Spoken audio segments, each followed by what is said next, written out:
Well, hello, everybody. Are you having a good time? Clap. Are you having a fun time? Clap. Are you having a good fun time today? A good fun time today. Ba-dum-bum. Starting a little early. 2 minutes early. I didn't have 10 minutes worth of music today. What can I say? Speaking of which, if you're watching on YouTube, today's weather we did The Mummer's Dance by Lorena McKennett. Lorena McKennett. There's an E and then an I. Gotcha. And then we did Supersonics by Caravan Palace. A classic for sure. And both of those I picked because they're vaguely spooky. The first one has kind of like a spooky vibe, even though the song itself is not meant to be scary. And then the second one has like a spooky music video and some spooky lyrics, but the music itself is pretty upbeat and danceable. And that's because today is like Halloween night, light. We're on Halloween Eve. In terms of Yu-Gi-Oh, we're not doing anything spooky unless you count playing a meta deck as being spooky. In that case, yes, we're being very scary. If you're scared off by the idea of Mitsurugi, then it's a very frightening Halloween indeed. Snakes are scary. Yeah, some people think so. Even you're spooky. You could see through my chest. Maybe I'm a ghost. Ooh, ah. And then after that we'll be playing Crow Country, which is a horror game from last year that I've been dying to play. Very Resident Evil coded, very retro survival horror. I'm getting to this. I'm having to get this new way of thinking into my head, because the last 2 years, there's been this like a whole bunch of games come out. And they seem interesting, and I want to play them, but I just don't have the time. You know, I'm too busy working on stuff. And now that the streams are longer, and I'm trying to incorporate more generic gaming stuff, there's all these, like, I have a list full of all these games that, like, oh yeah, I do have time to play that now. Let's play that now. Crow Country is sick. And look, you know, it's one of those games that came out, and I was instantly like, that was made for me. That's a me game.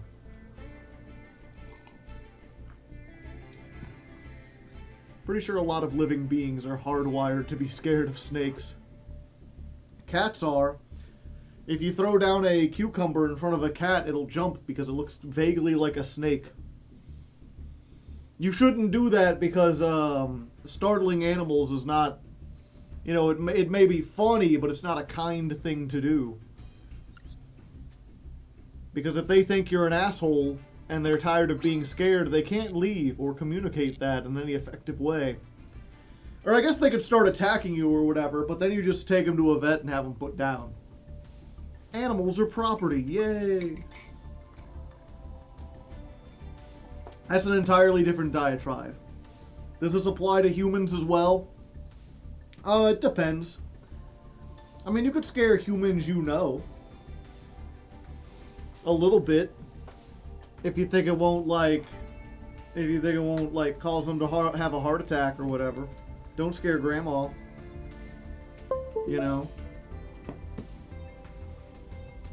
Cats are known to eat their dead owners, and chances are it will help you along with that if it hates you enough. Every time I've scared an animal, they usually started fucking with me back.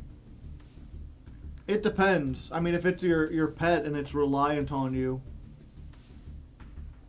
especially if it's like a small cat or a dog, then they'll just kind of be afraid of you because they'll be like, you're the guy who does the spooky things. Crows. Well, yeah, if you scare a crow, it'll fuck with you back. Crows are really smart. When was the last time you took your human to a vet? Anyone here have a human pet? Asking for a friend. My friend is the FBI. Actually, with this FBI, no. Everyone who was competent got kicked out of the FBI. Now it's just a bunch of LARPers. He just reminded me, where the heck is my cat? I don't know. You should go look for it instead of asking us. No one on stream knows. All my Twitch streamers are up to date on their shots. Fuck, I haven't gotten a flu shot yet. I really need to before it gets too cold. I don't want to get the flu, chat. The flu sucks. My cat has a human pet. It's me. Ah, so your cat buys you food?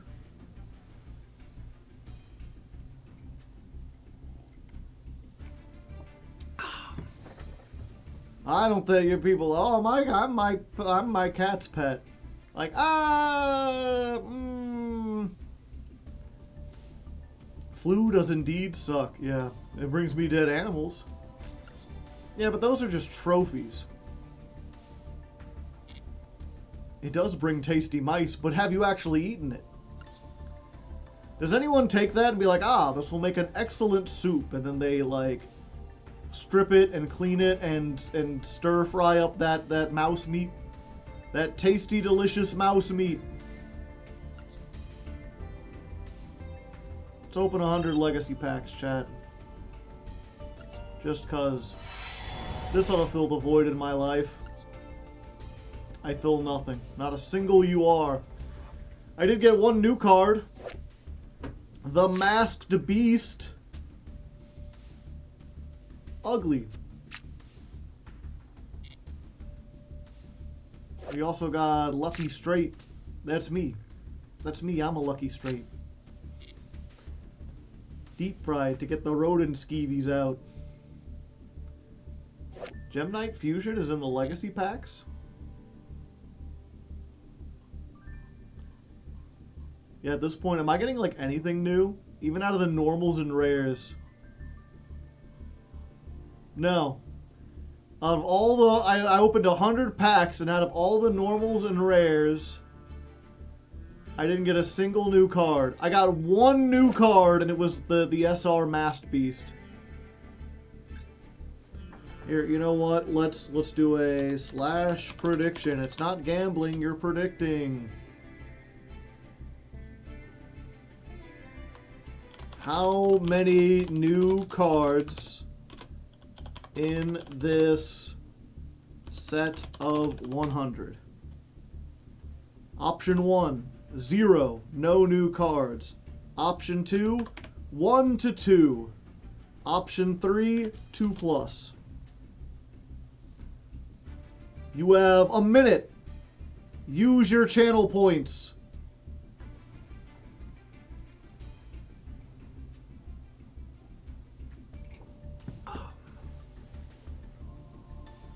Gamble away.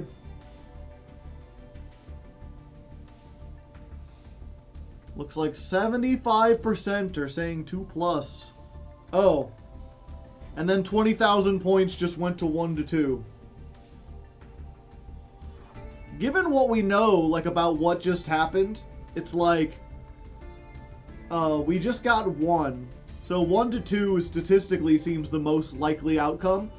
But it's also the most limited. Like, you have to hit exactly 1 or 2. Only 4% of people say 0. 6% say 2%. 2+. Oh, never mind. It just ratcheted up. People have a lot of points left over. All right. Let me look at this. So it looks like 48% for 1 or 2, 50% for 2+, and 2% for 0. The odds of me getting 0 are 1 to 49. You will get 49 times your bet. All right, let's try it. 100 legacy packs. Crack them open. What do we see? Well, there's 1 new. There's 2 new. So if there's any more in this whole thing, You're getting, it goes to 2+. And there it is. Tripod fish. The first one wasn't indicative of how many rares I'll get. I was like, wow, I only got one.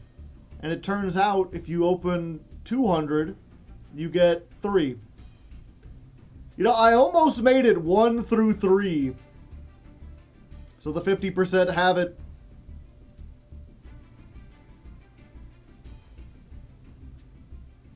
Tragic. Wait, that's 10 is new. It is on this account. I have 3 of it on the Jankmas account. Tyrant Dragon. Yeah. That musculature. His arm's been twisted around and shit. My apes, I've ruined. During your battle phase, if your opponent controls a monster after this card's first attack, this can make a second attack. These days, it would say, this card can make 2 attacks on monsters. The old Yu-Gi-Oh text, I know they were just kind of flying by the seat of their pants, but like, why would you think that you have to specify like during your battle phase if this attacks? Of course it's during your battle phase. You can't attack during any other phase.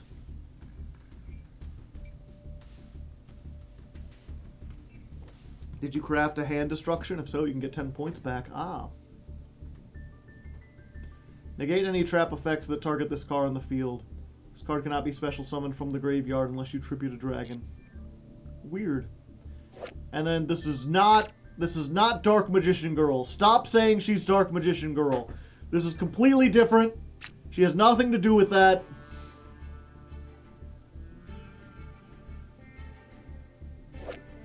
The way it's worded, it can attack directly and then attack the Gores. The Gores creates a replay anyway. That's my OC. This is Magician's Valkyrie, and she's very different from Dark Magician Girl. Do not make fun of her.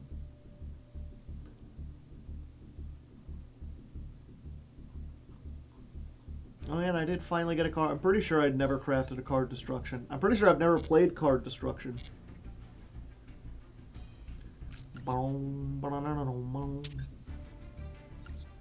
Gore summoned. Oh, it does after the damage calculation.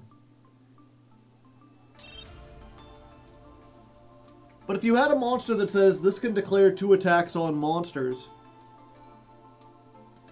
then... Huh. How would that work? If you have a monster that says this can declare 2 attacks on monsters, and you attacked once, and they summoned Gores, can you then attack the Gores and the token? Or can you only do one other attack, or can you not attack anymore?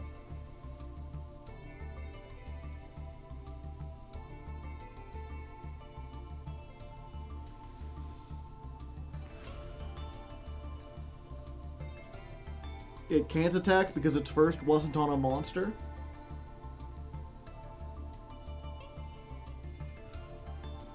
Could be wrong.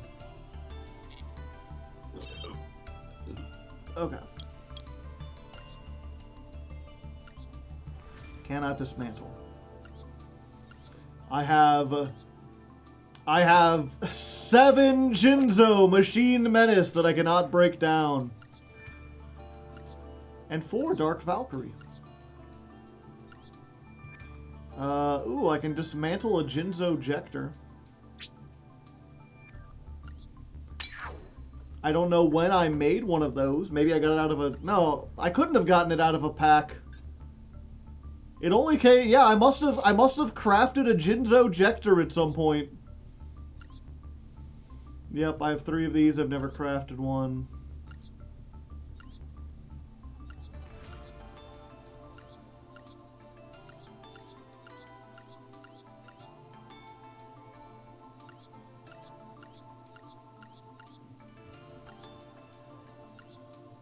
Oh, I was like, oh, and I could break down these, and these are the cards that I just made. Oh, wonder what's the cards I have the most copies of. I have 260 Psychs. Psych!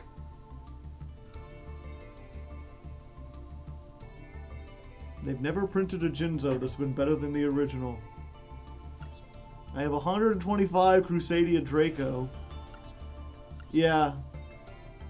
This was... I wanted 3 of them that were, shiny. And this was back before the,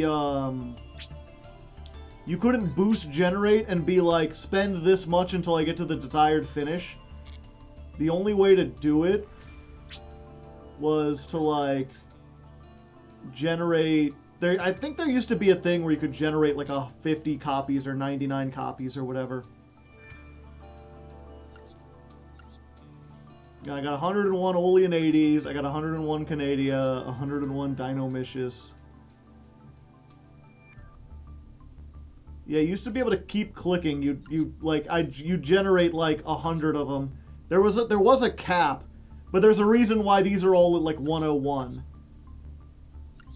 Because I like generated and then like a certain number of them were shiny. Yeah, and this was just like around this time I just realized I had so much normal and rare dust.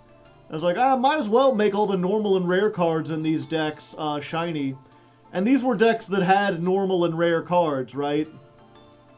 Like, unlike this deck, where it's like, well, I guess I could make a shiny Night Sword Serpent and a shiny Kusanagi.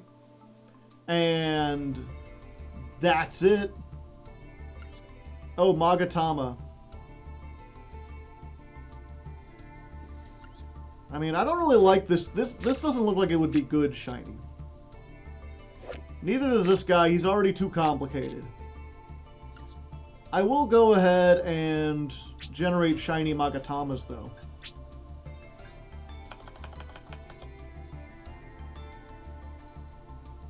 Go until I get glossy. 1.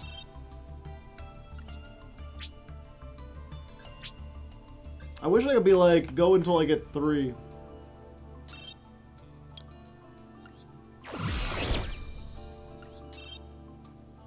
24.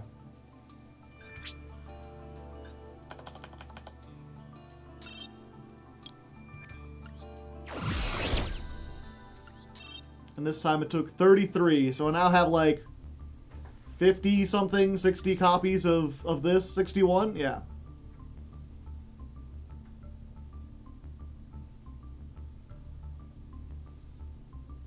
I guess I'll get a glossy copy of this.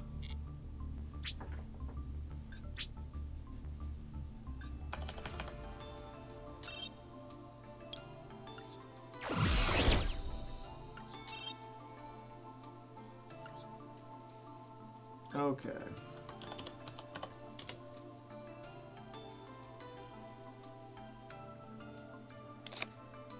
Replace. Replace.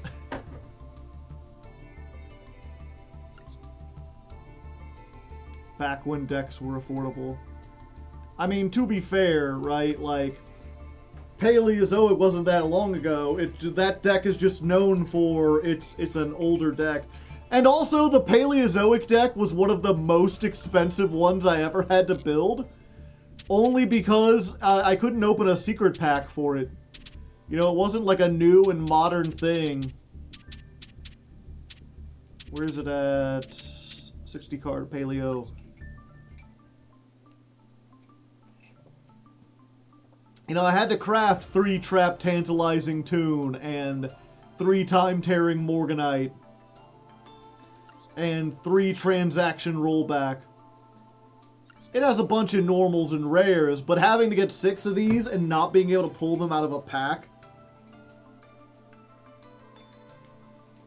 a little tricky. Because this is just like, it's just not in a pack. You just can't get it.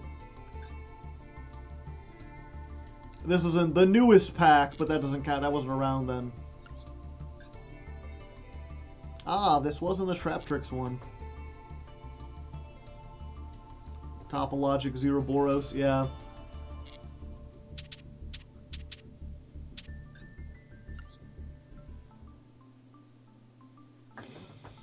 But yeah, this is the deck. We've been live for about 30 minutes. So I guess we can go ahead and open the duel room. If you don't know, we're going to be testing the deck that we built yesterday.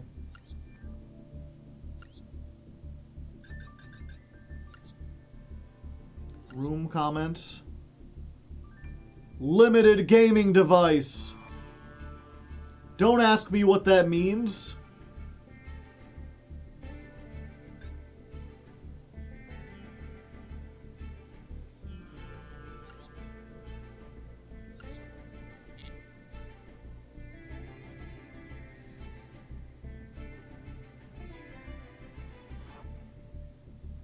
And then we'll put that there. Mobile phone users welcome or unwelcome? I don't know. I haven't the slightest idea.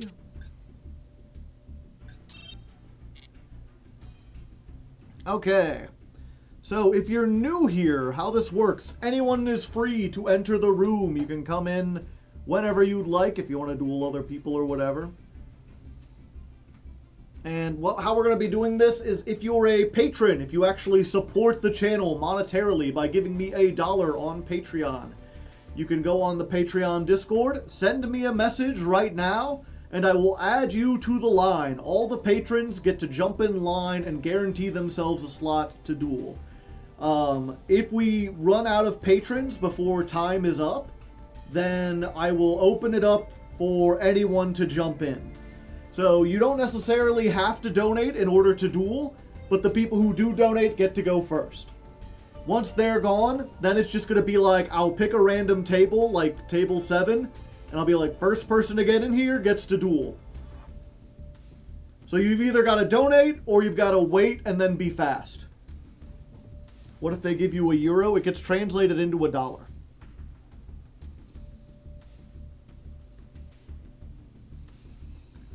Okay, I need to turn off streamer mode, which means I need to go into do not disturb mode. I guess I wish there was a 4-hour thing. I guess for 8 hours. So we'll get Walled Houter and Mono Crown. Oh, real quick, I guess, before we begin, I wanted to get your opinion on this, chat, because I had an interesting thing happen. So if you remember on the last stream, let's see if I can get this. And I guess this will reveal this person's Discord name, but you know, just don't bother this person on Discord. I think it kind of goes without saying. I don't think this person did anything bad, but it's like, it was a really weird situation, and I want to share it with you. Because if you remember on the last stream, I think it was like near the end, and I was like, oh, someone got hacked, and then I quickly kicked them out of the Discord. And that's because, let's go ahead, get this window capture.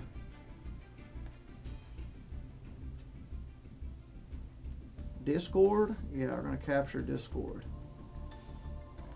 So, someone made a thread in the April Fool's What a Deck board, which is at the very bottom of the board list, and was like a thing we used like 3 years ago.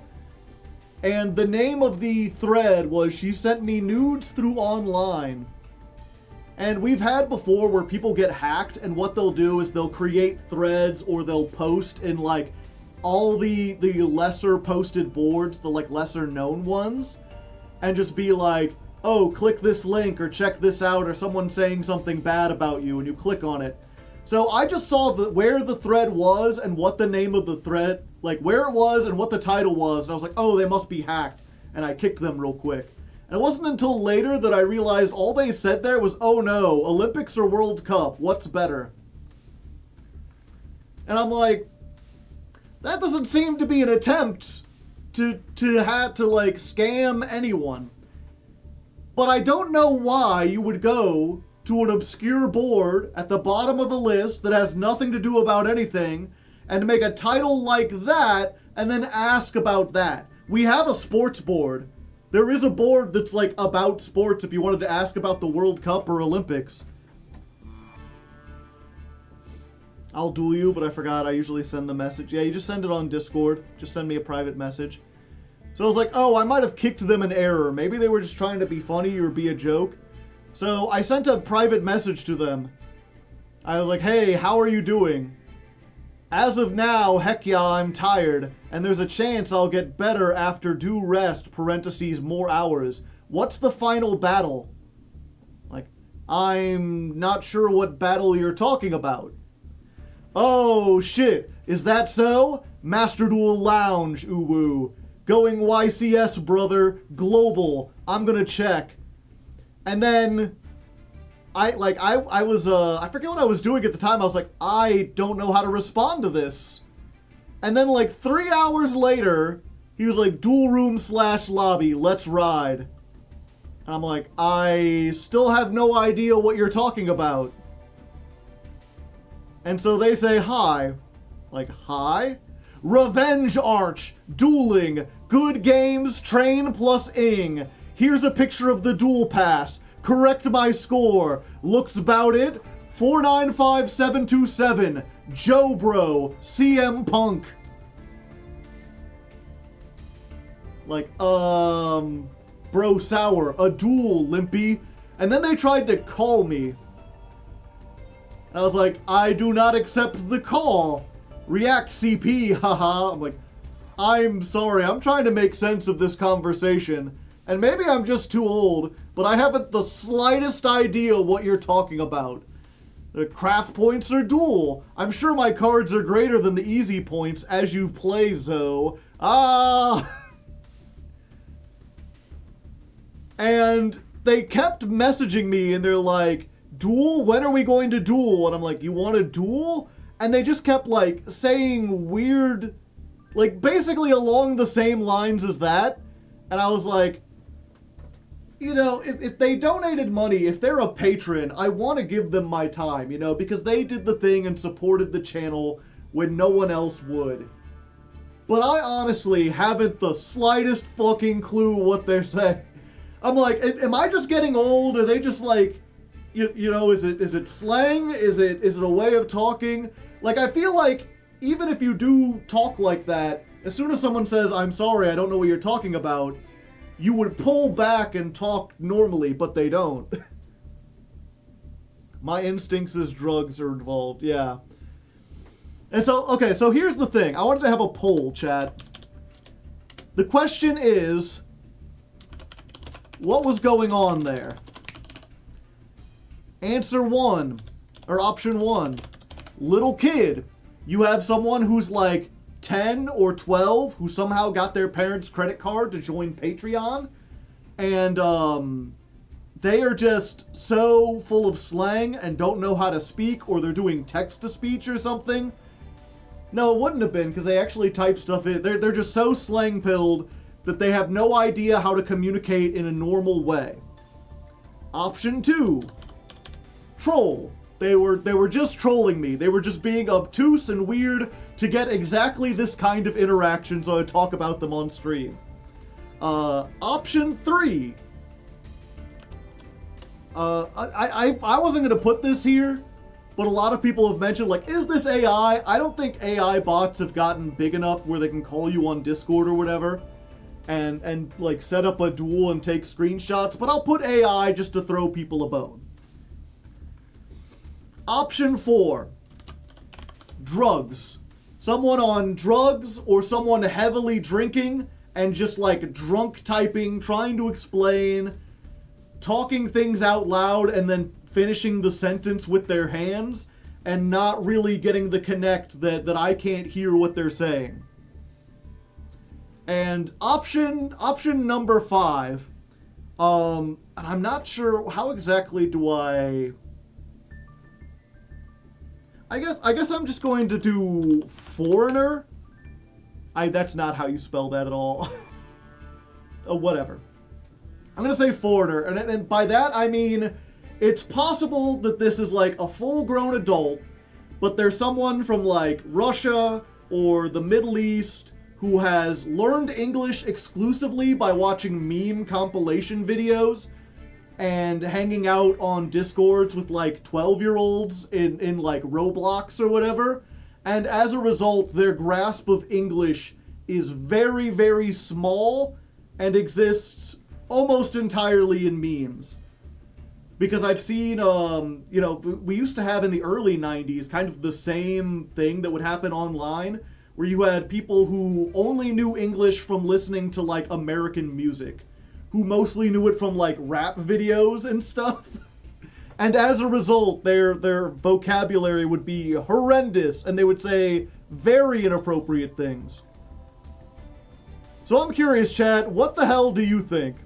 Little kid, troll, some kind of AI, someone on drugs, or someone who does not understand English? Are you suggesting they don't want to know what love is? I'm suggesting they're cold as ice. The weird thing is, right, like, the whole reason I sent that message to be like, hey, how are you doing? Is because I kicked them out of the Discord, and there you give the reason given, I was like, hacked. If they noticed, they did not say a thing about it, you know? There was no message. They haven't left the Patreon yet. They haven't sent me a message over on Patreon. I haven't the slightest idea. Anyway, with that said, let's go ahead. We get Walden Hunter first, then Mono Crown, Fat White Duke, Don Stylo, Kira Vector. That's the list currently.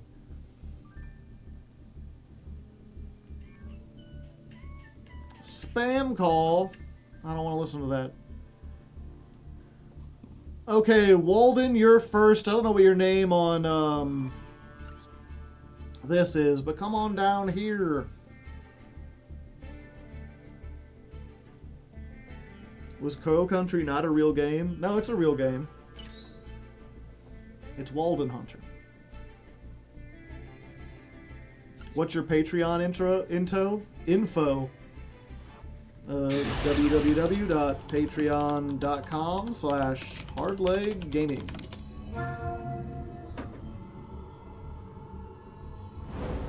I'll pay that $1. I'll pay any $1. Yep, join the Patreon and then send me a message over there being like, hey, I want a Discord link, and after this duel I'll go send it to you.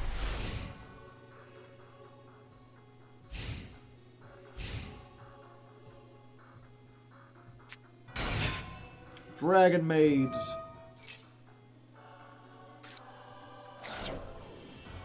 Yeah, Crow Country looks and plays kind of like a PlayStation game. Except it's in, well, I guess Resident Evil is in third person, yeah. It's weird, I'd say it's like a PlayStation game, but in a lot of ways the effects, like the character models are even more simple, because the character just has like a flat circular face. There's not like a texture on it. But like a lot of the environment stuff is more detailed than you would see. And also it's like 3D rendered. Okay, with 7 votes, 47% of people say drugs. 33% say foreigner. 13% say AI. 7% say troll. And no one thinks it's a little kid. Okay, so what does this do? This card is summoned. You can special summon a Dragon Maid. During the standby phase, you can fusion summon one from your extra deck by shuffling its materials from the banishment into the deck. Behold, I play good cards.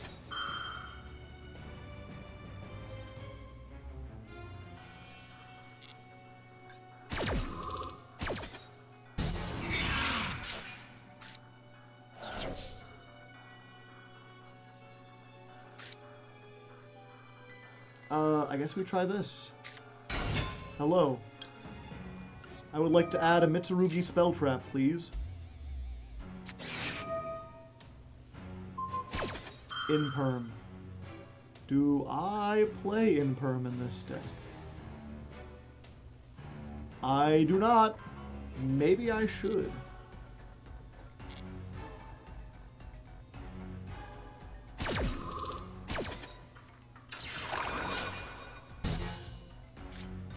Doom, doom, doom, doom.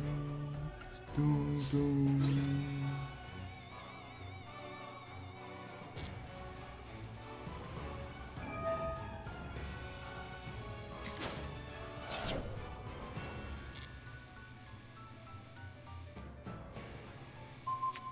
Oh, why, thank you. I would prefer if you did not.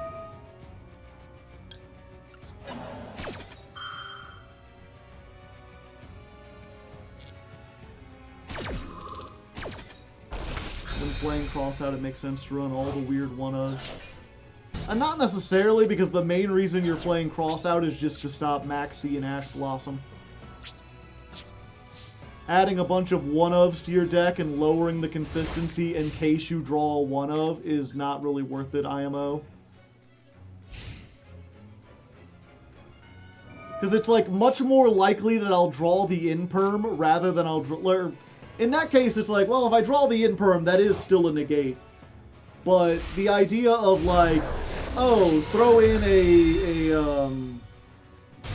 like a Droll and a Nibiru and a, what's the other one? Lancia, in case you get it. And it's like, those cards aren't super helpful in the meta. I wouldn't want to, like, draw those. No set called by. I felt like it wouldn't help. I felt like I was already doomed opening this hand exactly.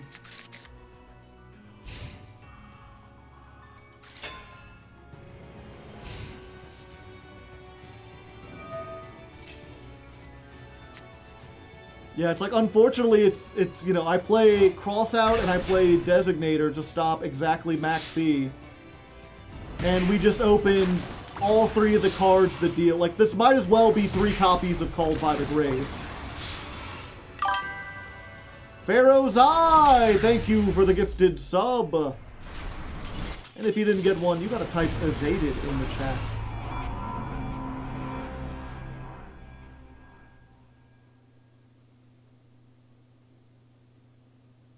Give me 1 second. I had a second copy of Imperm anyway, yep. You can brick on just about any deck. Okay, I don't have any new direct messages on Patreon. Pharaoh's Eye Gate, thank you for the 2nd gifted sub. Not even one person has said evaded, and now you have to say it twice. Also, thank you to Chibi Duelist for subscribing Prime back before the stream started. I'm just now noticing that. I was too busy dancing along to the songs and getting everything ready. Evaded twice. Alright, thank you, Walden. Sorry I couldn't give you a more interesting tool. Mono Crown, you want to come on in?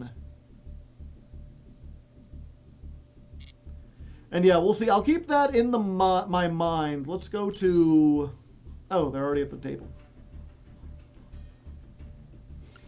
If we find that we're getting hit with a lot of imperms, then I can put an imperm in for the cross out. But I feel like that usually doesn't do a whole lot against this deck. It's one of the things that we're usually better against.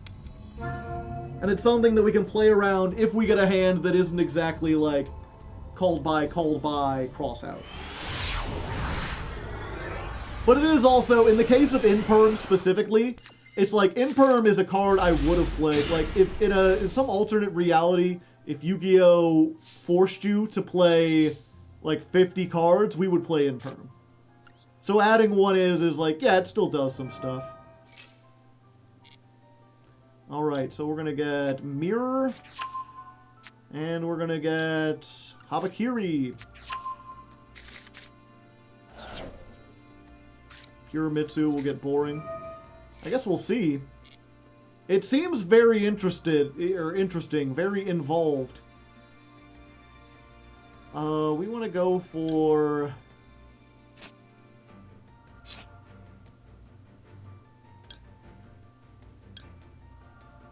this one. And then we tribute it. And then we get the tribute effect. And then we get...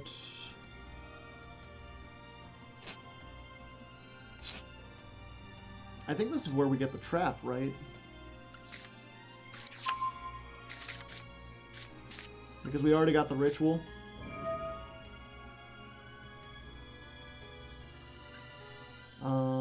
From your hand by tributing 2, yeah.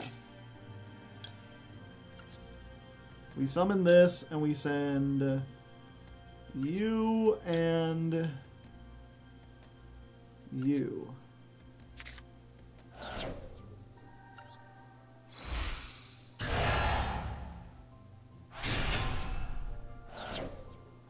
And then we go chain link 1. Get this back. Chain link 2. Imagine if they banned feral imps before Appaloosa. The world is a vampire, what can I say? And then we do this. And this time we summon a ritual from the deck. The Murakumo by tributing the Habakiri. Big snakes! And then when this is tributed, it just comes back. And it adds a card. Any card? Any card at all. Yeah, so we add this. Special summon Habakiri? I mean, why wouldn't I? Then we're going to normal summon this. We're going to grab ourselves a Futsu. And then we're going to use the mirror. I'm talking to the thing in the mirror. I'm gonna ask it if I'm crazy. Nothing scarier than a thing in the mirror. And we add...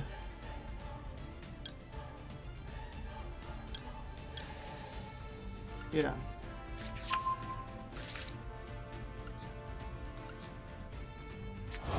Special summon.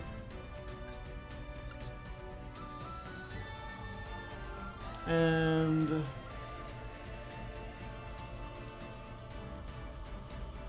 yeah. Then we do King of the Feral Imps. We're gonna be feral about these imps.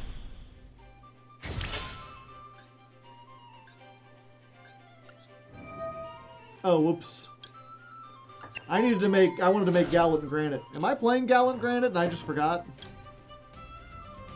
I'll skip follow-up.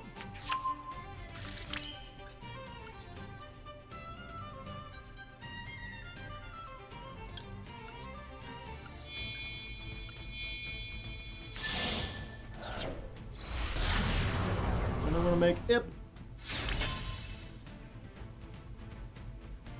No, I do have Gallant Granite, I just forgot about it.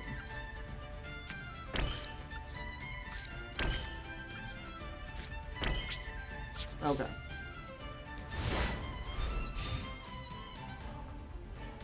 Add prayers because Futsu didn't use its... oh yeah, and then tribute it off. Gotcha. Because then I'd be able to get that while using this and have more follow-up.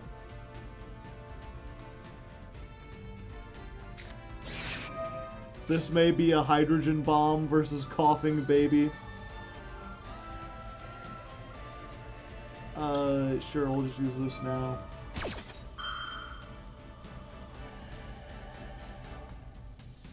Why not set both called by? It felt mean.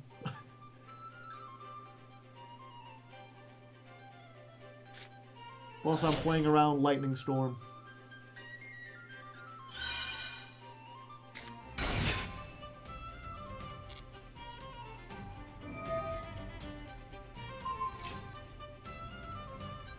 Yeah, I'm just curious to see where you're going with this.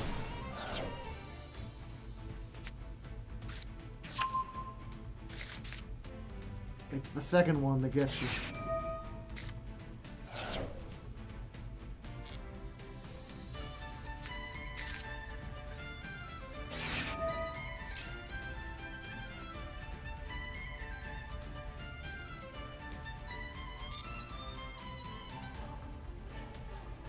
Underestimate Tistina at your own peril.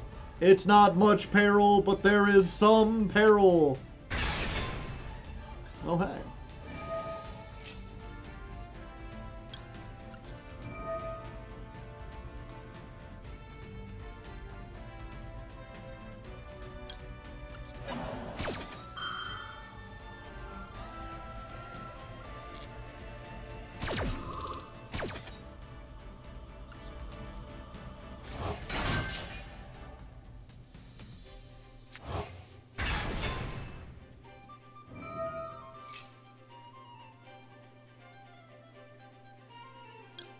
Yeah, that's fine.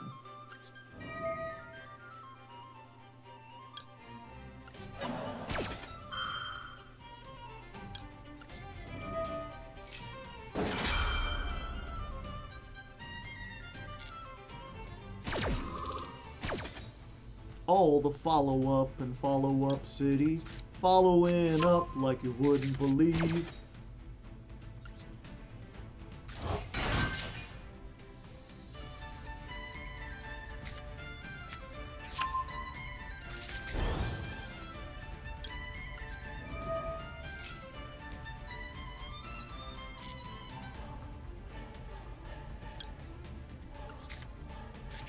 A second one. Look at this value! Change all monsters, then you can send all face up. Yeah, I have to stop that one.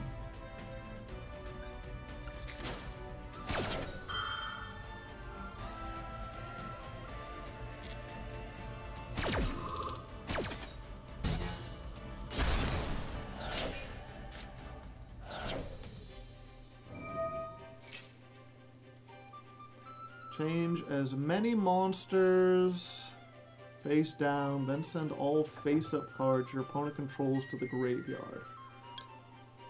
Okay, so we do this.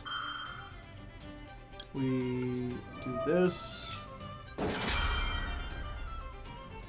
Can I activate IP as well?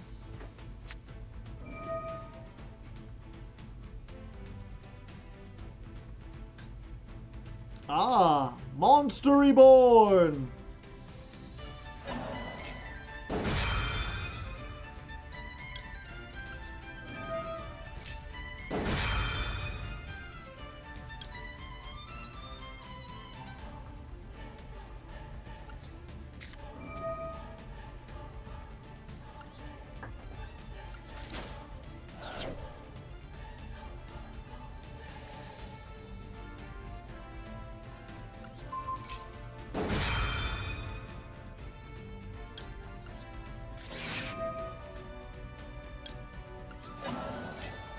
Big chains!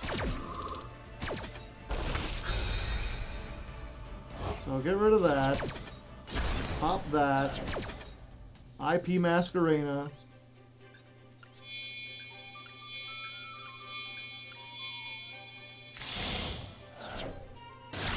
Underworld Goddess. We're going to add this and special summon this.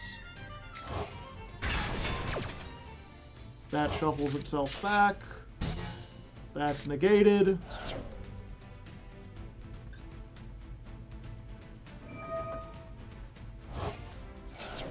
Oh, they could do stuff. And then Futsu was tributed, so it came back.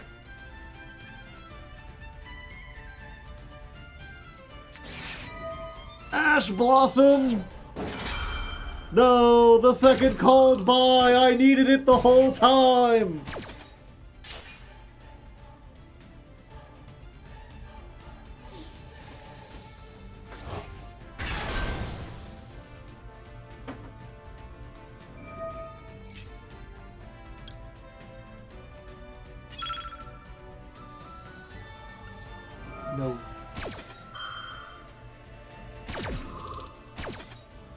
actually punished.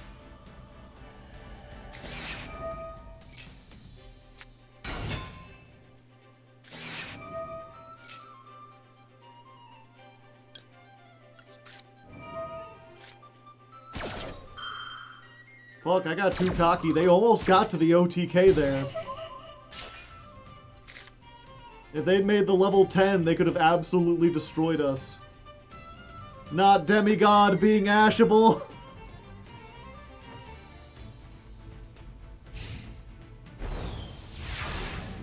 Man, some people were saying Tistina for Jankmas. That might be fun.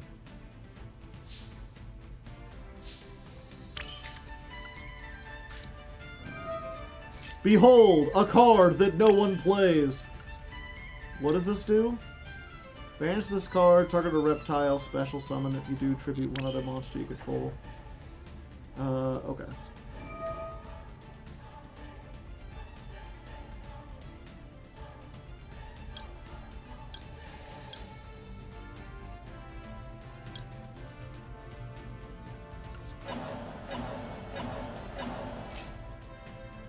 So, shuffle 4 back, and then you must tribute a monster.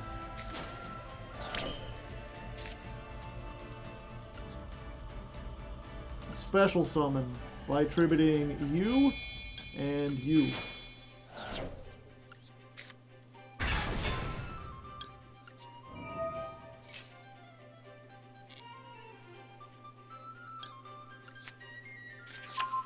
And this is 82. A very valiant fight from the Tistina player. Can that recycle banished cards? No, only in your graveyard.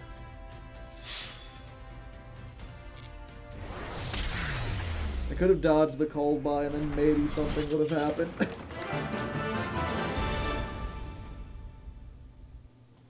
The levels of peril were manageable, yeah. I am curious, like, if I had just, like, activated, like, if I had stopped you from getting the searches, like, I could have destroyed the field spell when you activated it. I could have negated the continuous spell when you activated it. If I had done that, would you just be doomed from the start?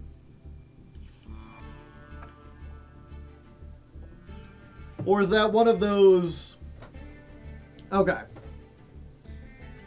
Yeah, because it was one of those things, I felt like that was the optimal play, but I wanted to give you a chance to, like, build something up and then see. Yeah, honestly, if I didn't have exactly the Ash in hand, like, I think it would have killed me. I forget exactly what their rank 10 does, but I'm pretty sure as soon as you summon it, you can just deal, like, 10,000 damage. So we were close. Okay, next up is Duke. We got Duke, Don Stylo, Kira, and Frost Hollow. We're down at table 25.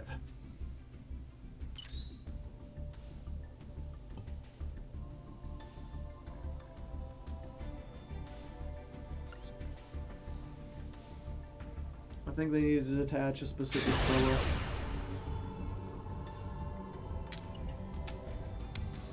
Not killed because I didn't have tainted. Ah.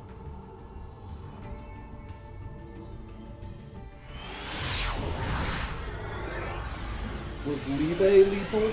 I don't think so because the one guy has like 3,200 effect. He just big for no reason.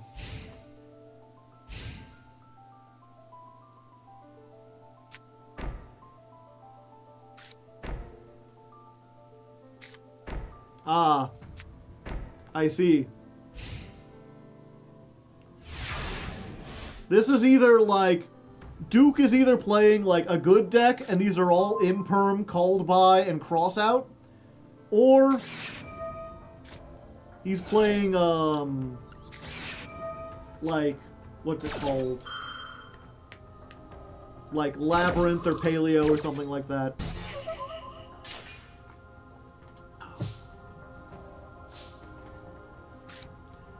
Normal summon.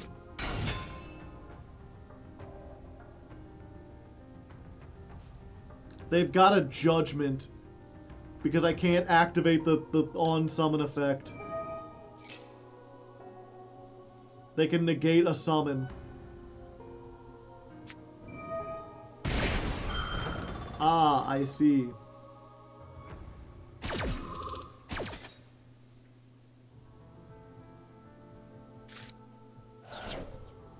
Yep, I'm too big to beat Dinomorphia.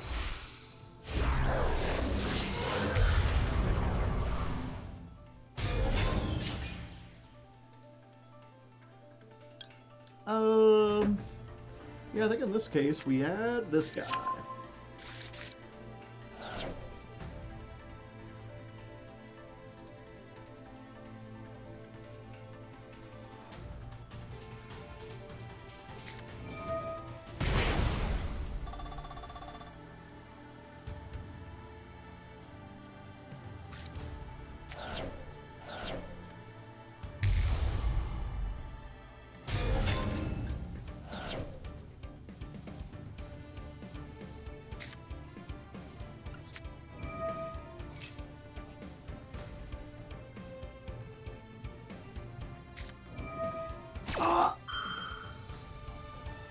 How? Haha, impulsive.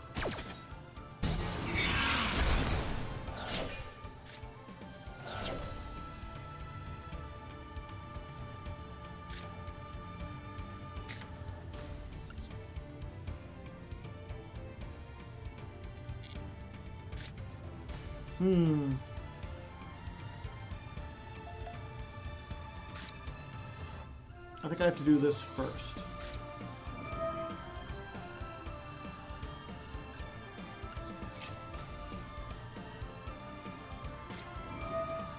Solemn Johnson.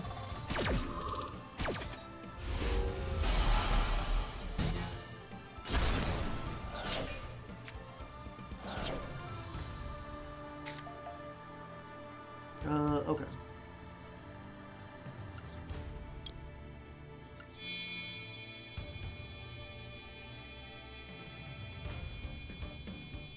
Yeah, I think this is the way I want to do it.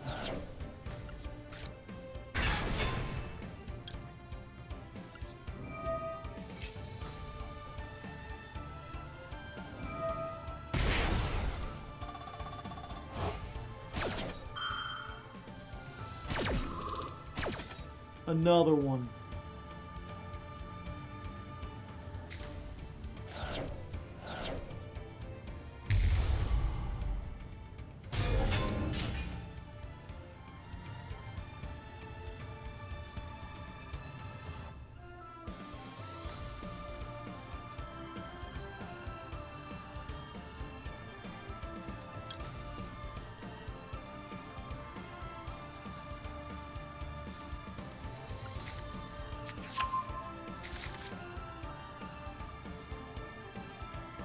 What is this? Discard one card, and if you do, add this card to your hand.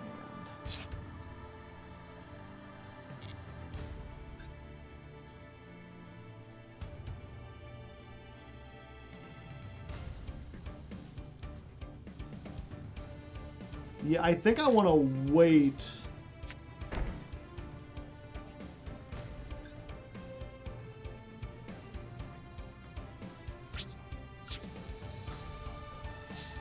So I can get this effect again.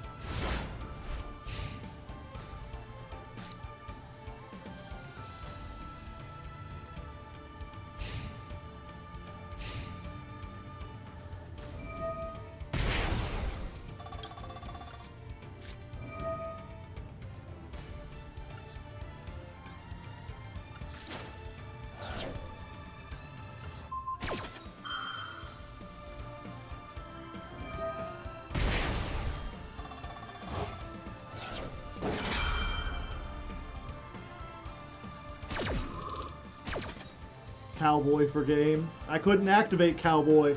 Not with Rexstrom on the field.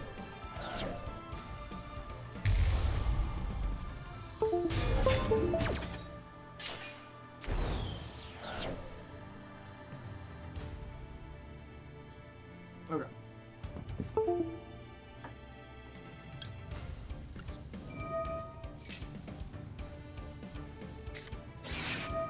Ah! The top deck called by.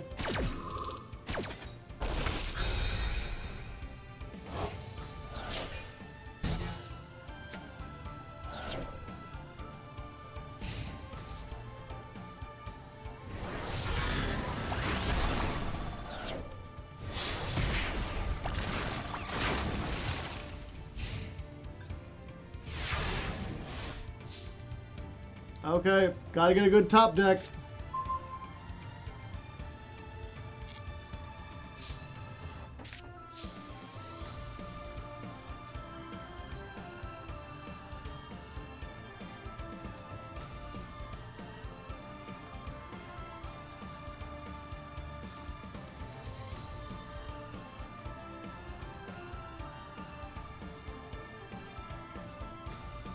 Yeah, I think I need to do this. Okay. So we activate this. We tribute the Murakumo. Both effects.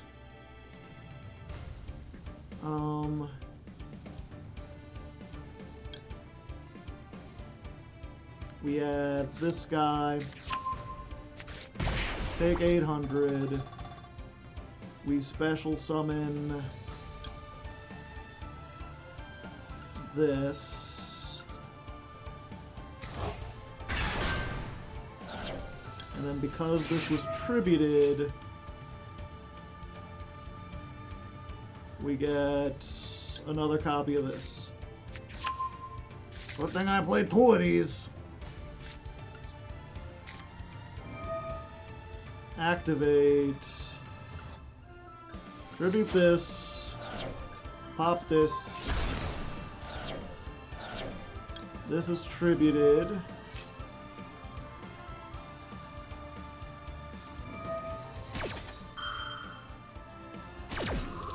I forget these float in addition to everything.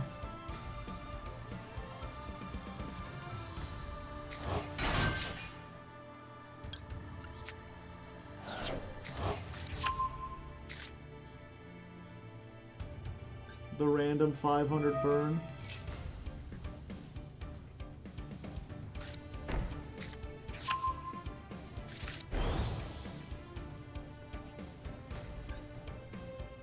Wait, why didn't this activate?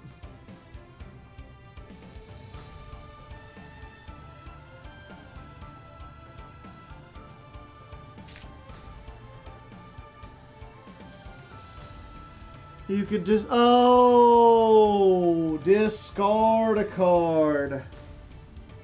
I thought this was... If this is tributed, you could tribute a card, and if you do, add this to your hand.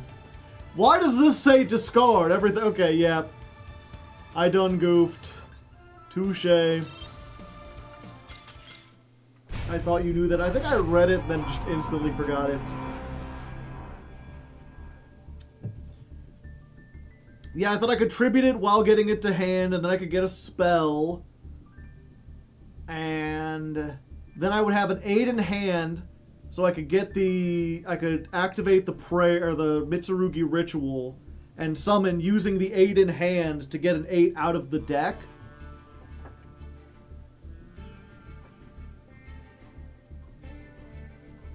I couldn't have designed a more perfect hand. We almost had it. We learned a thing. Okay, Don Stylo, you are up. Come on down to table 25. Have yourself a good time at table 25. Doing all the things in table 25. Table 25.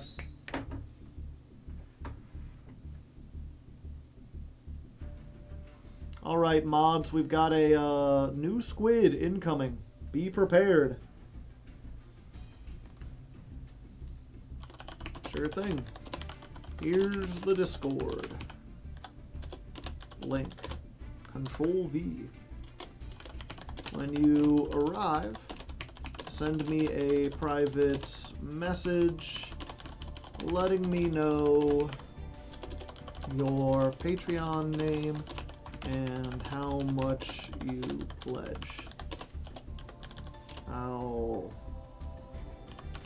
get you documented and then add you to the duel queue.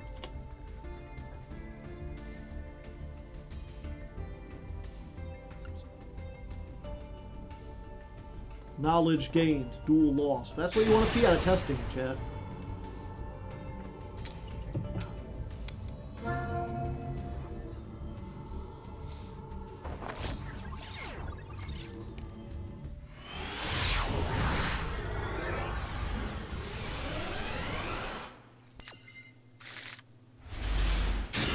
That's what I was worried about.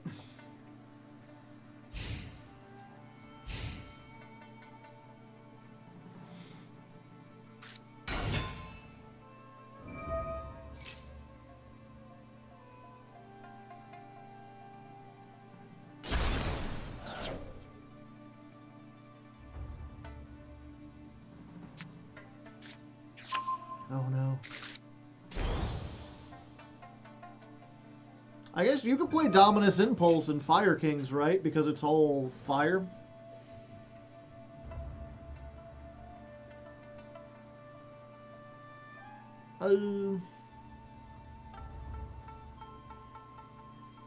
Yeah, you know what? This seems like a good time to activate this.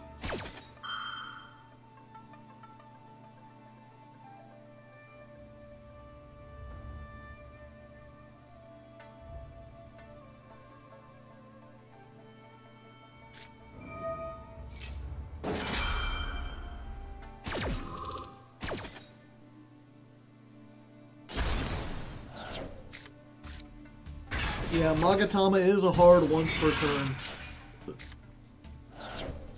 But in this case, it's one of those things where we're playing multiple, not because we want to use multiple in a turn, but because we want to increase the chances that we open it. If we open it, we get a lot of get a lot of utility out of it.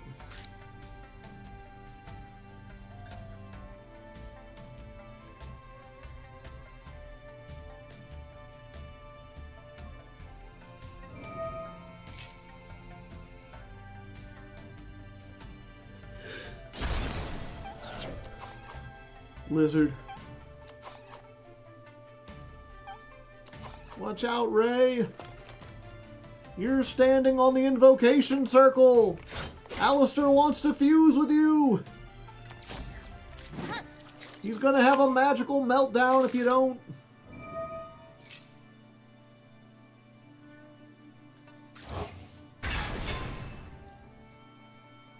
Yeah.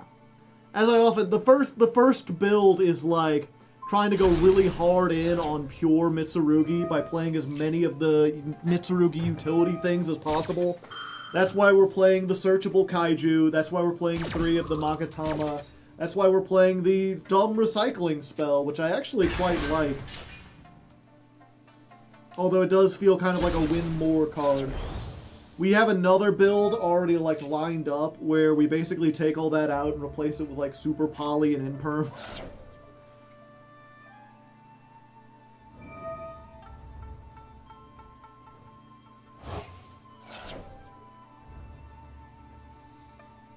I mean, we don't know Alistair's canonical age. Alistair might also be 14. He's got that young twink face, you know?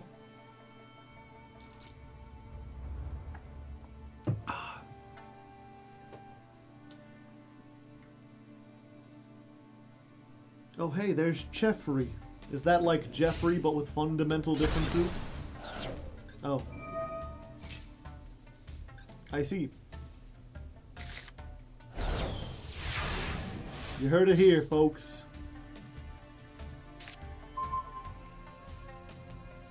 You know what? Maybe playing 3 of them is not the greatest idea, chat.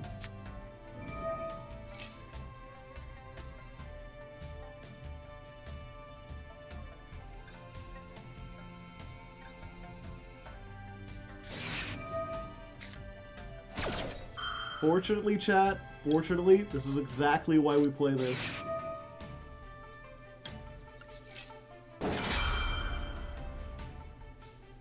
Thanks, Mr. Designator. And this is where they discard the Lancia and prove that I am a complete Schmeckeldorf.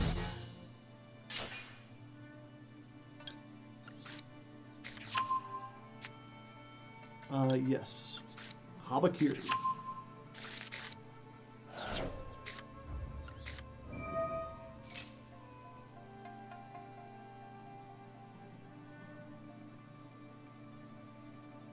Let's get Saji.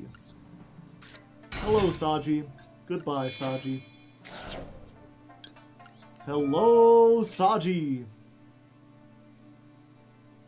We need the ritual.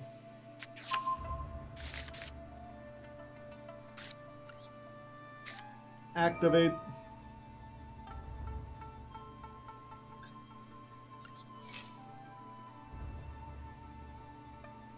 Last card, Dominus. That ain't Dominus.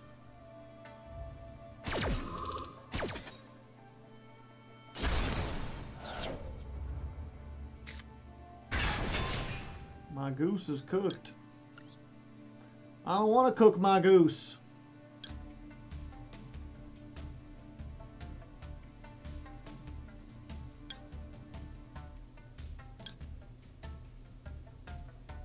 I think I go for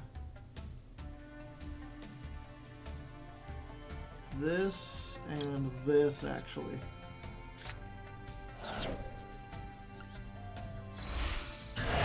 Hello, it is me. Habakiri.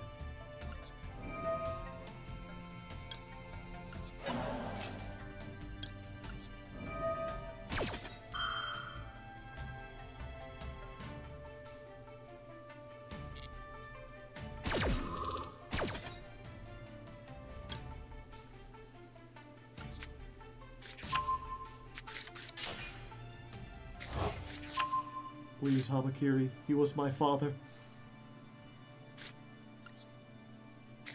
I'm looking at the Habakiri in the mirror.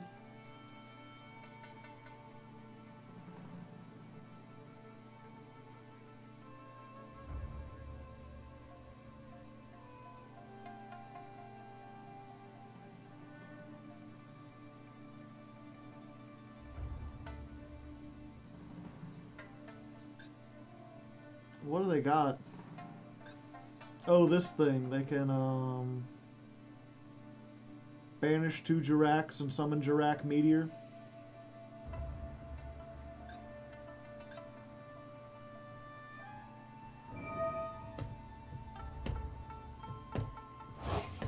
He's like, if I die, you're going down with me.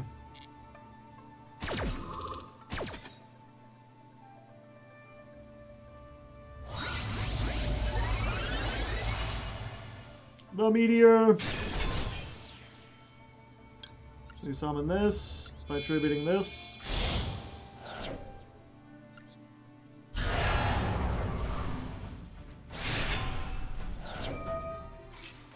Destroy all cards on the field.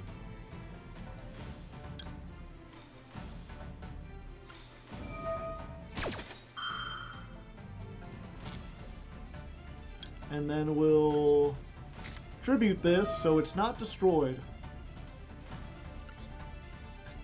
You can't destroy you. I'll destroy you. Actually, I'll destroy this just in case.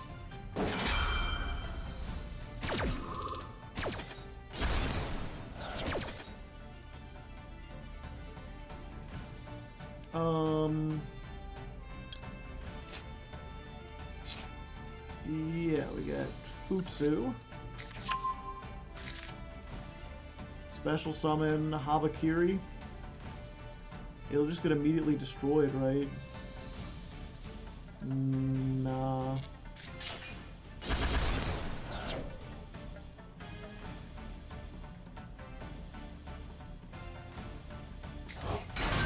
Ash.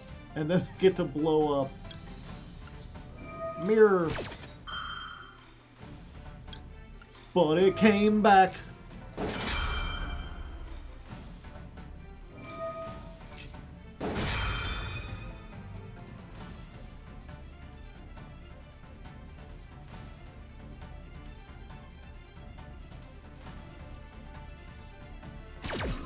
cute, right? It's got a neat play.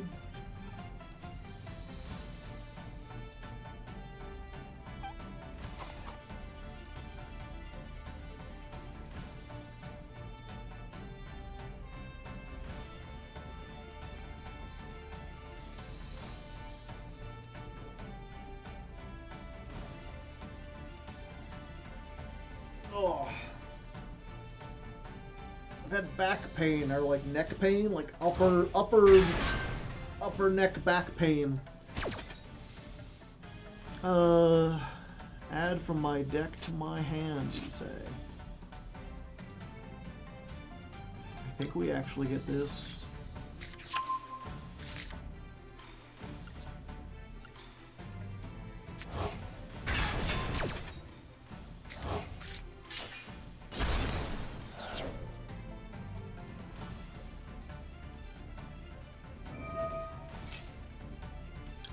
How about no? But Don Stylo had no cards to discard. Which one have I done already?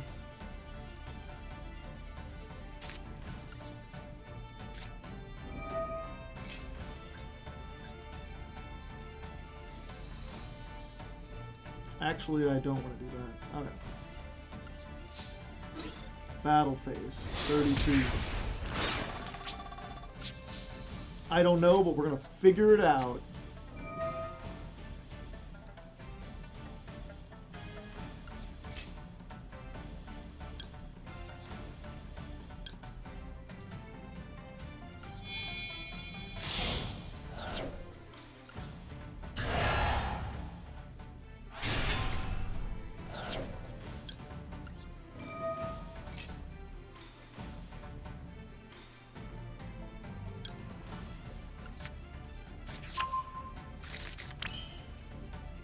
Okay, and then, because we didn't get the Futsu online, we can shuffle the Futsu back, along with you, you, and you.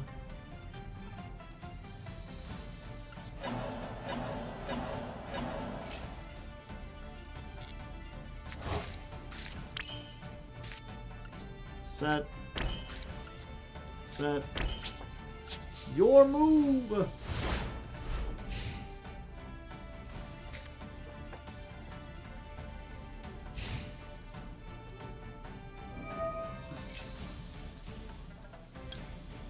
You must discard the card in your hand if you want to do that.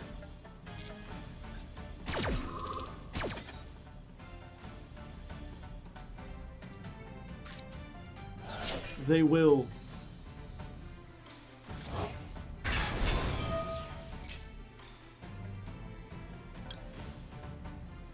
I mean... yeah, I might as well. Oh, whoops! That was the wrong thing to pick. Why can't I chain this?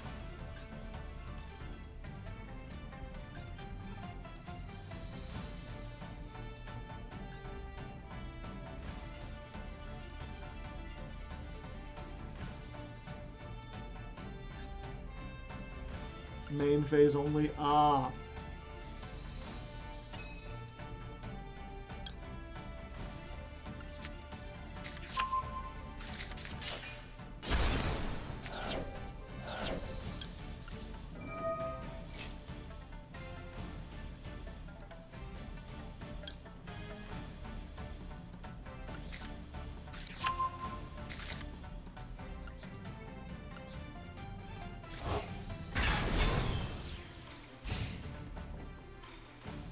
It's so bad, and it cooks people all the time.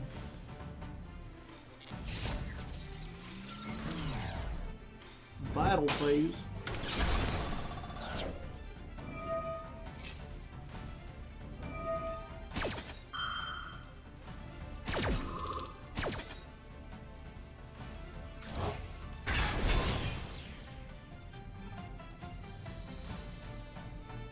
So much stuff in the damage step.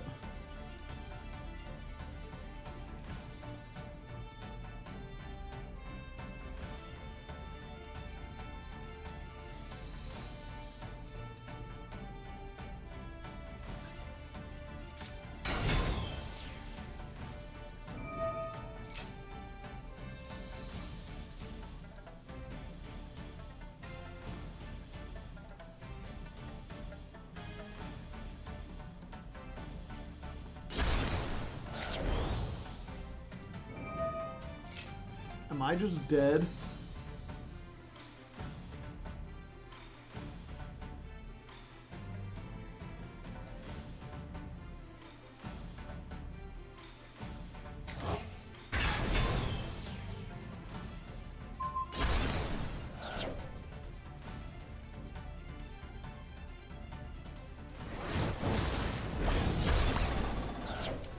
Yeah, if they had just destroyed the monster I had, I'd be dead.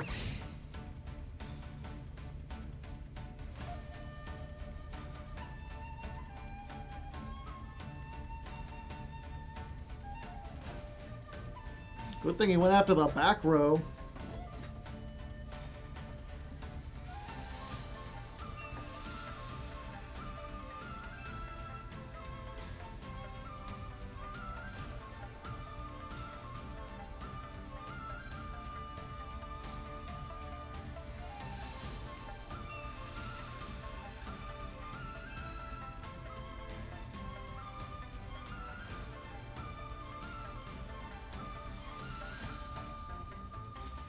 Yeah, I always forget. For some reason, I'm like, oh yeah, if this thing's destroyed by battle, it can do all that stuff. And I forget it's like any monster.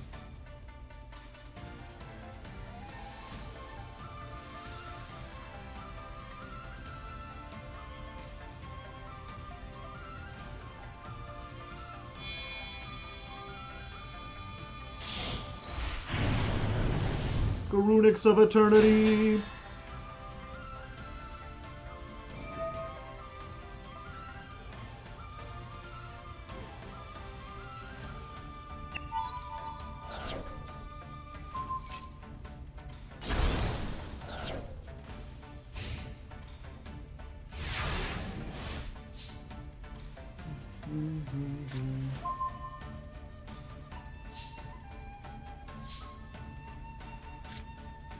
Okay.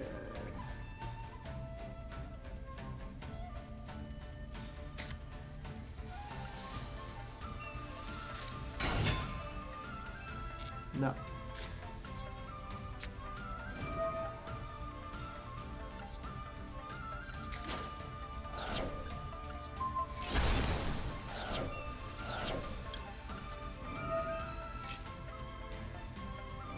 We do that, and that way they can't negate it.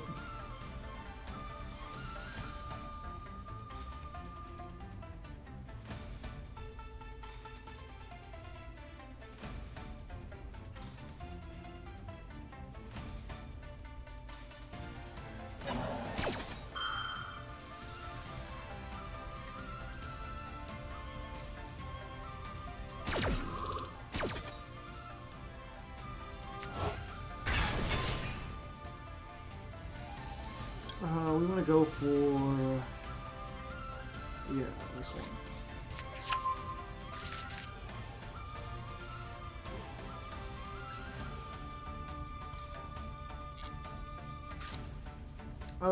Add a Mitsurugi or... special summon. Yeah, we want a special summon.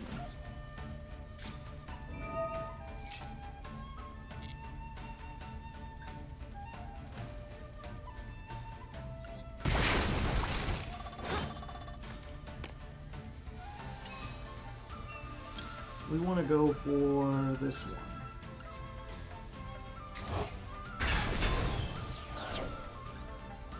I do have the other one in my deck, right? Yeah. Okay.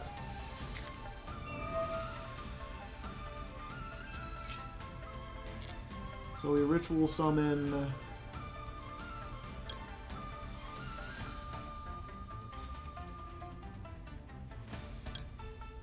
we can go for Futsu, actually. No, this... yeah, we go for this.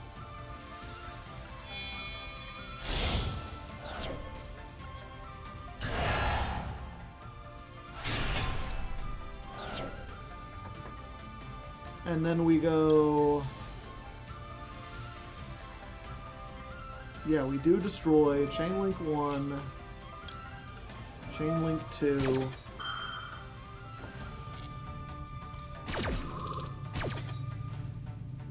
grab this fucker.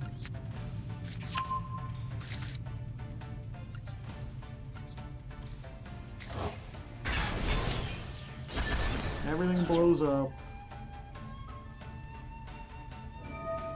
Grave effect. No.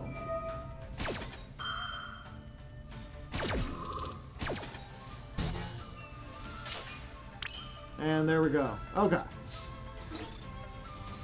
Close. They could have... I would prefer if you did not summon from the grave. That would be very nice. Yeah, that's... I feel like I'm piloting the deck fairly well. The main misplay I made there was not understanding Fire Kings. I always forget they can do, like, everything in the battle phase, or in the damage step. And then you just die! You're just a deadman! But thank you for the duel. Kira Vector, you're up next. I think if they had high Kira... They... again, if they had just used the pop on the monster instead of my back row, they had 8,400 on board. So they could have popped the Habakiri, all their attack would have went back up, and then they could have just attacked me for game. So, like, they had me there. They just misplayed. But the only reason they got into that situation in the first place is because I summoned the Habakiri in attack mode. If I had summoned in defense, then I would have been better off. I would have taken the damage. And I also kind of misplayed by, like, No, I don't think that was a misplay, actually.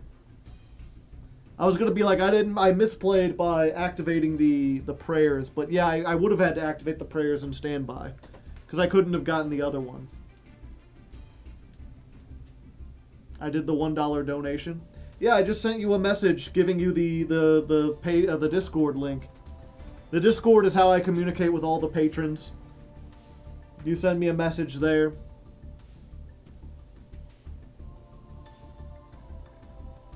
I wasn't sure if the face down was another special summon. Yeah, I mean, for those of you who are trying to learn, like, how Mitsurugi plays so that you can learn to beat it, Prayers is the only one that special summons something from the graveyard. And it's a hard once per turn. So I'd already used that earlier to get back the one thing, or to add. So, yeah, you didn't have anything to worry about. Yeah, I guess it could have been Dominus Impulse, but you already summoned everything.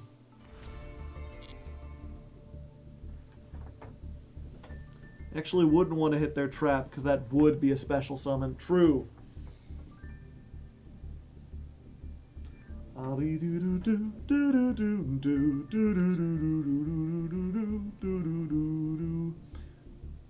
Yeah, and Kira Vector, you are up. We're down at table 25, if you want to come on down.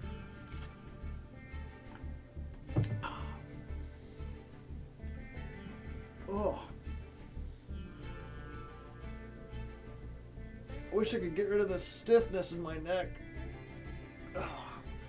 I'm wary. I used to just, like, do this, but I've heard that that can actually be bad for you, especially as you get older.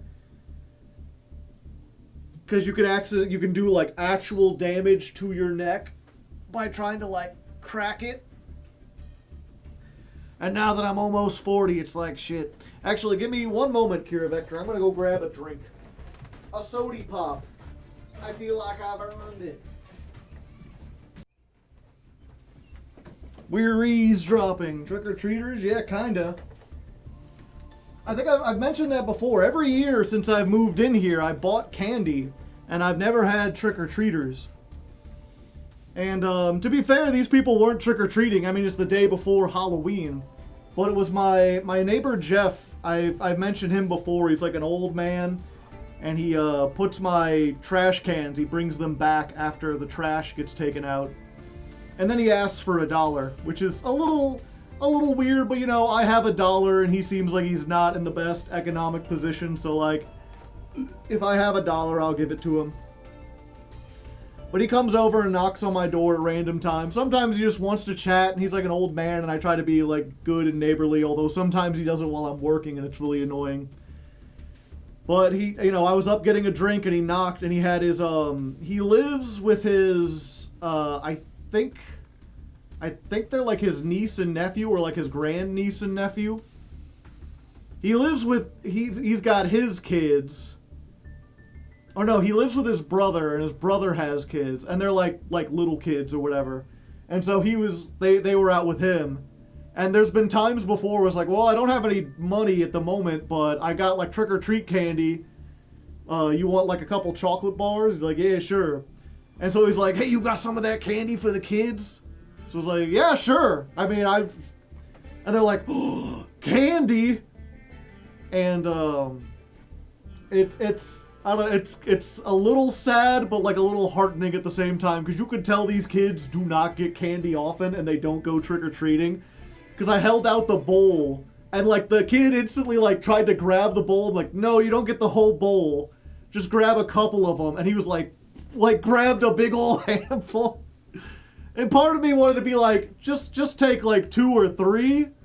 But at the same time, it's like, I don't get any trick-or-treaters. If they don't take it, I'm just going to end up eating it. And I would rather have these little kids get it. So like the 2 little kids, and then their one is like, hey, my friend's right over there, like, can he get some too? I'm like, yeah, it's trick-or-treat candy. And so another kid came running up, one of the neighbors, and he ran up and he like took 2, he took like 1, and then he like looked up and then he like took 2. I'm like, you could take 3 or 4. They took a whole big handful. Go right ahead.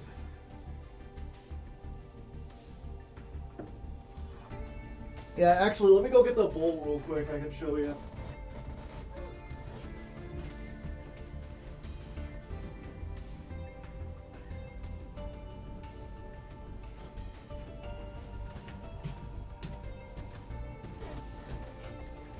Yeah, so this is the bowl I had. I'll make it big real quick. This is the bowl I had. And this was filled up a minute ago, chat. And they cleared out almost all of it. But I have Crunch Bars. I've got 3 Musketeers. And I've got Milky Ways. Full size? No, they're just like little ones. But that's why I was like, hey, you know, if you want to take 1 or 2, that's fine. And the one kid was just like he just grabbed like a handful. Crunch, my favorite. I never liked Crunch all that much, but they were on sale because no one else was buying them.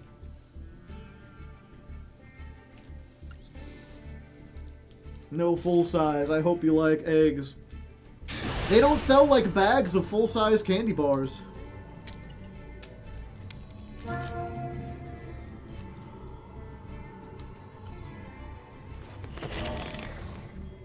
Oh, they're letting me go first.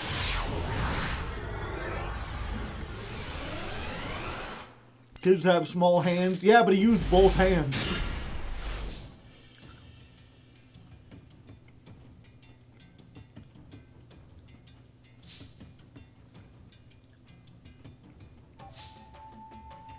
Give him a cup of noodles. Give him a potato.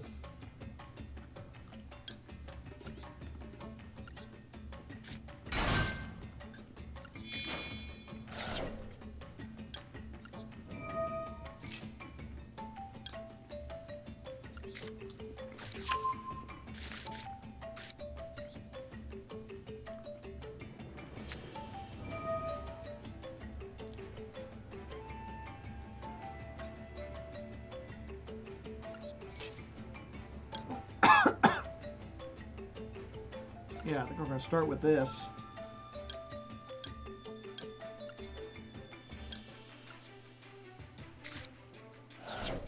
Because, I mean, why not?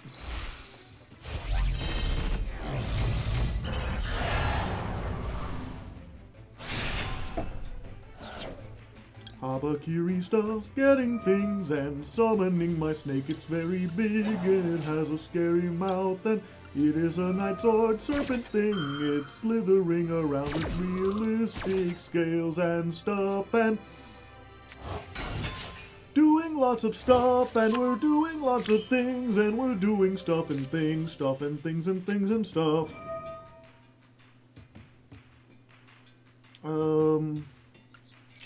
Yes. Futsu.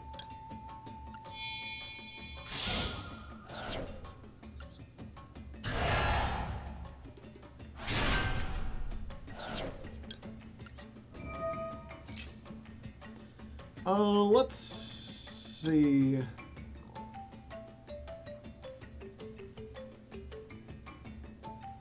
We get mirror here, right? Yeah.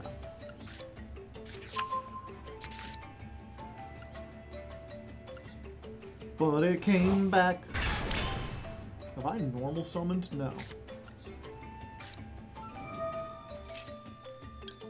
Habakiri.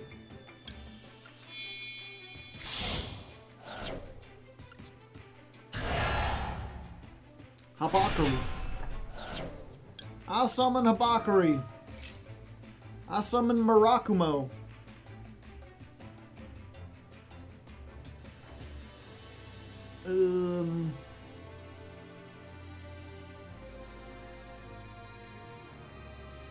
Oh, I could summon from the graveyard with Mirror. I need to keep remembering that. I think at this point...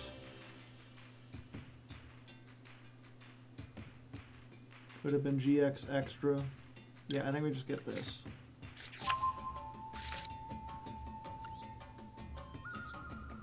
Put them on the food.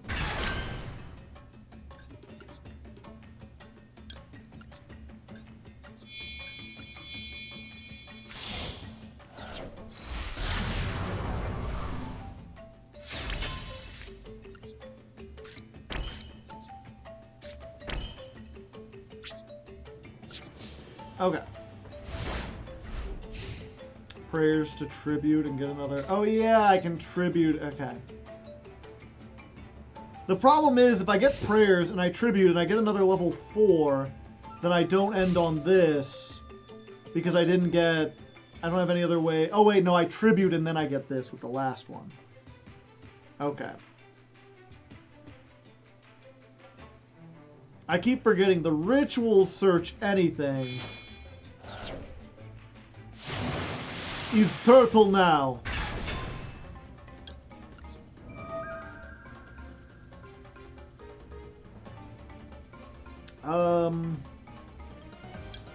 Yeah, might as well get this one.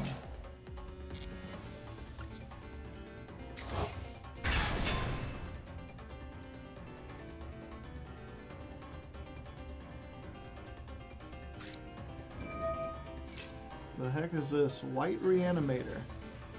If your King of the Skull Servants attacks a defense position monster, inflict piercing. Once per turn, you can target one king in your graveyard. Send one Skull Servant, one monster that mentions it from the deck to the graveyard. If you do special summon it, you cannot special summon for the rest of the turn except for zombies. That's fine. I actually don't want to activate this because I don't want them to be able to get cards into the graveyard.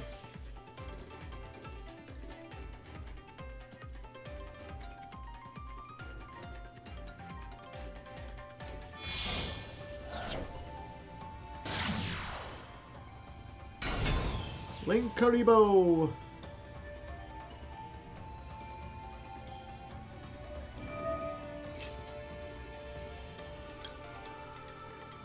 What's this?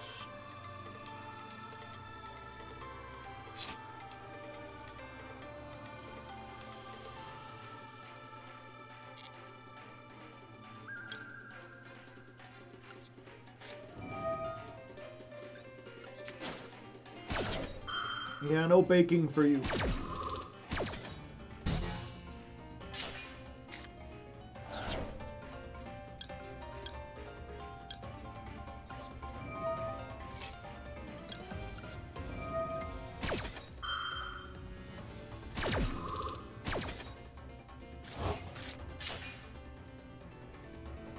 And I will add you, because you can be anything.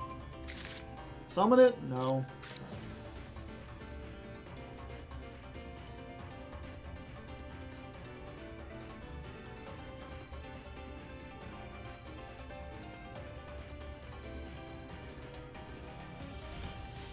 come you get 2 mates?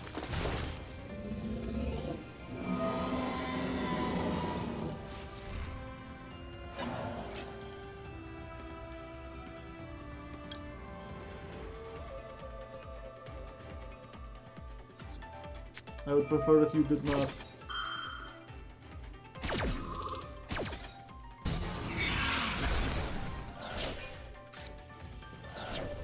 When did this card come out? I don't recall seeing this before. Gee, Billy, how come your mom let you have 2 mates?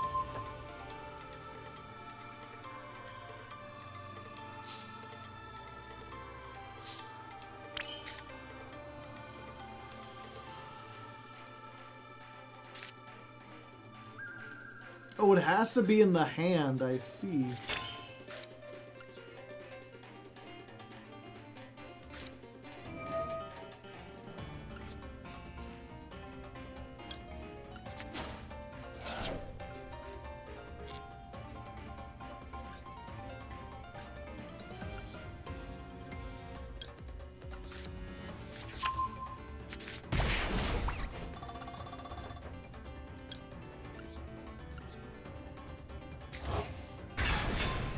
Just got the Skull Servant alongside it.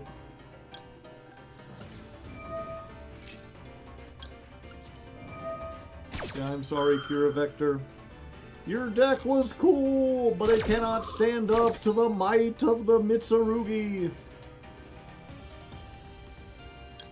More like Mitsapoogie. Am I right, gamers?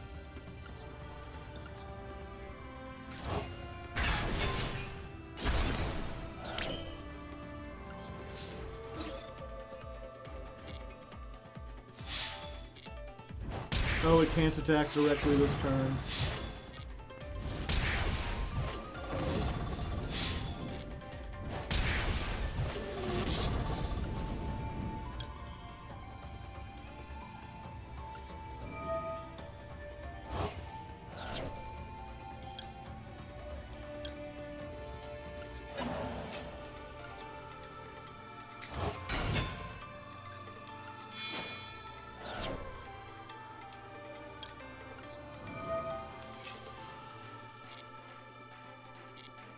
I'm curious, does this work, chat?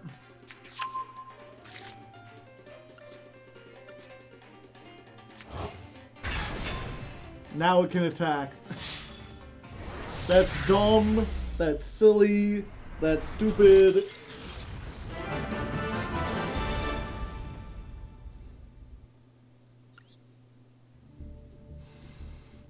It launched alongside Moisa White.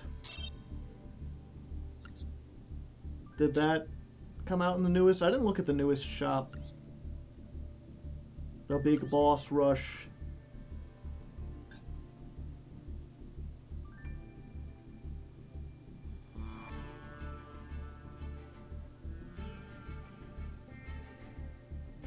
Oh, so it's not in here.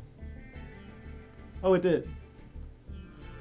And is there another white? There is.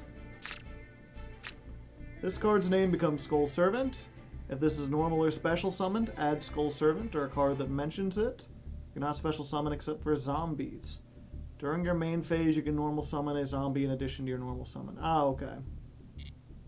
Gotcha. Speaking of the new cards, chat, have you seen the summon animation for this thing?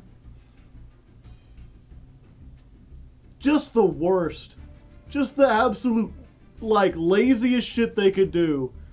Like, you look at her animation, she wiggles a little bit, she blinks or whatever. This is literally just a PNG. No moving parts, no lasers. It just... womp. PowerPoint presentation.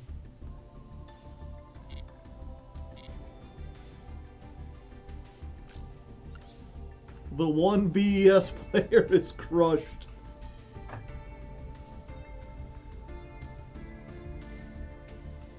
Okay. So, Frost Hollow, you're up next. Do we get the mods to squid the someone? Yes, okay. Pharaoh's Eye, made it. Now just send me a private message and you will be put into the line. For now, Frost Hollow, come on down. Got Frost Hollow, then Tud, then Redox, then presumably Pharaoh's Eye.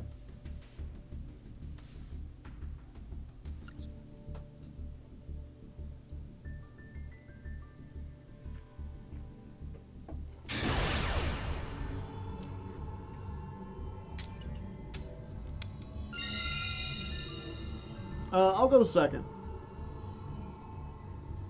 As much as I need to learn the go first combos of this, I also need to learn how to break boards a little bit. And this deck is pretty good at going second. They could have had it shoot the laser. If they weren't going to animate it, they could at least put some, like, power into the effects and have it, like, go beat boop. You know?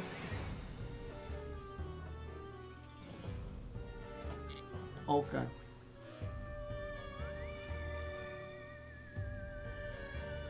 The mirror.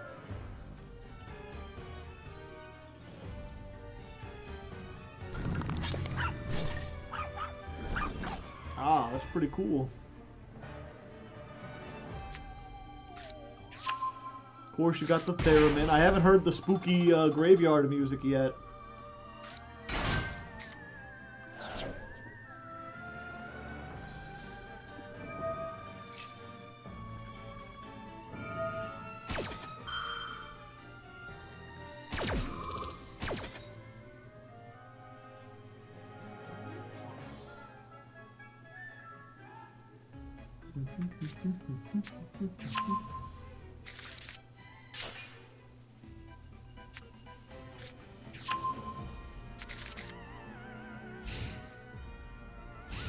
All in the standby.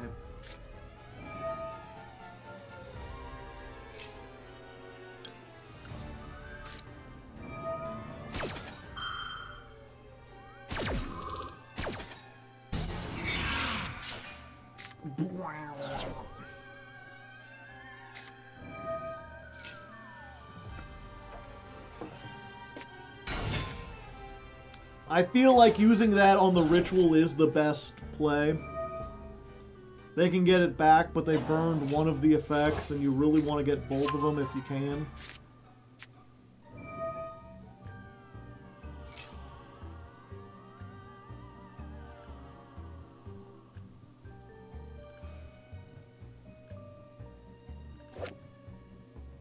It doesn't tell you which one they did.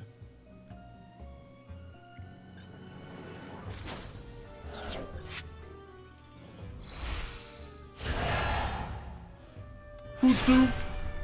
Oh, savior of the universe. Do do do. Futsu. Oh, he'll save every one of us.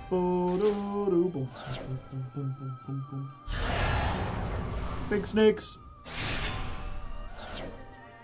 Finisher rank #1.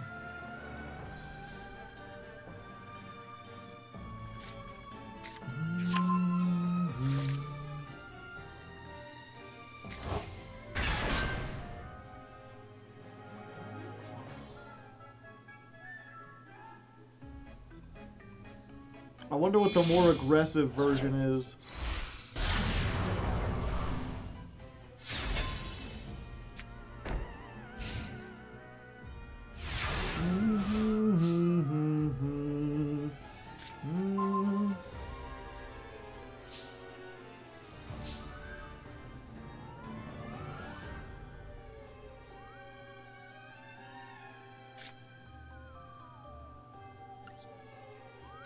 Let's go.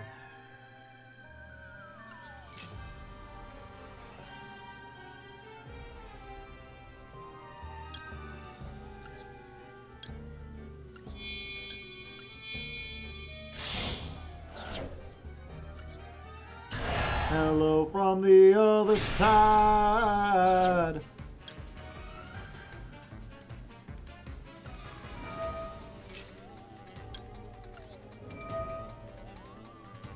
I'm chain blocking, chat. I'm blocking my chains. This latest blog post, which one? From Genesis?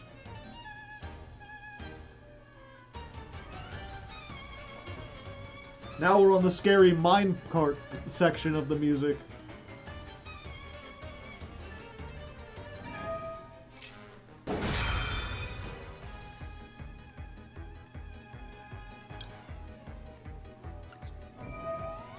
Character development.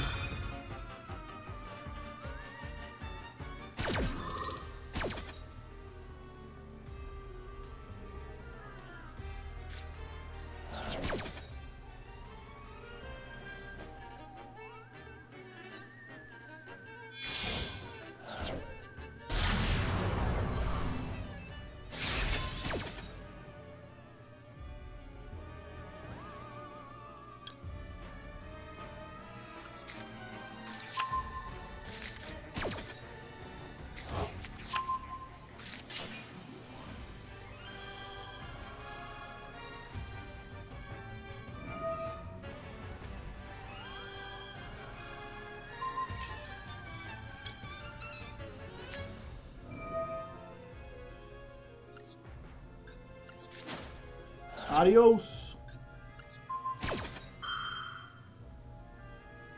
Tribute for cost. Tribute for cost. Tribute for cost.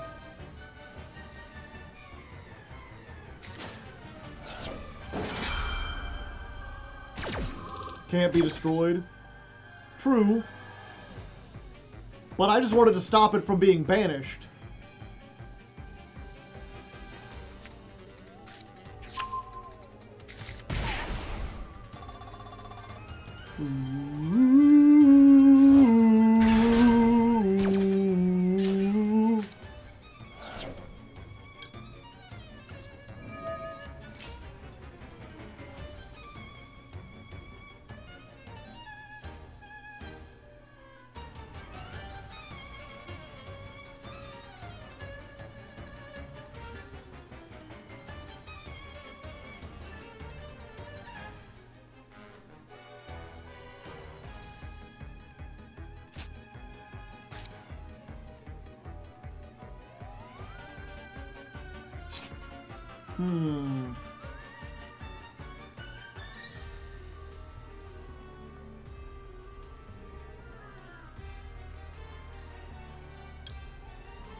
Special summon it? No.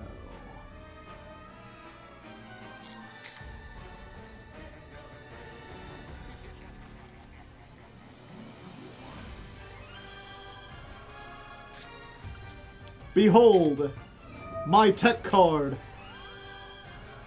Bet you weren't expecting that, huh?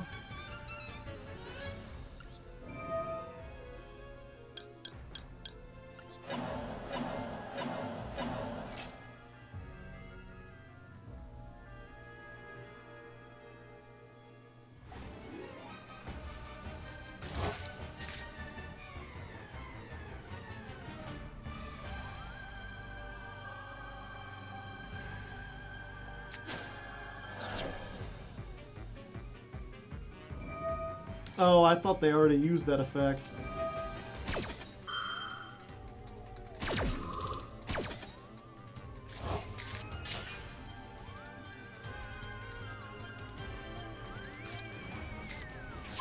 Magatama. Magatama.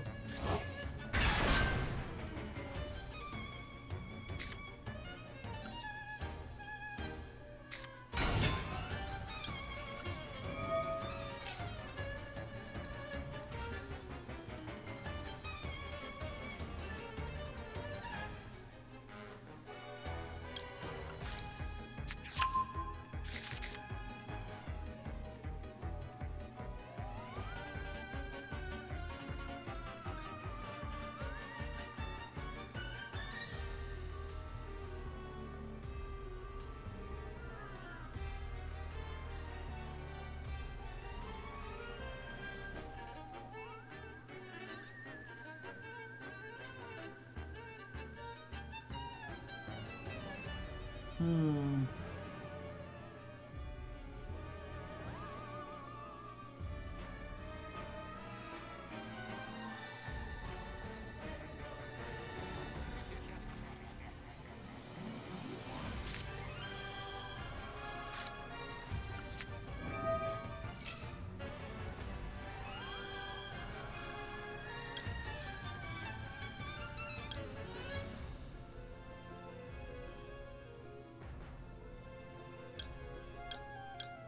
Used all three.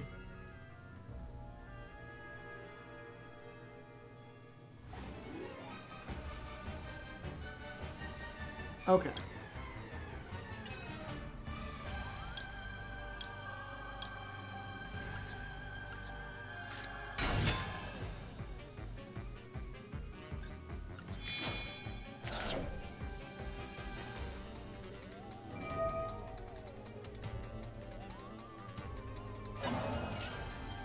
Yep, I forgot.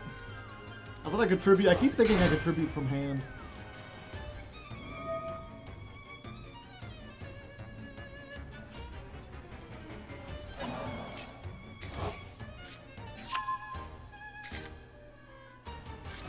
Yep, I'm just dead.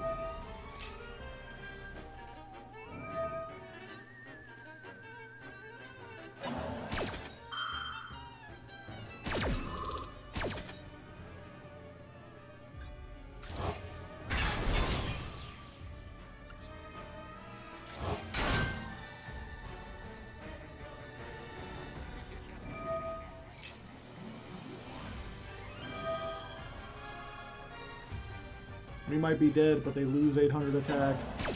Yeah, for some reason I thought I was like, okay, this already used its effect, so they can't bring it back if they tribute it off. I also thought I could get to the kaiju, and I just couldn't. This needed to be like any other thing. Yep.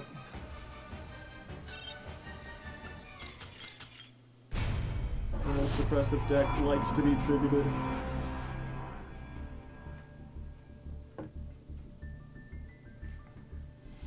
Alright. Tud Sampha. We'll get you on in here. Yeah, I'll have to think. I'm not sure if there's a way I could have played around that. Maybe there was. I got lost in the sauce.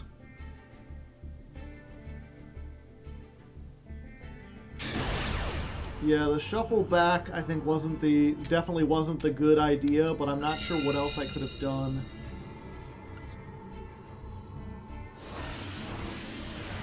I guess I could have gotten prayers and done something. But I was out of a lot of interaction. Bestials are decent.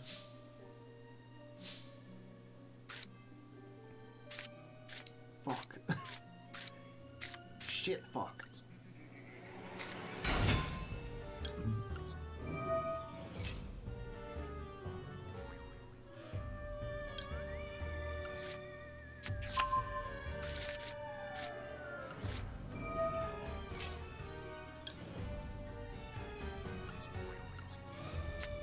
Yoink.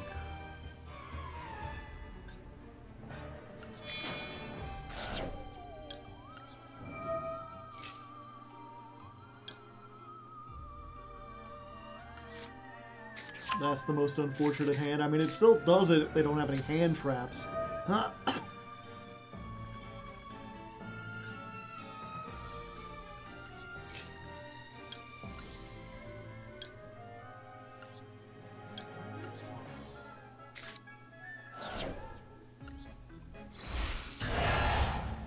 a mirror match in the testing. I appreciate it.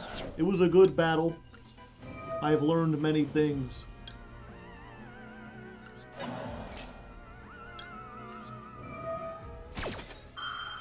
I may want to consider some cards specifically for the mirror match, depending on how often it comes up.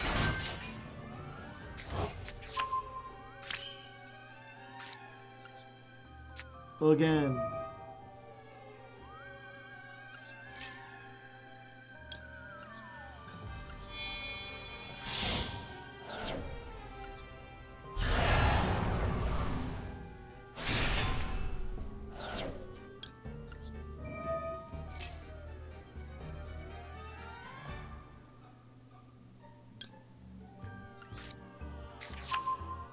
Get prayers.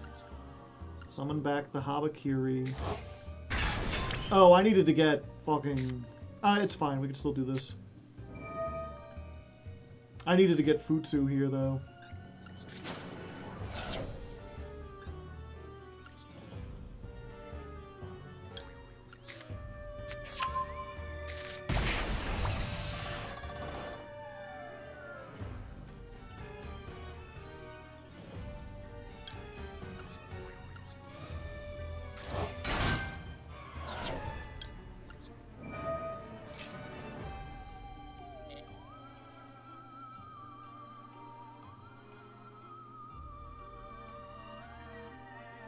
I already have, like, everything I want.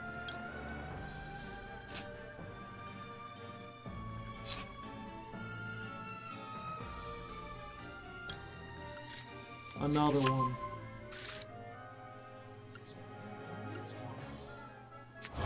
So many level 4s on my field.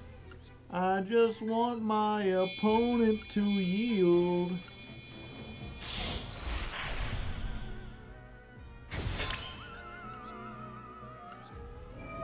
How gallant, how granite.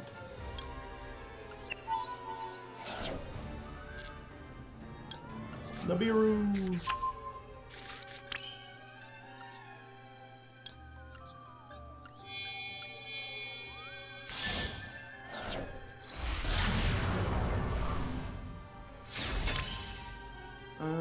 Oh yeah, I've already used all of them. I guess it's fine.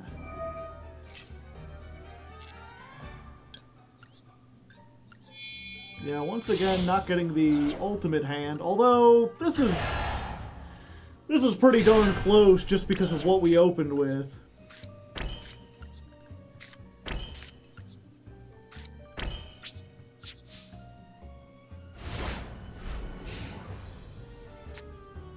I got a 10 twice today. Oof. What was it? There is a secret to getting an ad-free experience, chat. I'll see if I can show it to you. It might just be my browser, I don't know. But at least there's a way to do it on Firefox. Oh, Tud's playing Cyber Darks again. I forget he's a one-trick.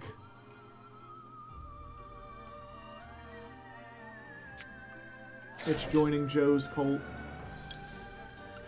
No, not necessarily. It's... I guess I can explain it while this is going, because I'm going to let him play a little bit. But what you can do is, usually, when an ad starts playing on the main screen, at least if you're on PC. If you're on mobile, you probably can't do this. But on PC, whenever an ad starts playing on the main screen, it moves the stream to a little smaller box. And it usually mutes it, so you can kind of see what's going on, even if you can't interact with it. But on that box, there's a, like, open picture-in-picture that'll open that box in another window. And if you do, then underneath they have volume controls. And you can unmute the stream and mute the ad. It's a little annoying to have to do, but like, then you can continue to watch the stream while the ads are muted.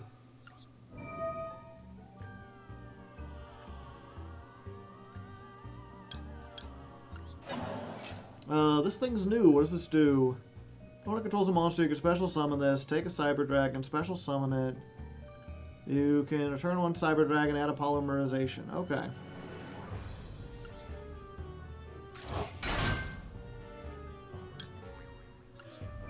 I've never had ads while watching a Joe stream. I mean, I don't play them purposely.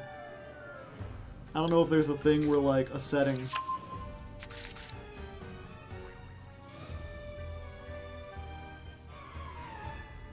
If you have a VPN, Twitch in Malaysia only has 30-second ads, and it's like once every 1 or 2 hours.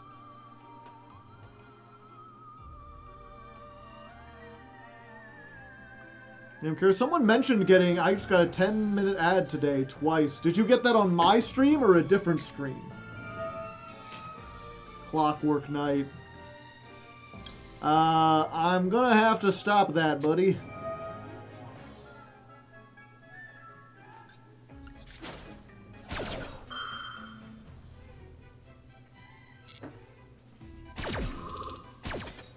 I cannot allow you to synchro with my entire fusion with my entire field.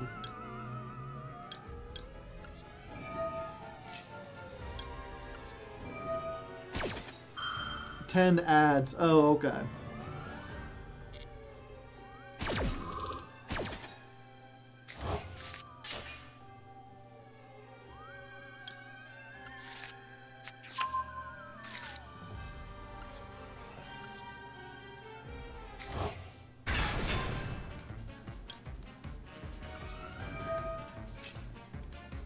Twitch has this thing that takes away ads. Yeah, Twitch Turbo. If you watch a lot of streams, Twitch Turbo is absolutely worth it. Because it's $11 a month, and it basically makes it so you're subbed to every channel. You get no ads for any of them.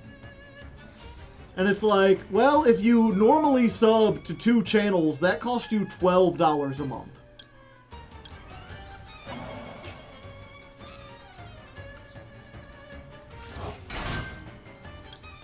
So it's like, yeah, if you would sub to 2 channels for less money, you can just get Twitch Turbo, and then every channel you watch gets money, and every channel you watch gets no ads. Before YouTube ad revenue went down and my channel started doing poorly, I had Turbo and it was great. But I only really watch MBT streams. I used to watch Ame, but she quit. So, like, it's not really worth it to pay that much for something I don't use that often.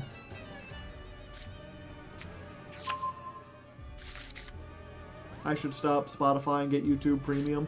That's the only streaming service I still keep. Everything else I got rid of. But being able to watch, like, 8-hour videos on YouTube and just not get ads at all and not have to worry about ad block messing shit up or causing you to, like, see weird stuff.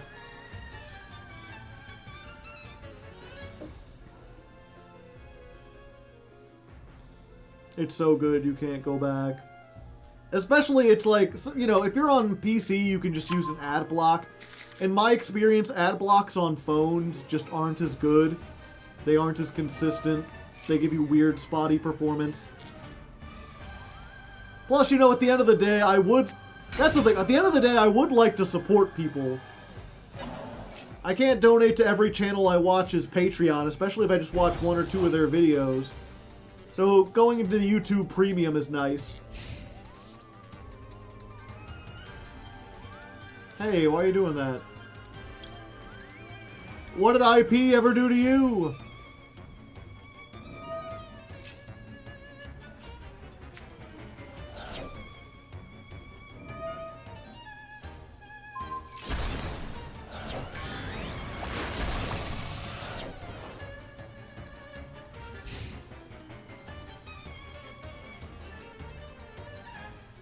It mutes YouTube ads and clicks the skip button for you. Neat.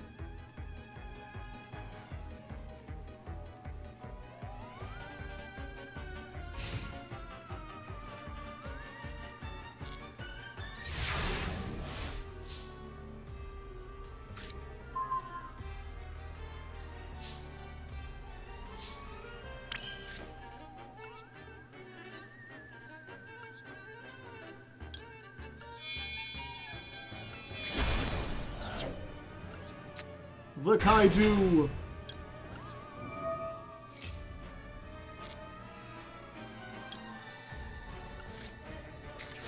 Whatever, I think I've got this. I don't want to...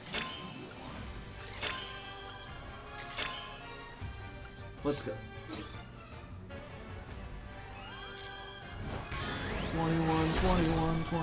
21. Scientists got stumped by exactly 21. I do want to test this real quick. Can I do this? 3200. Activate prayers. Tribute this. Add a Mitsurugi.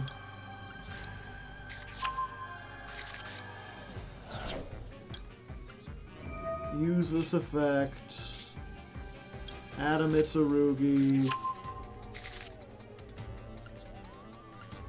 Ame comes back. Yeah, that's gross. That's so gross!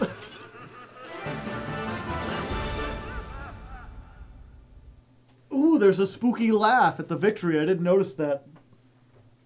Yeah, I wasn't using prayer's effect to summon back. I was using prayer's effect to, like, tribute a Mitsurugi.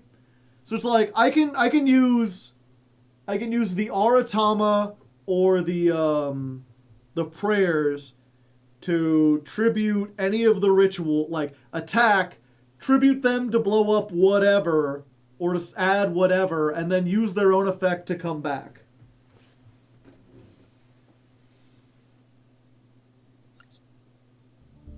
That's why Murakumo's so high on finishers.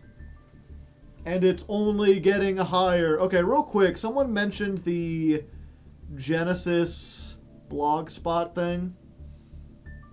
I am interested in Genesis, so let's take a moment to check this out. Next up is Redox, and then Pharaoh's Eye.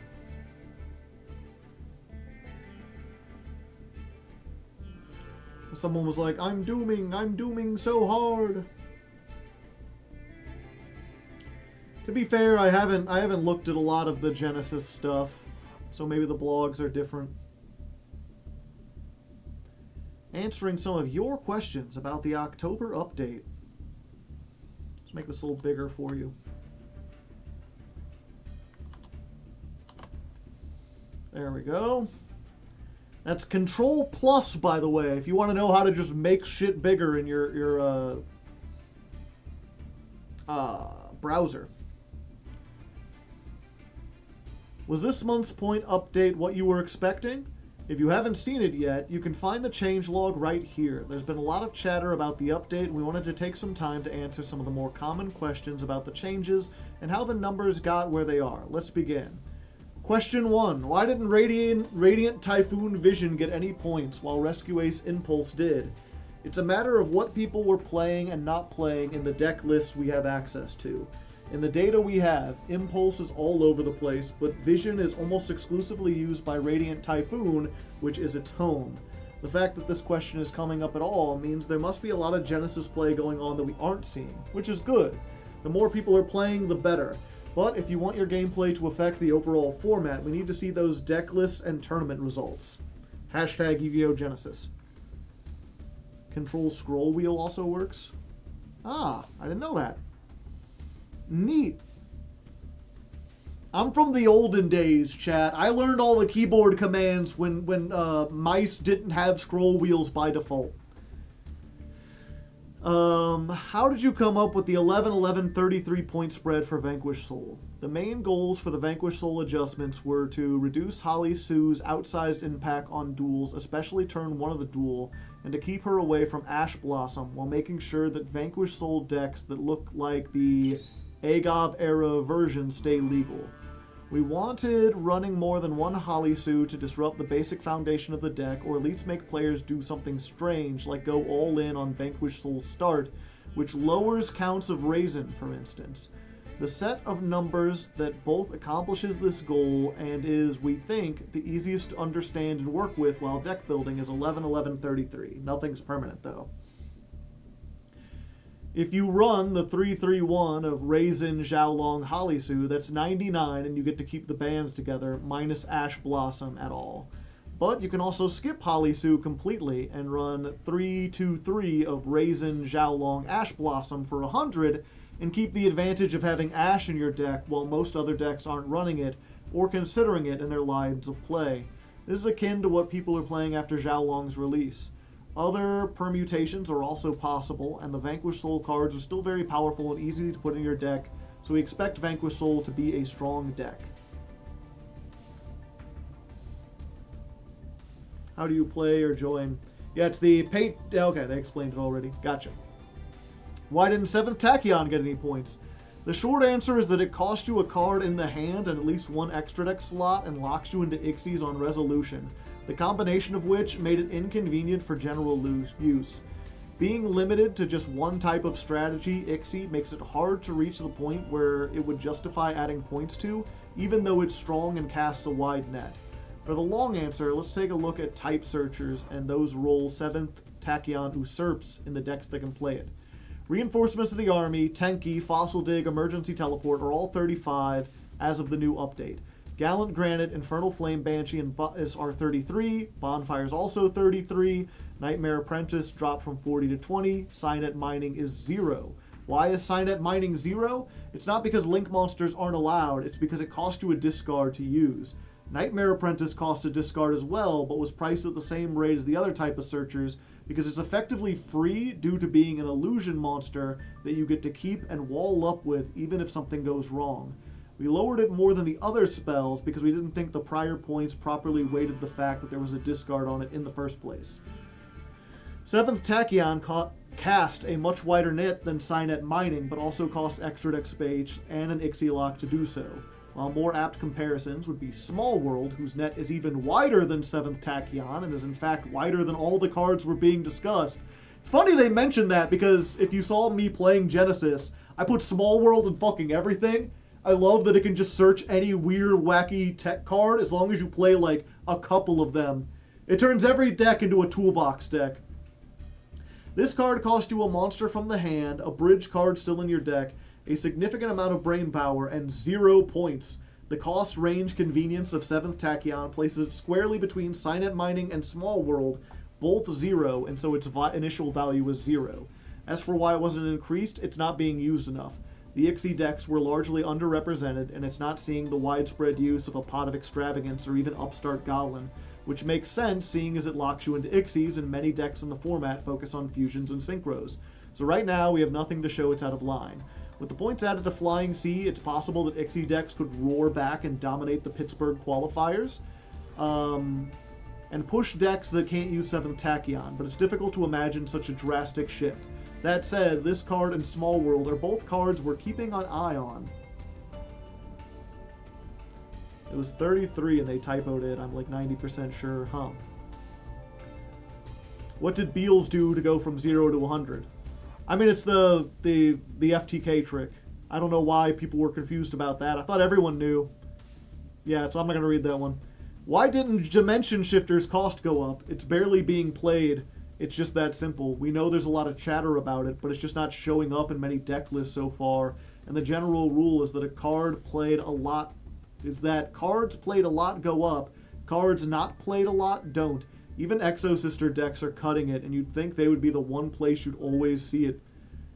What in the world happened to the branded extra deck?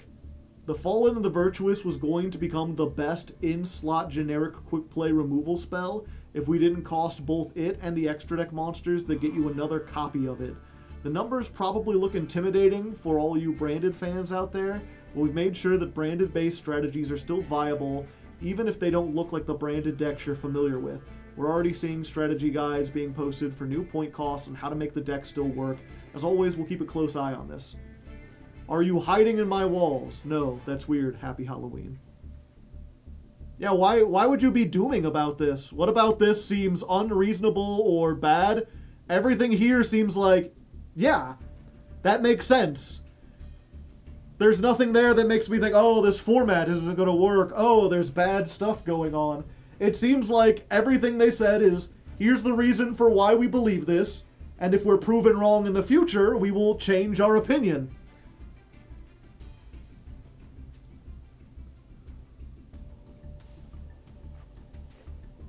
This is weird. Who's making this blog? People at Konami. Don't agree with that philosophy about D-Shifter.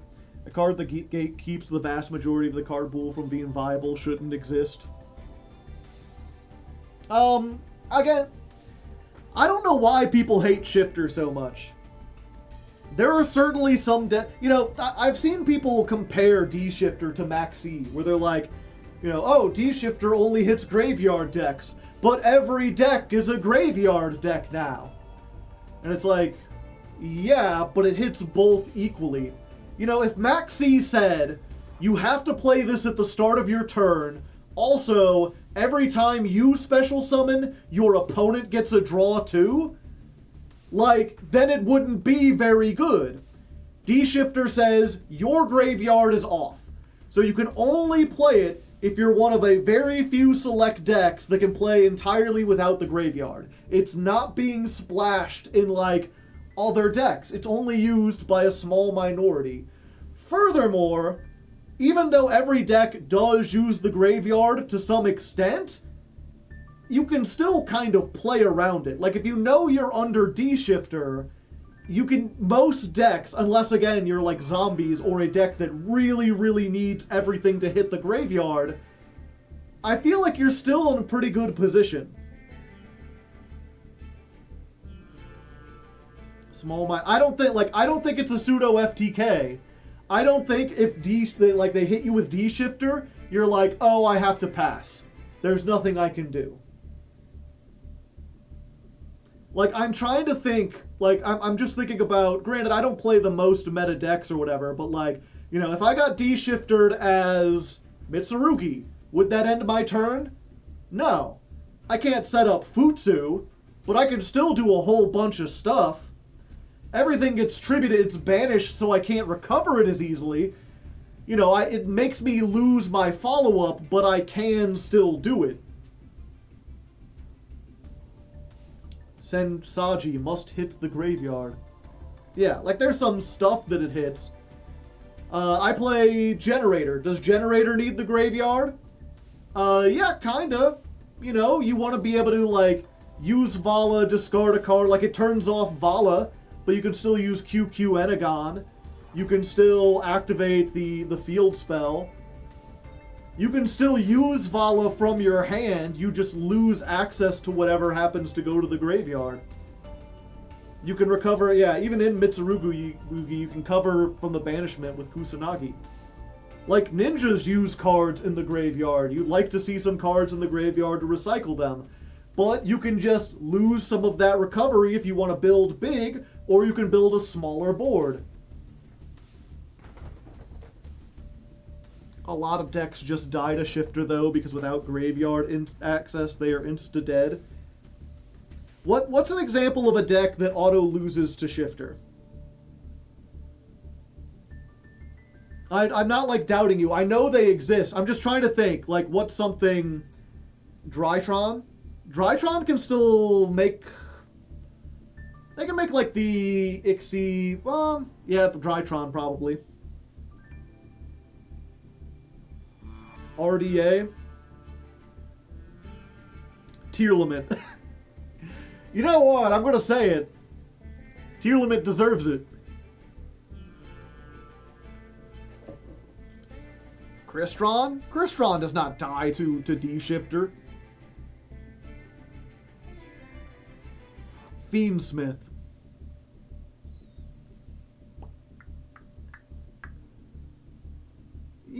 No. You can still do stuff in Fiendsmith. It's harder, but if you can make Lacrima, you can summon back a banished engraver, and then you can make something, you can make a rank 6. Horus. Talking about Shifter generally or in Standard? We're talking about specifically in Genesis format.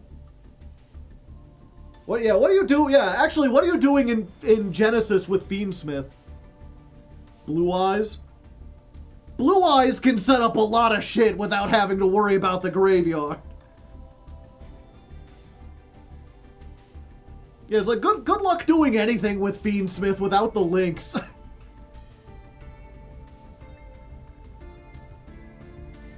How the hell do you make Lacrima under Shifter? I'm trying to think real quick. What's the link to... Is the link to have to use Graveyard, or can it use Field too? No Maiden effect? Yeah. No Blue Eyes in the grave. Yeah, but like Blue Eyes, like that's the thing. Blue Eyes, you can still make your synchro. You can still set up the back row, including the like True Light with the trap that pops to. You could still search Valor. You can like if they shifter you, you can still make a big board. The only thing is, you're going to be down 1 Blue Eyes, so your trap won't be as effective if you make the synchro, unless you can search 1 to your hand.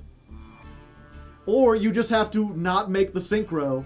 You can wall up with Maiden and Blue Eyes and the trap, and have the Majesty set. Roar summons from banishment, right? Yeah. Drag Unity. They can no longer recycle their tuners. Maiden has to be sent to the graveyard as cost. They can't do it under Shifter. Valor is dead because... Oh, Valor. I thought Valor was a discard.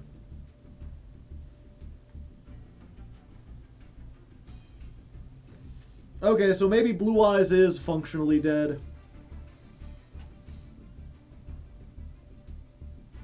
Shifter does kill most... Shifter kills, like... It kills Maxi, it kills Droll, and I guess it kills Valor. It doesn't kill Ash Blossom. It doesn't kill Ghost Ogre or Ghost Bell. Doesn't kill Imperm or either of the Dominus cards.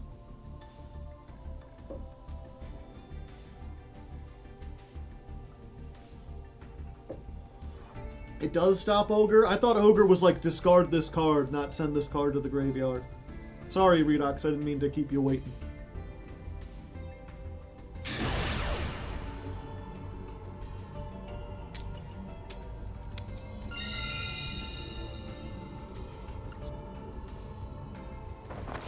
She can jump into the graveyard from the field even. She's a weirdo, yeah.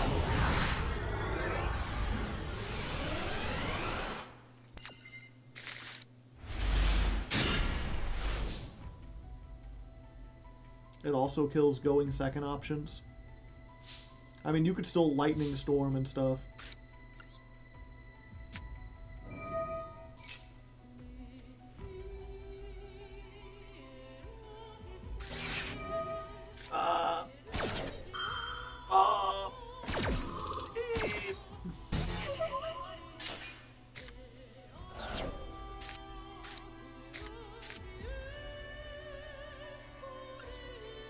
I'm in danger, chat.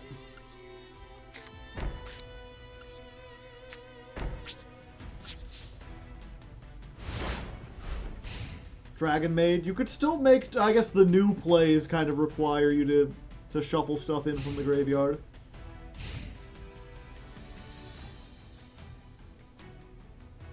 I don't understand how Shifter is bad for the game is controversial. Because it's a double-sided floodgate, and it only works for 1 turn. Every other floodgate that is annoying, except for Droll, is either only 1-sided, or it lingers for much longer.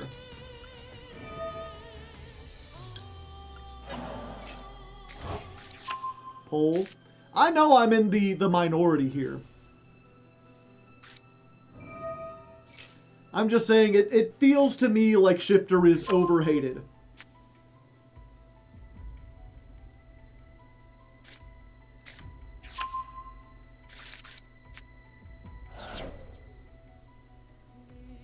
Works for one turn. I mean, yeah, it works during your opponent's turn, too.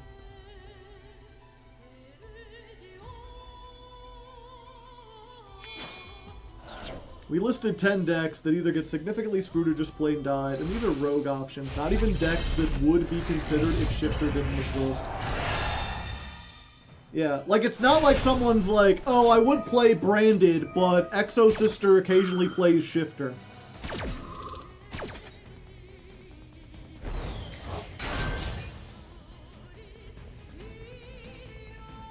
Like, if Shifter was something where you could build your board and use your graveyard and then activate Shifter and be like, haha, I got my graveyard, you didn't, then I feel like it would be unfair.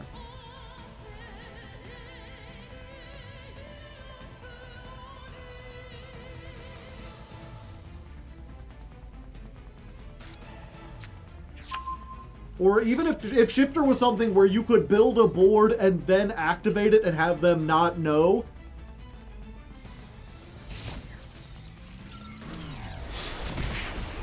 Fusions could be banned and I would still play Branded.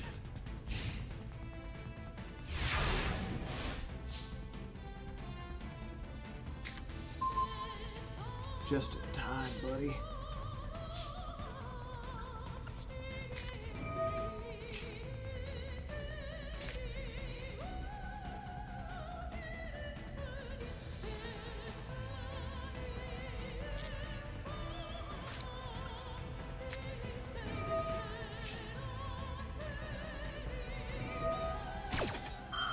Yep.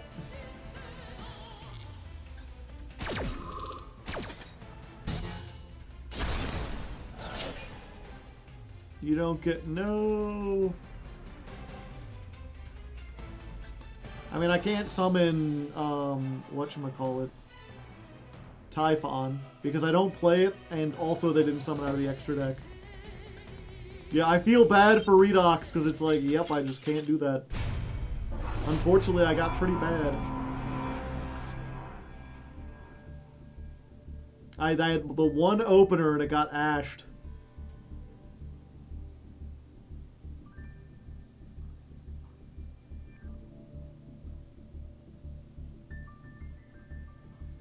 Another squid.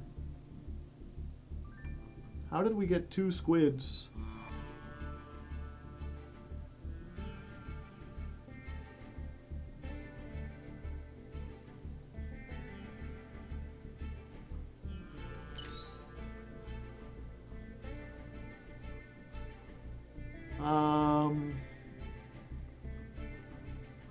One second, chat. Something weird's going on.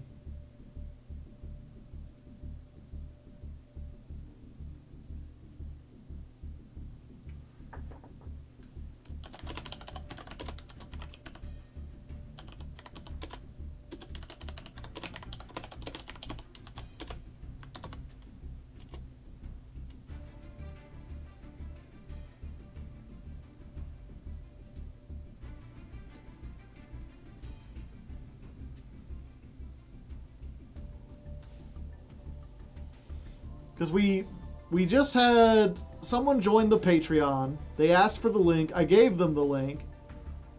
Someone with their name joined from... Like, I guess, because they were in here, they said their name was Pharaoh's Eye. Pharaoh's Eye joined the Discord.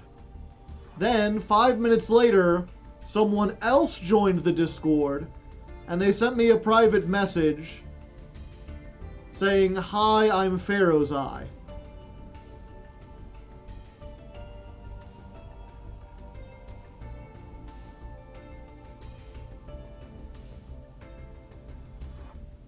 So, you can't both be Pharaoh's Eye.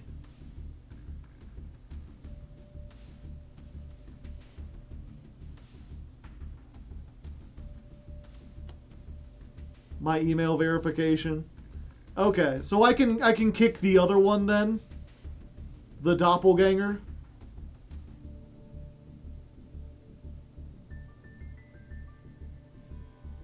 Yeah, okay.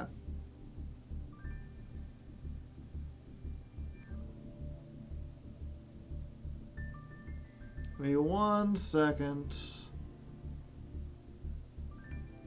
Reason for kick, duplicate. Yeah, because one thing I'm always on the lookout for, right, chat, is that, because the link is good, the link I send out is good for, like, an hour. And so there's a worry that, like, someone will join the Discord and then give the link to a bunch of their friends, and then we'll get, like, 5 people joining off of that one link who didn't donate. That's part of the reason why I like to have it, like, be personalized. You know, send me a message on Discord. All you gotta do is say, I would like the link. I will send you the link. Then you come on, and when you enter the Discord, I say, tell me your Patreon name so I can link up. I have, like, a little document where I write, like, this is their name on Patreon. This is their name on Discord. You know, now you're accounted for. So whenever I have something where, like, I give the link and then 2 people show up, it's like, hold up, one moment. They were, in fact, both Pharaoh's Eye. Okay. But yeah, we got it sorted out. It was just an innocent misunderstanding. And you're up, by the way, Pharaoh. You want to come on in here? They said their master duel name is Coco. Case closed. Yeah, to be fair, we haven't had that happen yet. I'm gonna head out so I don't see what you get. Appreciate it.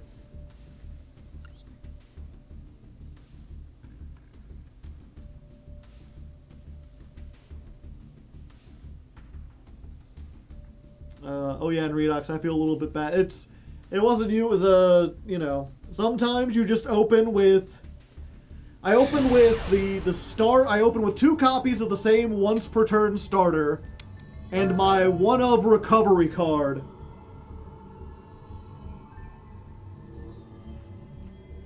And you just happen to have the Ash and the 1 negate, and I drew Maxi for turn. So now that, you know, I expect people to I just drew badly. I feel sorry about that.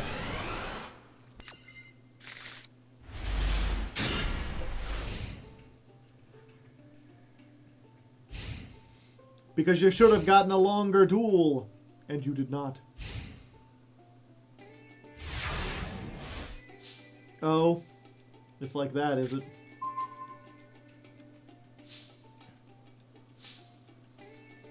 Okay, so I can normal summon this guy. Give me a monster.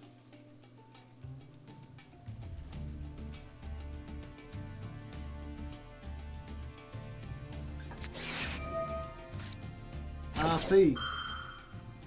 Fualos.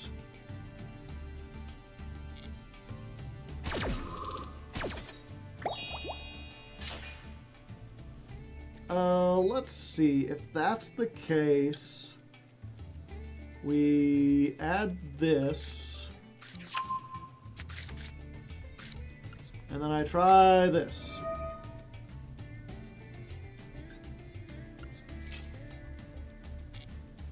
Summon from my hand. Let's use this and this.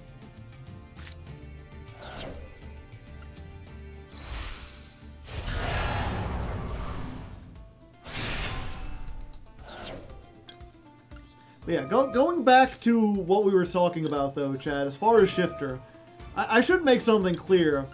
If they were to ban Shifter tomorrow and like 100 point it, I'd be like, okay, that's perfectly fine. I understand. You know, I'm not gonna pretend like, oh, Shifter is something that we absolutely need in the format. I completely understand the people who like it. I do think you have valid arguments.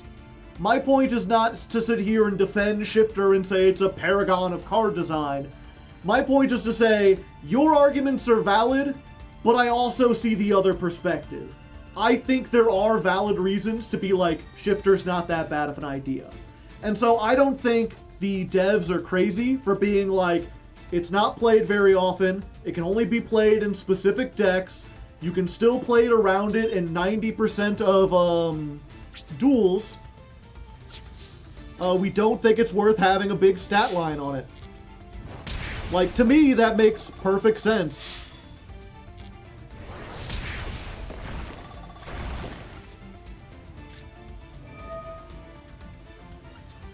Tribute a monster? Yes.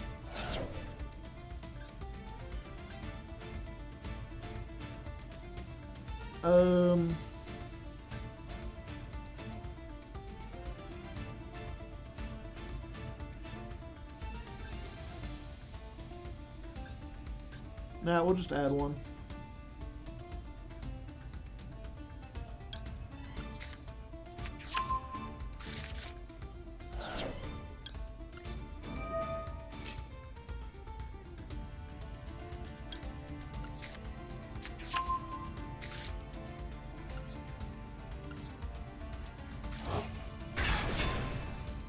And now if I had Gaga Cowboy, this is where I would end the game. But I don't.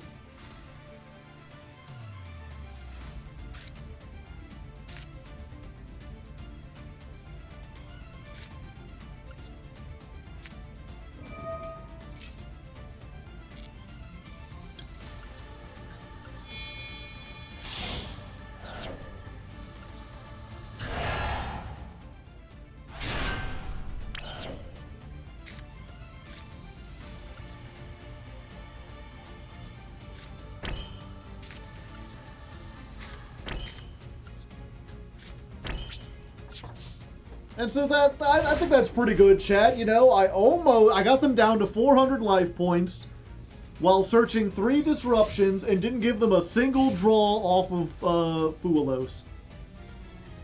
Ame no Cowboy no Mitsurugi. We could even set yeah, we could. Hello, Droll. Ah. It's like that, is it? An unfortunate side effect. I feel, you know what, because you just joined the Patreon and you had such a, like, obviously a bricked bad opening, I'll let you get a second one in here.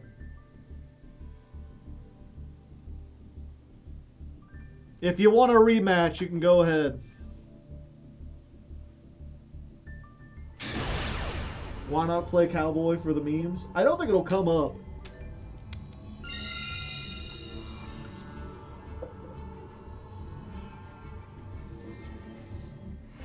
But I could. I'll have to look at what else I have. What do we take out for the Cowboy, chat?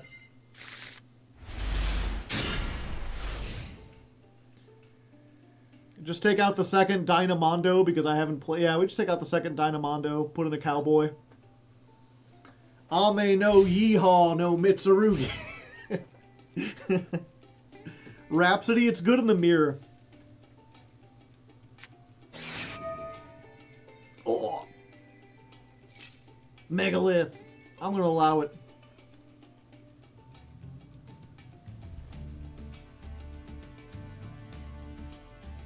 It would be a funny count. What is the counter for this game, chat?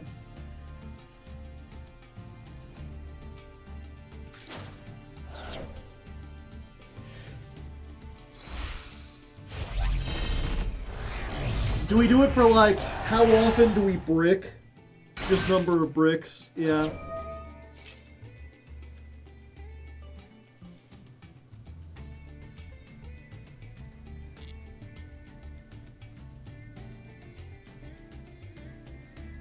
Yeah, I don't want to have a counter for Cowboy for game because then we'll, like, you know, it'll end with us doing a whole bunch of BM. Is the Megalith stuff out yet? I don't think so.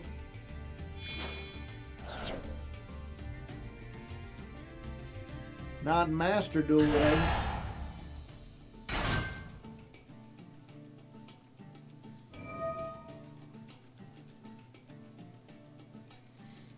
Pastel Azul, I am the fool.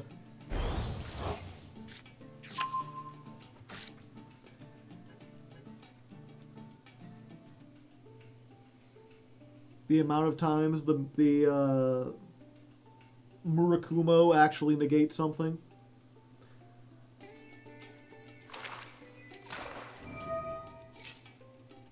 Sheesh.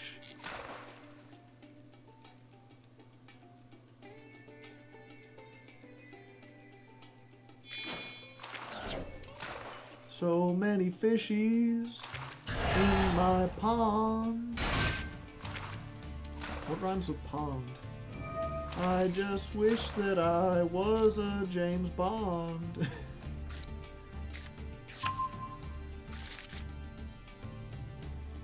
How many times we nuke the field? I feel like that's just like an effect we activate a lot. It's not like a rare occurrence. Something that, like, keeping track of the coin flips has taught me is you really don't want something that I have to update, like, every single duel, because I'll forget.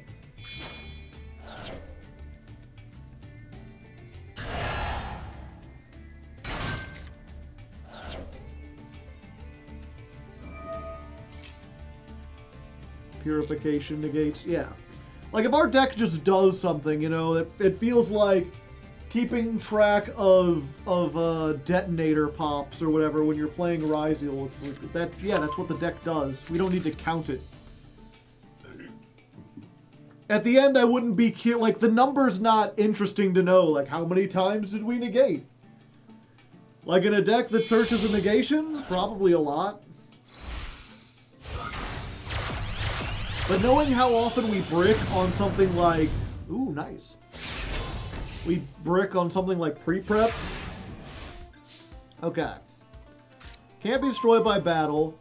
Can't be destroyed by card effects. Can't be targeted. So no destroy, no target. That might be a little tricky. Let's go.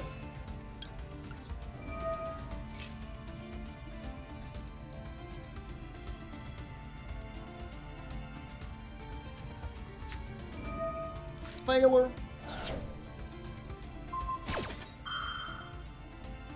But what if I hit you with the haha? I can't be here because I'm tributed. And then they hit me with the called by.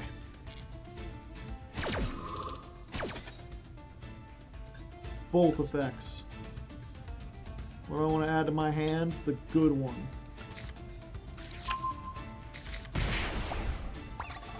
Special summon a monster? I mean, sure.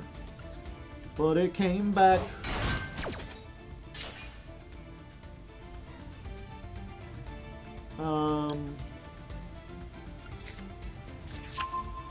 This guy.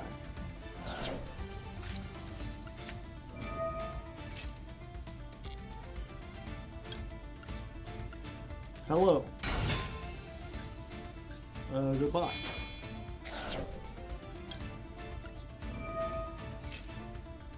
Give me a ritual.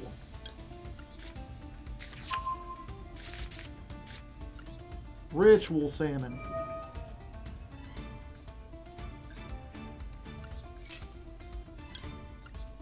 I'm gonna get this using you and you.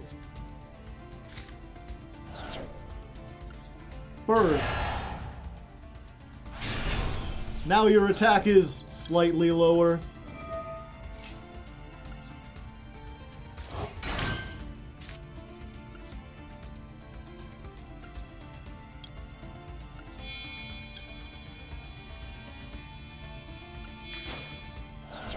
Question is, do you have any way to recover from that, or are you just dead now?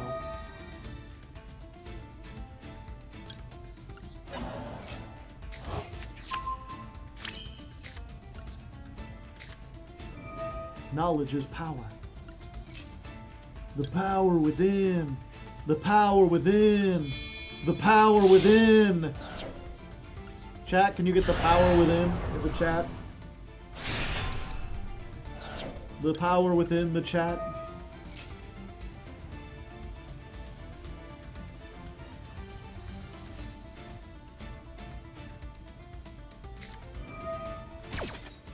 Yeah, I'm finished!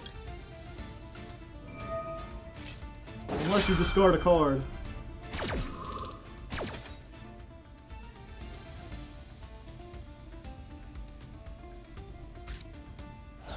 They discarded a card.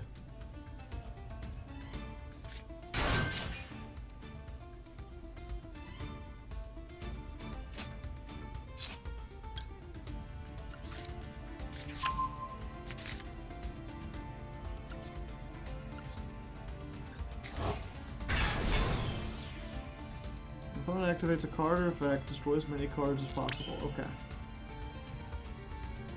I'll just... Because 32. Why do I got 32? I don't know. They just made him big for no reason.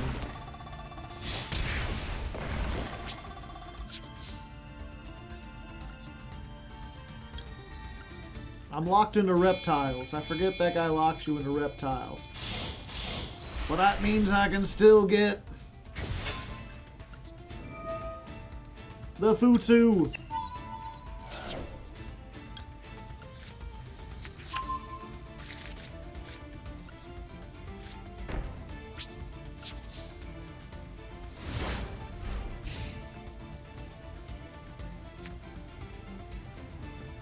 The power within, Patrick!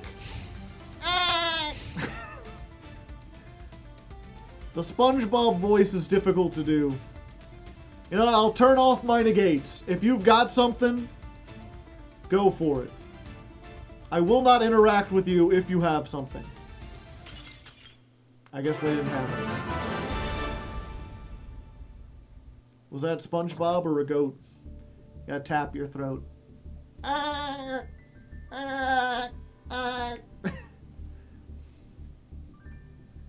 The Grave archetype. Negate. Don't know of any one-card combos for Megalith. I don't know what they were playing. Maybe they had something else. Hard to say. Hard to leg. All right, with that, we have gone through all of the patrons, which means now we're going to open it up to anyone. After I look at the new cards. I want to take a little break from dueling, chat. I want to see what's in the new pack. We haven't read. We're gonna do some new cards, PogChamp. We're gonna read through the cards together. At least the URs. See what's going on here. Put this down here by me. Okay, so Ladies Dragon Maid. I think I've already seen this today. 2 Dragon Maid monsters with the same attribute but different levels must be special summoned by banishing the above monsters, one from your field and one from your graveyard. So if you dump anything into the graveyard, I think that's Kitchen, that's like Foolish's one, so that's just like a 1-card thing. If this card is special summoned, special summon a level 4 lower Dragon Maid from your deck, so you get the one that gets you the fusion. Kid, thank you for the 42 months. Then during the standby phase, you can fusion summon a Dragon Maid from your extra deck by shuffling its materials from your field or banishment into the deck. So you make this by banishing 2 monsters, and then you get those 2 monsters, you shuffle them into the deck, you get the thing. So it's just like it turns Kitchen into a 1-card starter that gets you into the Xiao you want, while also getting you every other thing. New Dragon Maid card, yeah. And this is, you know, this might go up on the main channel. I've been thinking about doing something like this, probably not as edited, but let me know if you enjoy this, like, Hardleg looks at the new pack and just reads over the new support. They got Vados in here.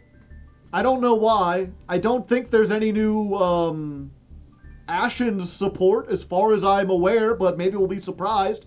Either way, Vados is not good. Cyber Dark Worm. There's new Cyber Dark support. This card's name becomes Cyber Dragon on the field or graveyard. If this card is in your hand or graveyard, and you have another Machine Cyber monster on your field or graveyard, you can send one Cyber Dragon from your hand or deck to the graveyard, special summon this card, then add a Cyber Spell Trap from your deck to from your graveyard to your hand. This is weird. I'm going to be honest, I'm not familiar enough with the Cyber Dark cards. Tud Sampha is a patron who's kind of like a Cyber Dark one-trick. Maybe they can let me know if this is worth, like, the UR points. It feels weird. There's not a whole lot of stuff that really needs Cyber Dragons in the graveyard. It's not like the white cards, the, like, Skull Servants. Hand or graveyard, and you have another Cyber in your field or graveyard, send a Cyber Dragon from your deck to the graveyard. I don't know why you would want a Cyber Dragon in the like, it has to be the original Cyber Dragon in the graveyard. I guess it sets up for like one of the fusion cards or something. Special summon this, and then it just recovers from the graveyard. It's good, but you only need one. Okay. You can play Worm as a one-of with Cyber Dragon K9 because it's a 5 and it doesn't lock you. You can only use each effect once per duel. I missed that at first. So yeah, probably good. Oh, it says Cyber Dragon Monster. Okay, I missed that. I guess I forgot Cyber Dragon was an archetype. Miasma Dragon Tistina. Level 10, so it helps make their Ixie. If this card is summoned, you can... They really need to just say summoned. Like, what's the chance, or what would it really, like, break this if flip summoning it got its effect? Especially when it's, like, a hard once per turn. They could lower so much of the text by just saying, if this card is summoned. Add 1 Tistina. You cannot let them get the effect on flip. In Tistina specifically. But there's so many other cards where, like, that's never going to come up. Let's say, if this card is summoned, add a Tistina from your deck to your hand, except another copy of itself. For the rest of this turn, light Tistinas gain 1,000 attack.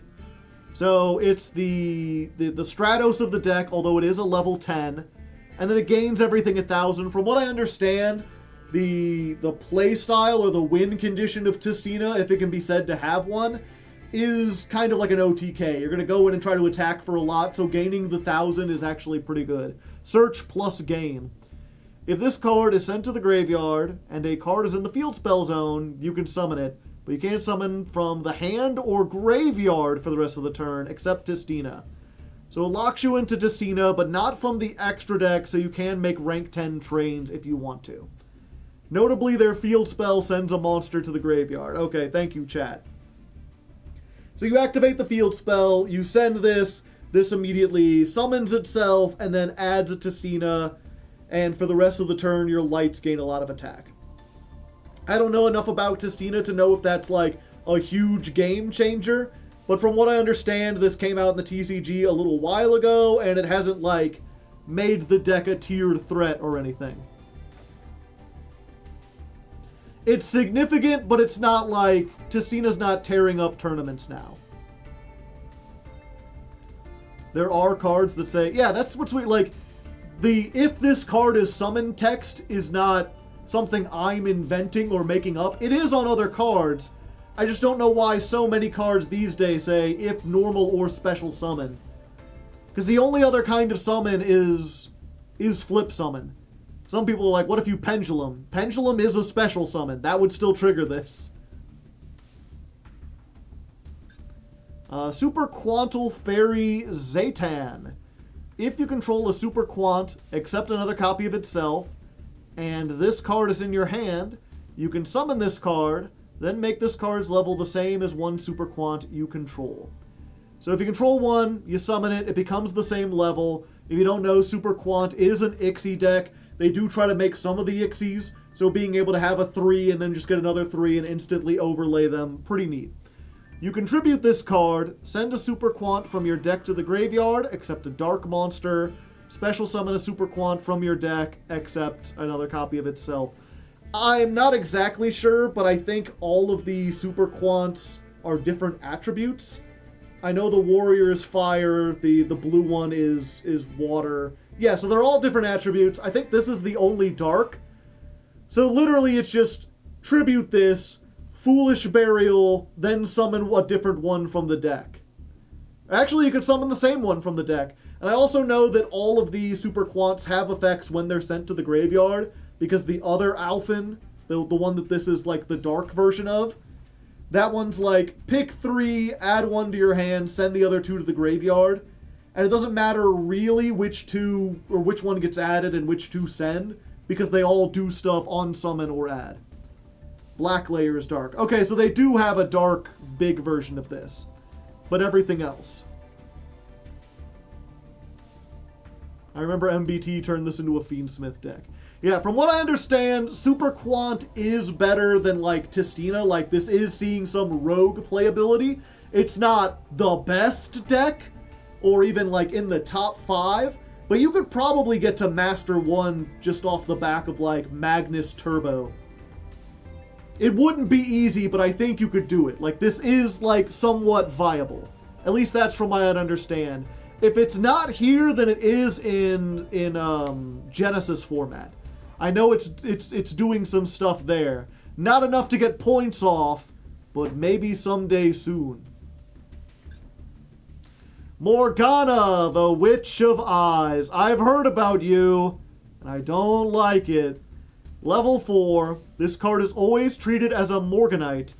When an opponent's monster declares an attack, you can banish a Morganite, negate the attack. You can use each of the following effects once per turn. If this card is summoned, you can add Morganite from your deck to your hand.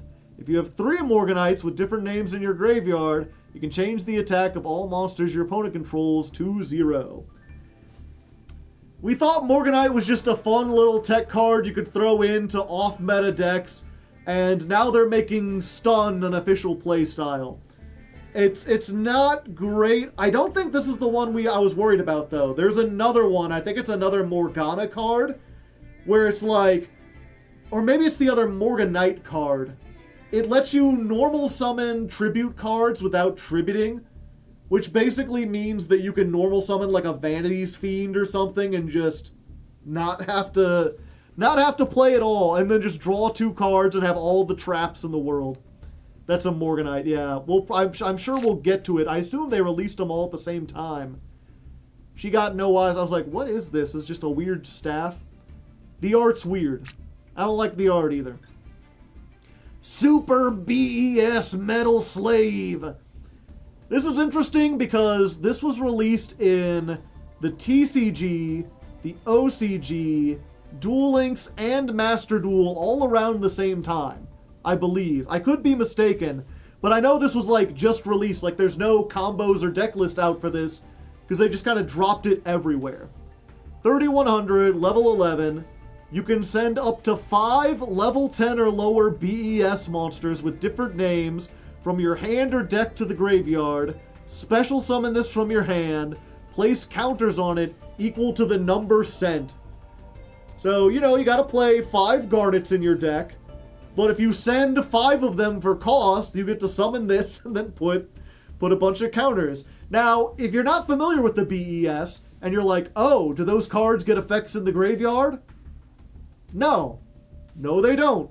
I'm pretty sure. I'm not an expert on BES. I remember trying to build them back in the What a Deck days when they first got their field spell, and I'm pretty sure putting them in the graveyard does not do anything. And then you can use this effect once per turn, or you can use the summon effect once per turn. Then once per chain, you can remove 1 counter from this card, target 2 face-up cards on the field, including a BES you control, destroy them. So I think MBT said it best when he's like, so this is diet, what's it called? I think it was MBT who said it best, where he's like, so this is diet detonator.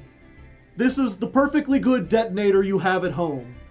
You know, it can theoretically pop 5 cards on the field, but you have to have, like, a card you can target that can't be destroyed.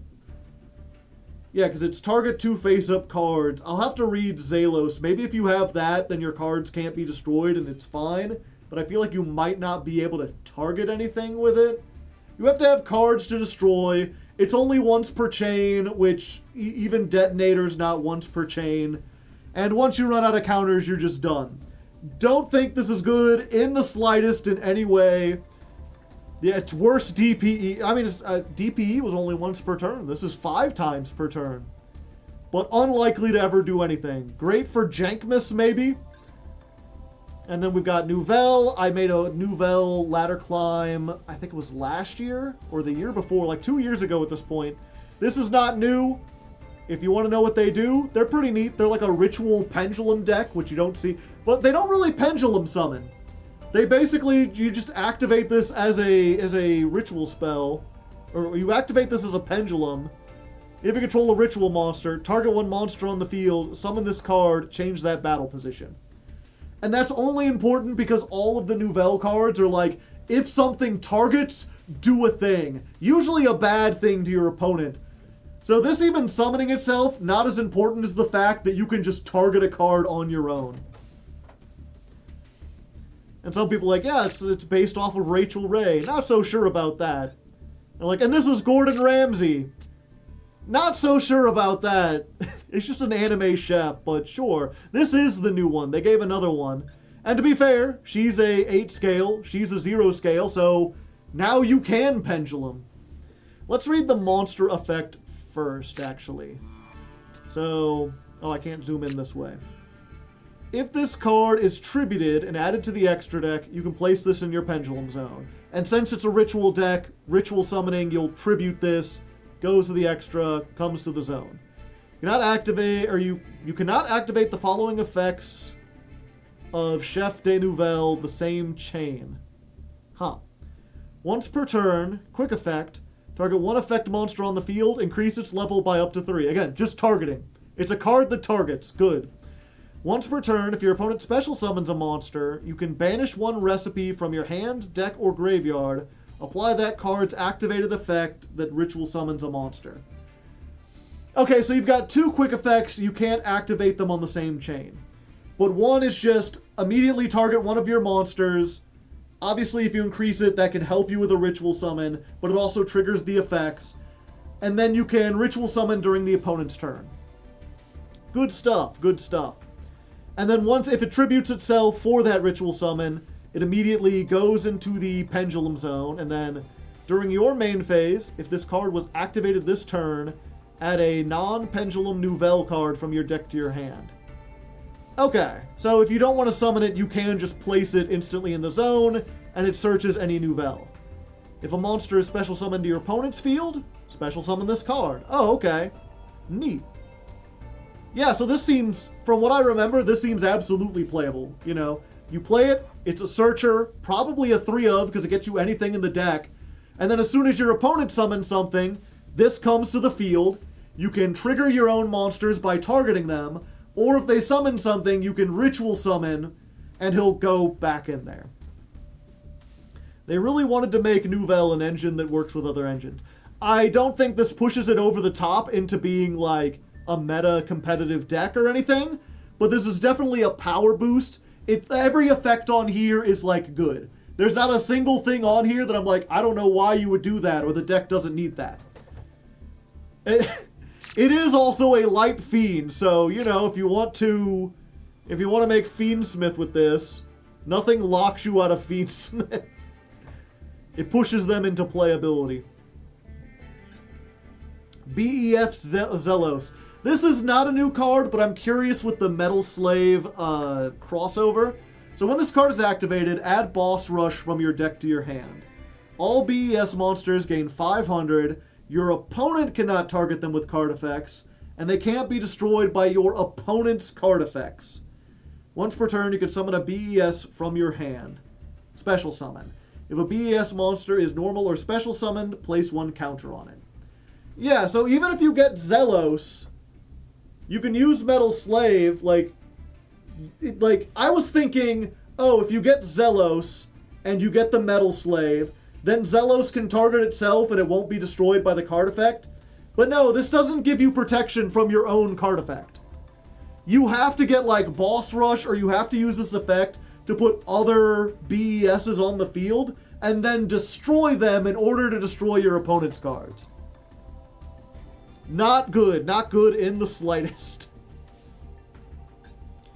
Time-Tearing Morganite. This is an old one. Chaotic Elements. I believe this is also...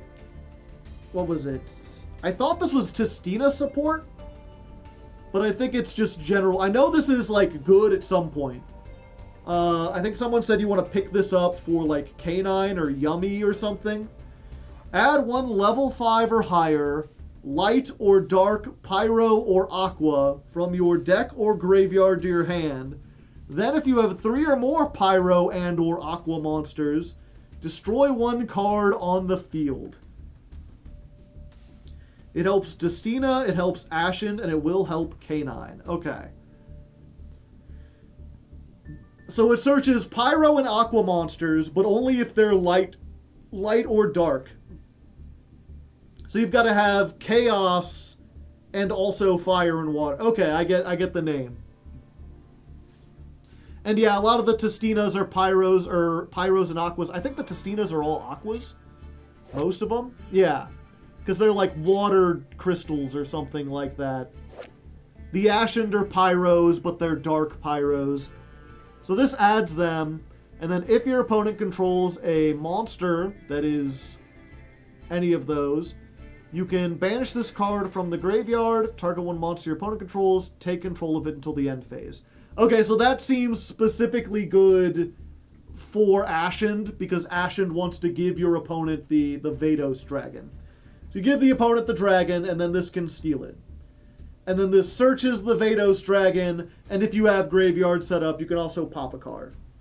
Not bad at all. It's just going to be a matter of what archetypes can use it and when. We've got a new Dominus card, although it's a Dominator's card. If you have no monsters in the graveyard, you can activate this from the hand. When your opponent activates a monster effect on the field, negate that effect. Then if you have a trap in the graveyard, add a Dominus card from your deck to your hand. If you activated this card from your hand, you cannot activate the effects of monsters in your hand, graveyard, and a banishment until the end of the next turn. They say this is good in Paleo. I can see this being good in a couple things. Unlike the other Dominus cards that lock you out of specific attributes, this just locks you out of all activated monster effects. Hand, graveyard, or banishment. Oh no, you can activate monsters on the field. Huh. So this could still be good in, like, actual decks. Especially if you can get a Dominus. You just have to have no active... Like, you can't play hand traps with it. You can't play, like, a graveyard deck or a banish deck. I can see why it's not being played in something like Malice, because they need to activate banished monster effects. But you can play it with some other stuff. You can play it some things. And obviously, if you're playing, like, a stun deck, and all your monster effects are just, like, continuous, you're just summoning a floodgate and then sitting on traps, this gives you a whole bunch of options. Dominus and Morganite, my two greatest friends. This is not new. Felis Regis.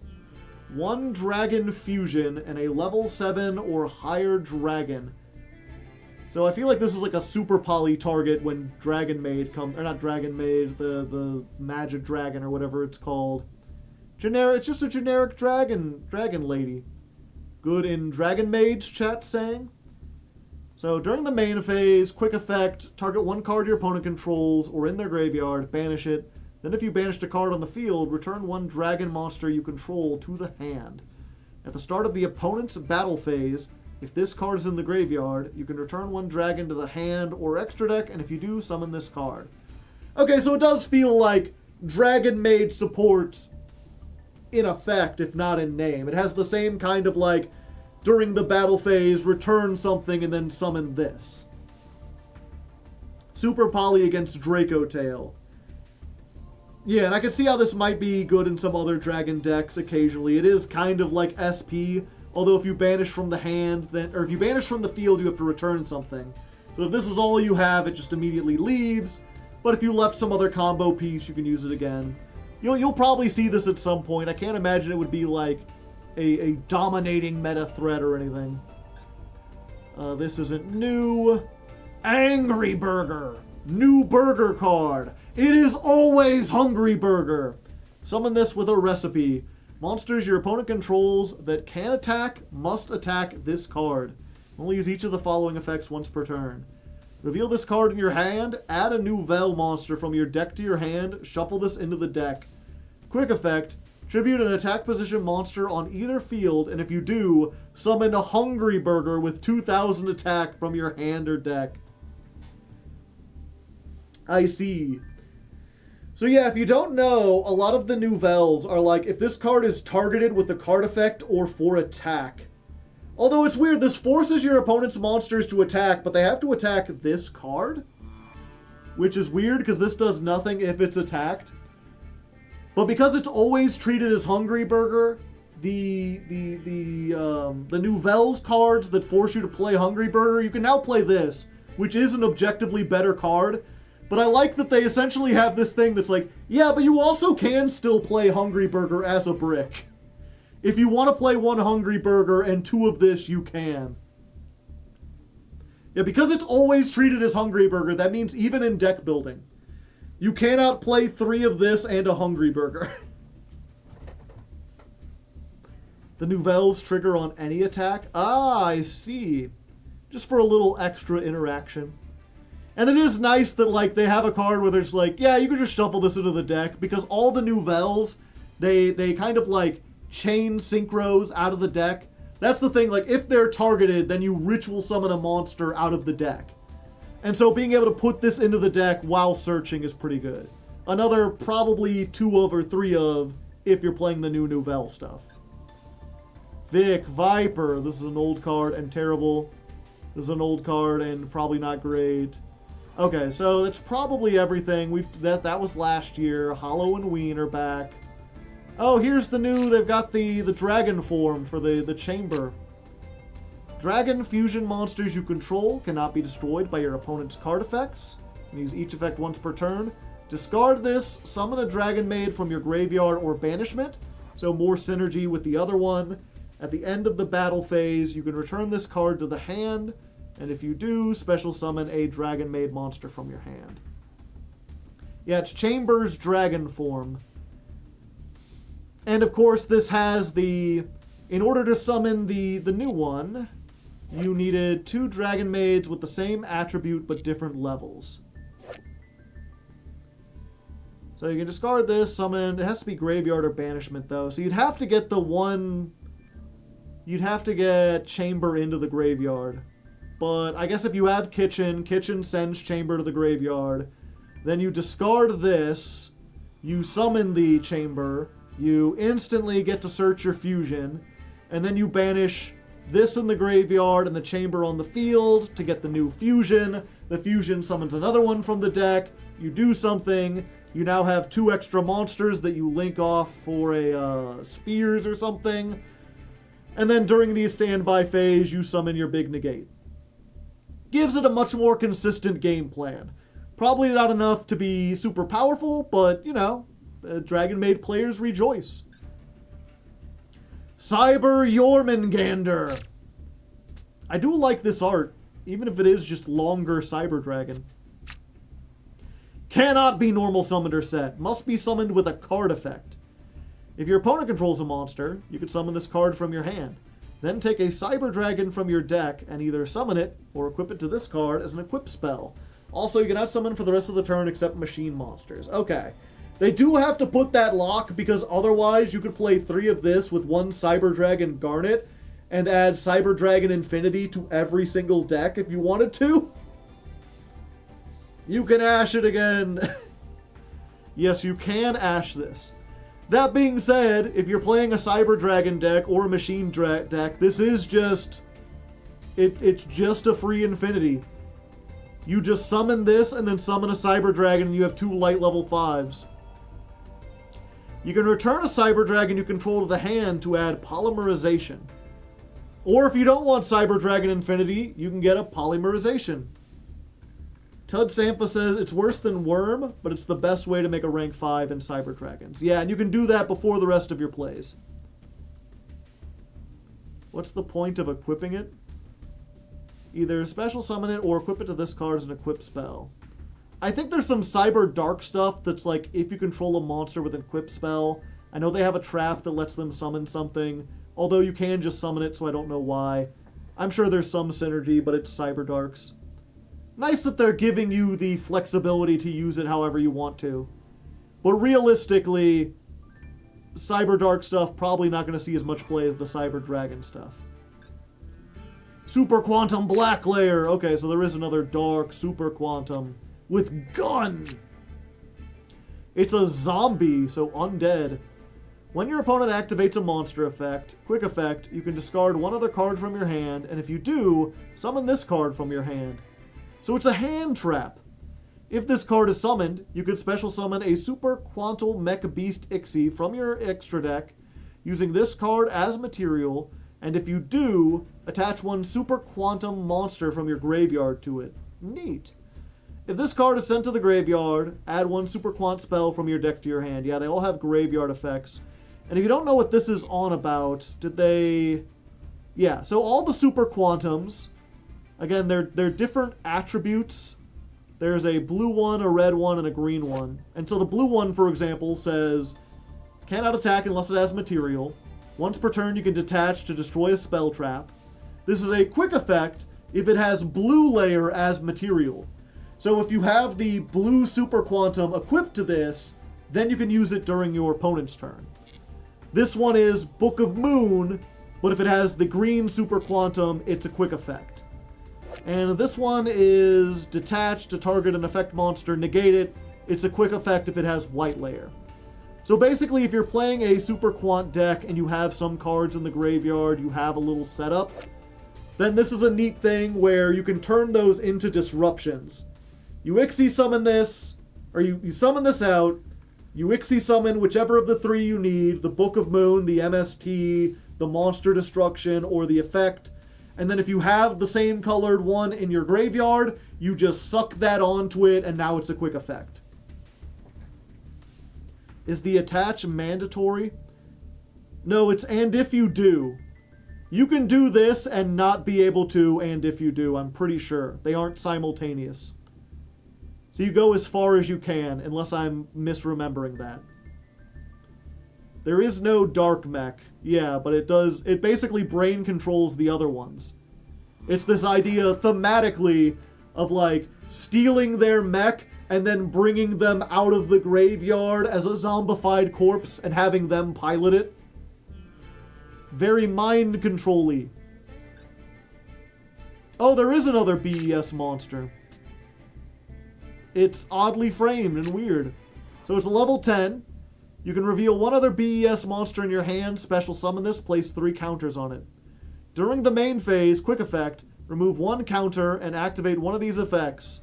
Add Boss Rush or a spell trap that mentions it from your deck to your hand, so you can get Zalos and then Zalos gets Boss Rush. Or special summon a level 9 or lower BES from your graveyard. Okay. So if you have this and the Metal Slave, Slave sends 5, and then you have to have like another BES in your hand, but then you can summon this. Yeah, you can summon this and then summon back one of the ones from the graveyard, and then this will get you Zalos. Zalos gets you Boss Rush. Boss Rush will let you summon the other one from your hand. So they do set you up to like put Slave on the field with 3 other BESs, assuming you have a 2-card combo. I guess a 3-card combo, because you have to have this and Slave and another card. Granted, Zalos does search one of those other cards, and none of those take your normal summon, so you could play something like Planet Pathfinder to get Zalos. I know, Zalos only adds Boss Rush. For some reason I thought this searched a card. No, it's not good. And if you're unfamiliar with Boss Rush, no, never mind. You can't, because Boss Rush says you can't normal summon or set. I guess you could do it beforehand. It's only after. During the end phase of a turn, a BES monster or big core is destroyed. You can summon a BES or big core from your deck. Oh. This is even worse. I thought this was like once per turn, summon one from your hand. I guess that's what Zalos does. Yeah, Boss Rush is just awful. I don't know why you would want to search it. You just get more, okay. So, you know, if you want to give me a real challenge during Jankmish, you could have me play this. I don't feel like it's interesting, but I could do it. There is actually a new Vic Viper. This is new, I'm pretty sure. Type L. These are the smaller Gradius ships that like thematically work with the BES cards, but they usually don't get played in a BES deck. You wouldn't play the other Vic Vipers with this. Yeah, type L, because it's a loser. At the start of the battle phase, activate one of these effects. Special summon a machine from your hand. Send a light level 4 machine from your deck to the graveyard.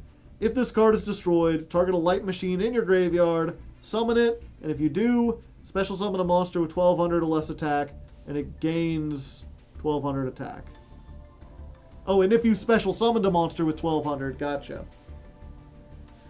So yeah, just terrible. It's like its own like battle-oriented deck. I guess technically this is like, if you normal summon this and you have Derringer, you can summon it because it just summon any machine. And then this will special summon this card, place 3 counters. Okay, you have to use its effect. So actually, if you summon this with the effect of Vic Viper, it wouldn't have a counter. So you wouldn't be able to do anything. So just terrible. Just absolutely terrible. Now, this is not new. This is not new. I don't think this is new. I think most people are aware of like Time Tearing Morganite because that saw some play in a couple other decks. Basically cuts you off of hand traps, but you draw 2 every turn instead of 1. And you can normal summon twice every turn. This one, a little bit less useful, but now that there's a card that searches all these, for the rest of the duel, apply these effects. You cannot activate monster effects in the hand. Monsters you control can make 2 attacks during the battle phase. If your monster battles an opponent's monster, the battle damage is doubled. So yeah, I feel like even if you were playing a Morganite deck, this is a one-of. This is not especially great, it just helps you get games slightly faster. And then is this the third one? No, this is another Super Quantum. Activate one of these effects, but you can only use each effect once per turn. Okay, so you can use this 3 times per turn, but only 1 on each effect. Target an attack position monster on the field, change it to defense. If you control the Super Quant, summon a Super Quant with a different attribute from your deck in defense position. Set a Super Quant trap from your deck, it can be activated this turn. The second one, it like makes this like a combo starter, and the other 2 just seem like almost useless. Layer 19, because it's an episodic anime, haha. I mean, I feel like this is obviously like, you know, I don't have to go on about this. You summon a monster from the deck. You want to do that. Yay. Guilt Gripping Morganite. Okay, here's the third one. For the rest of the duel, you can't activate monster effects in the hand. You can normal summon level 5 or higher without tributing. You do not have to pay life points to activate spell traps. You can banish this from your graveyard, reveal a Morganite in your hand, place it on the bottom of the deck, draw 1 card. So you probably play like 3 of this, and you play 3 of Time Tearing, because you absolutely want to see those early. And then if you draw the other copies, this lets you put them back into the deck and draw a card. This also means you can normal something like Vanity's Fiend, or the other big Vanity guy. At any level 5 or higher, if there's any kind of big floodgates that usually require tributes, now you just put them on the field. And with the other card, you now have the ability, they can attack twice, they deal double battle damage against monsters. You no longer have to pay life points to activate any of your Solemns. You get to draw 2, and so you can understand why this would be a little annoying. Now what does this do again? When this is summoned, you add a Morganite. If you have 3 Morganites, you can make them 0. So you add this, or you add this, then you can normal summon without tributing. And then if you get this and Time Tearing on, it's just every turn you're drawing 2 cards. If you draw Solemns, you don't have to pay for them. If you draw big monsters, you could just summon them. Just all stun all the time. Would you like to see that for Jankmas, chat? Would we like to be mean during this Christmas? Boss on Parade. There's got to be a better name for that. I haven't even heard about this. I thought they only got 2 new cards. When this is activated, add a BES from your deck to your... Okay, so at least there's some search power. Once per turn, during your main phase, you can destroy a monster on the hand or field, and if you do, summon a light machine with 1200 attack and 1000 defense from your deck to either field. You can banish this card from your graveyard. Place Boss Rush from your deck or graveyard. They really want you to play Boss Rush. I guess it mentions it so it's searchable.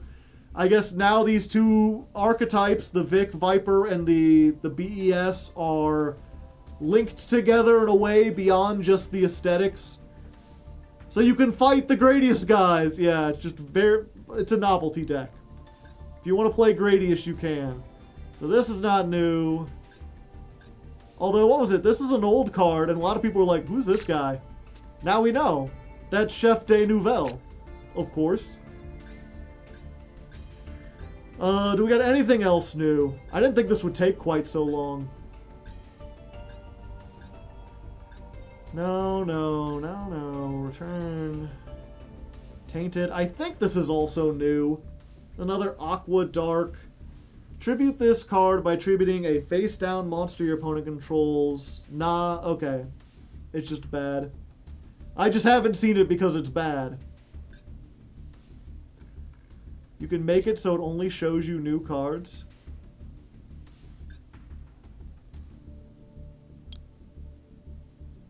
Oh, neat. Well, what a useful trick. I didn't know about that.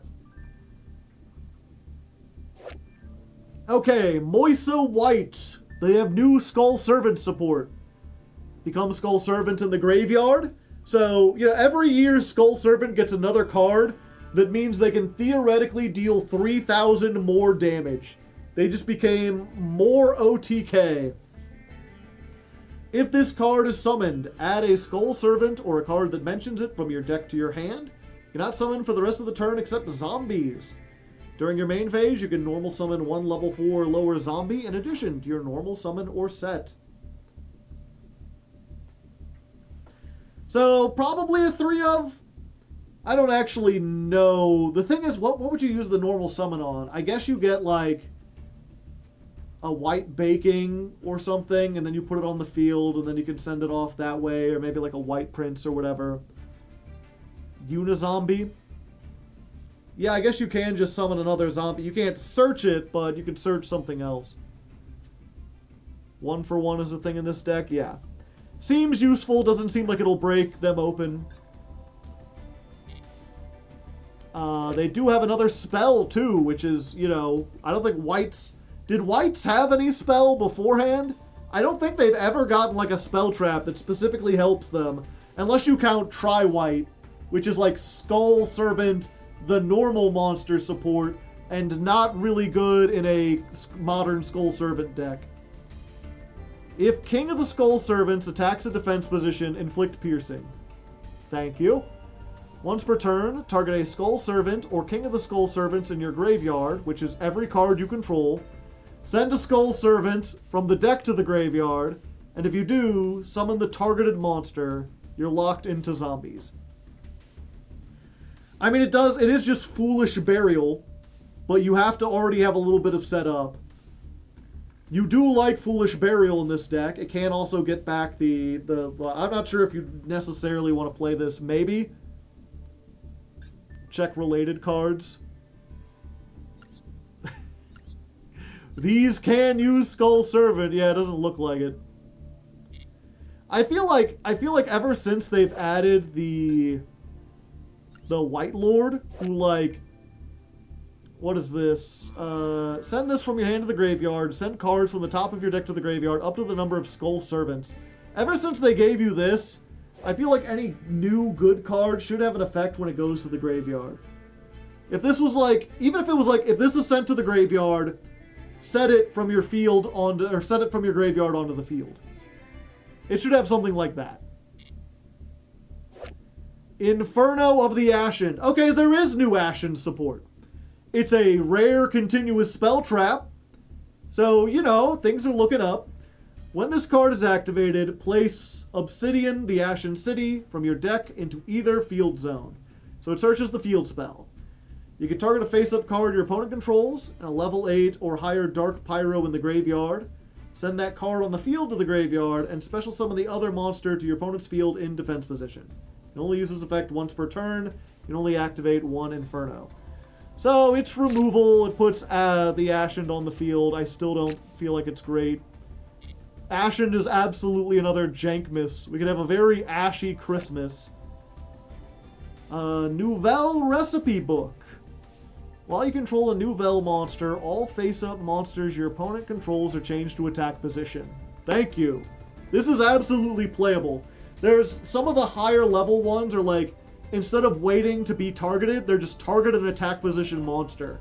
And so many times in Nouvelle, you start to get like a handhold, and then your opponent just starts setting monsters and summoning in defense position, and then they just don't target you, and you're kind of at an impasse, because you don't have a big board wipe or a way to attack directly or do piercing.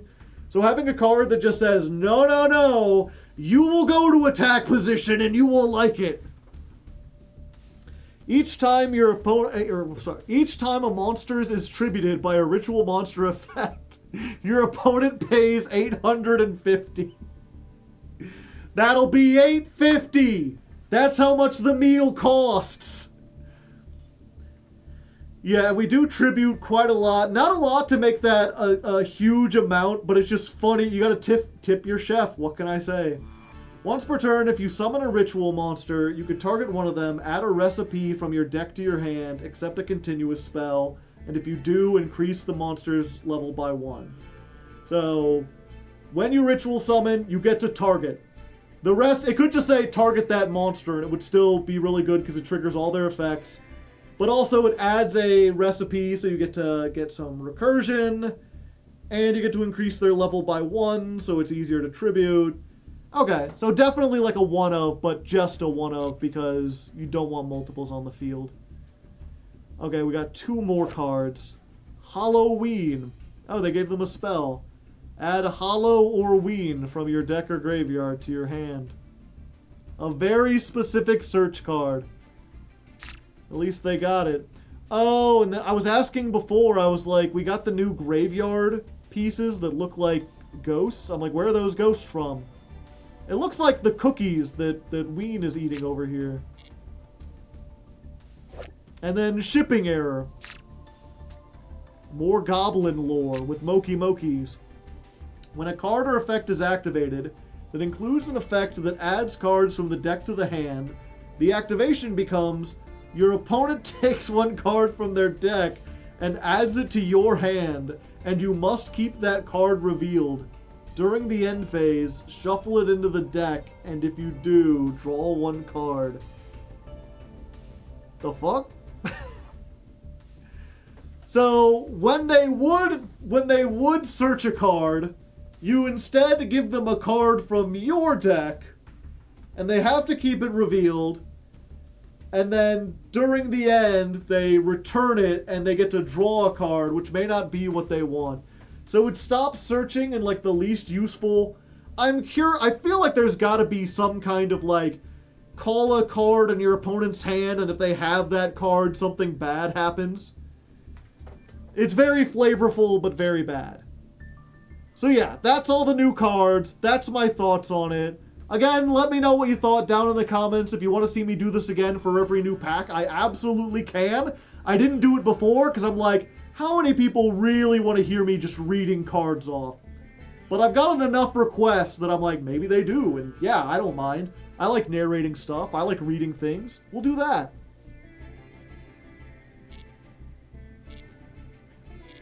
Okay, chat.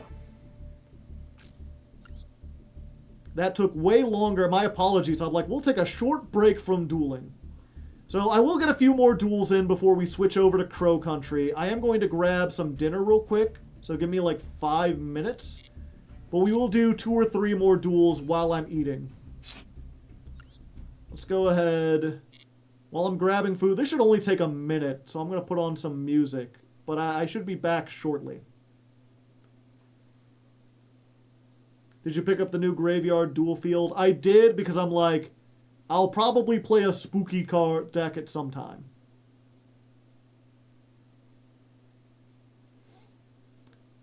Let's just go to the obscure. Obscure but great.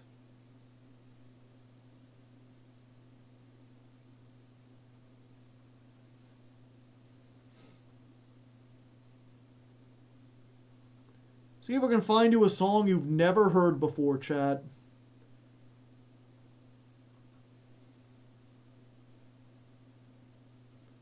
Trying to see if there's one that I've never played before.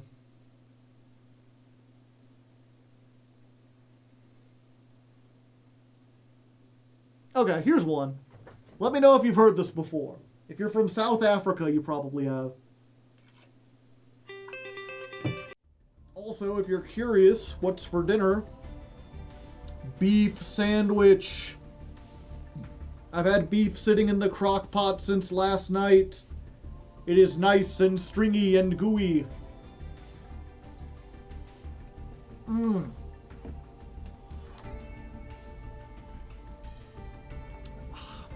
I enjoyed half the song. The first half or the second half?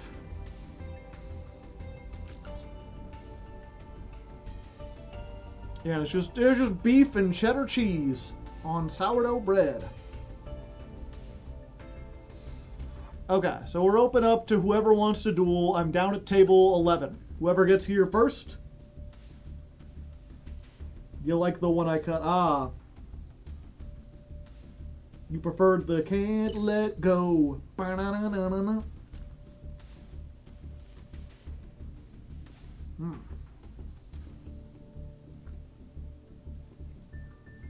Gun Voltic.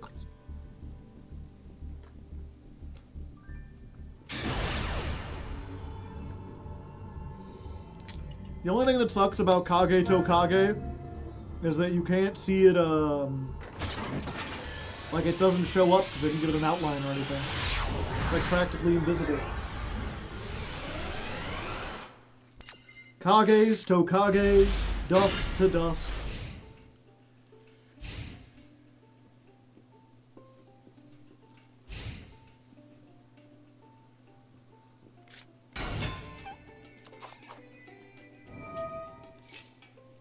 I'm curious if anyone remembers that reference.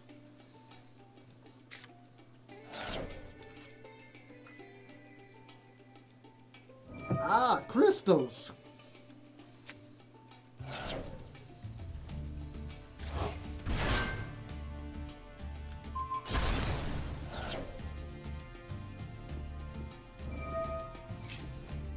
I think I do. It sounds familiar.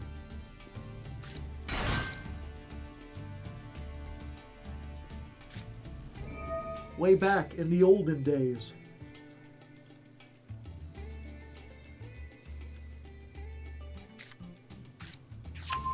Tom got old and turned into a mystery.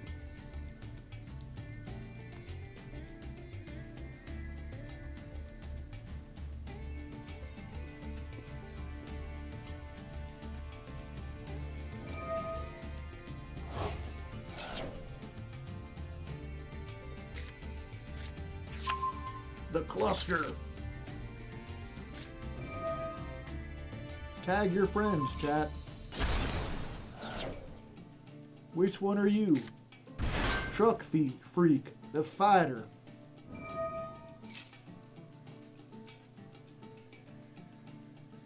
What were the four? It was Truck Freak, the fighter, the Russian one that I can't pronounce, and there was a fourth one.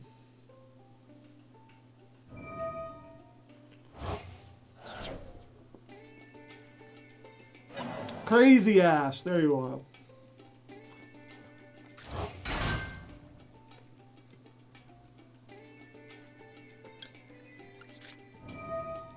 Yep. Let's find a rock. I mean a big ass rock.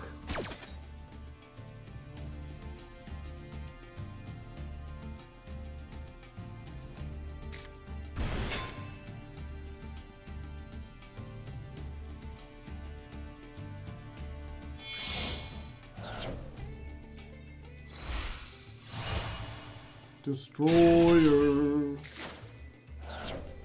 So Destroyer does get to bring something back, but I think I got you early enough in the combo that you can't make something great.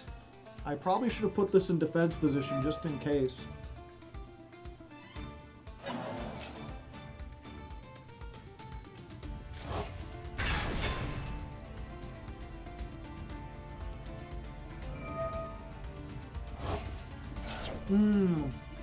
Yeah, that.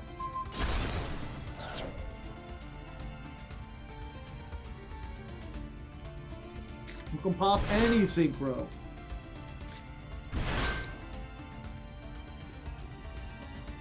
Yep, I should have summoned in defense.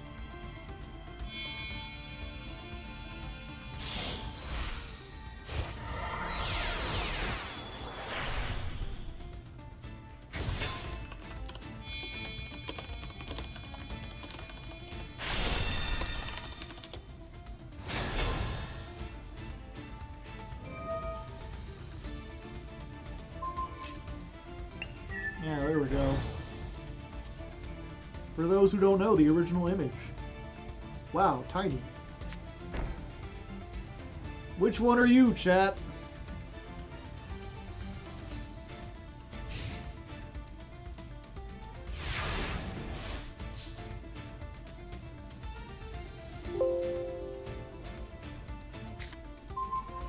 I'm crazy ass, of course.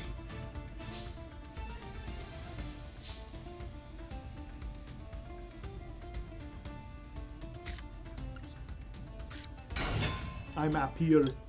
How do you... Does anyone know enough about Cyrillic to know how to pronounce that?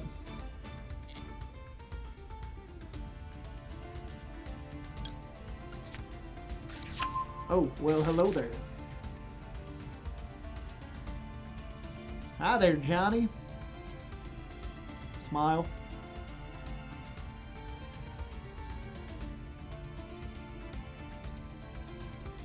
Droog. It means friend, I think. Ah, I see.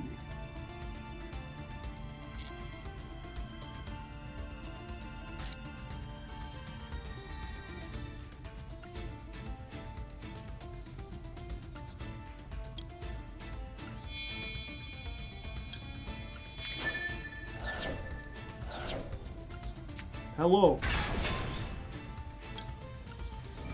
My name is Milton, and I like Miltons. Would you like to check out my Milton molds?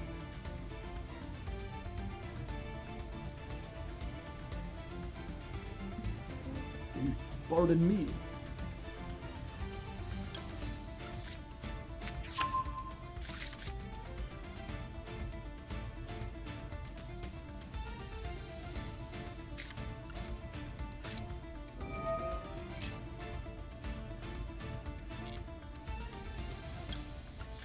We do one of these. And we do one of these.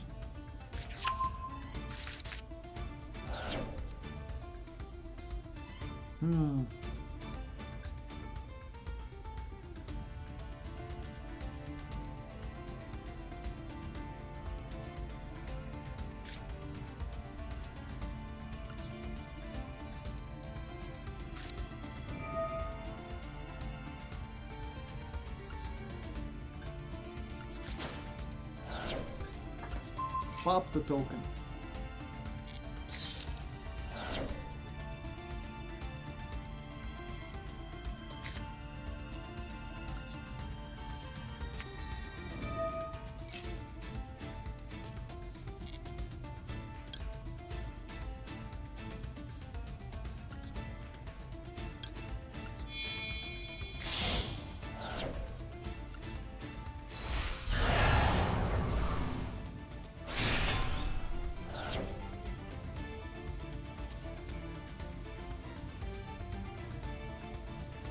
Battle phase.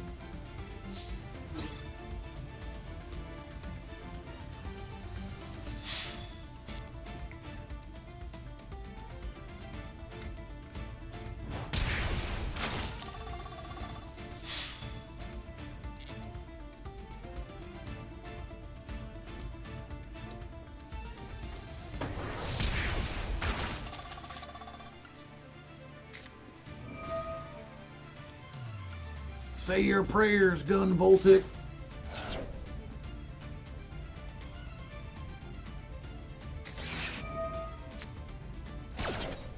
Fuck.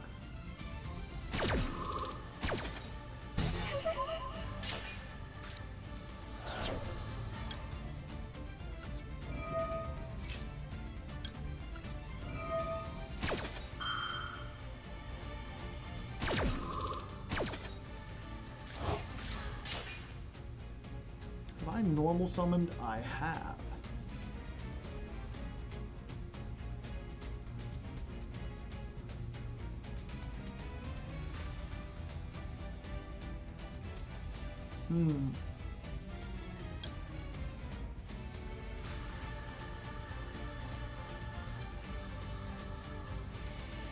Yeah.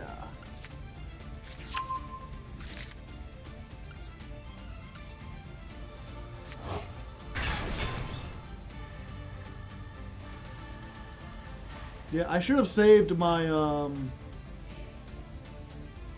whatchamacallit, my Magatama. Because this would have blown up the token anyway, and then I could have blown this up by tributing off this guy.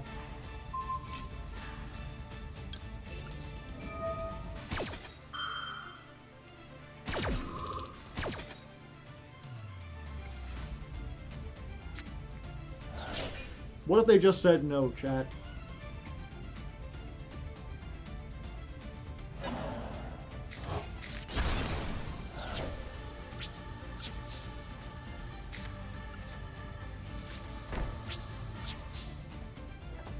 Alright, you survived.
Tristeros.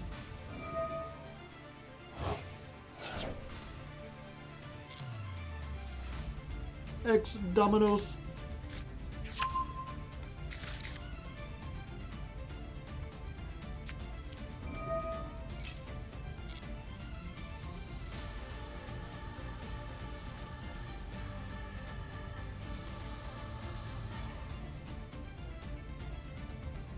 That was such a delicious meal, chat. I think I'd like to eat it a second time.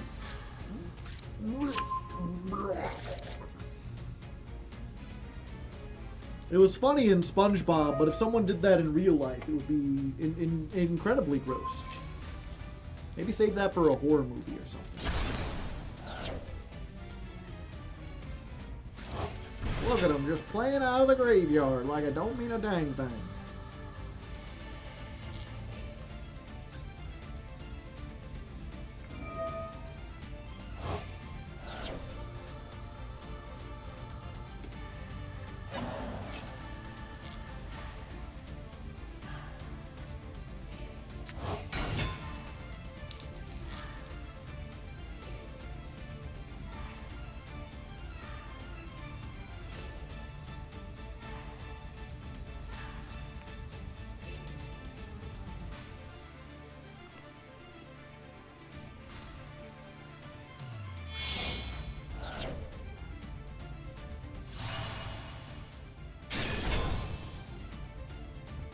Dawn Dragster.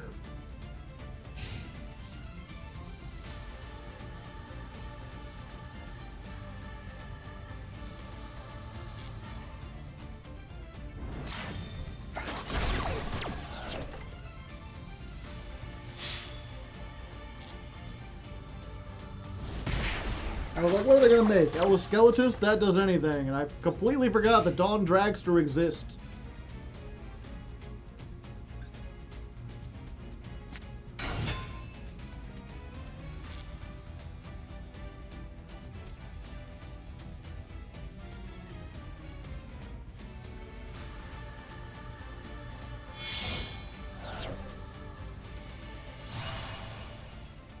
Wondax. Making a level 12 there.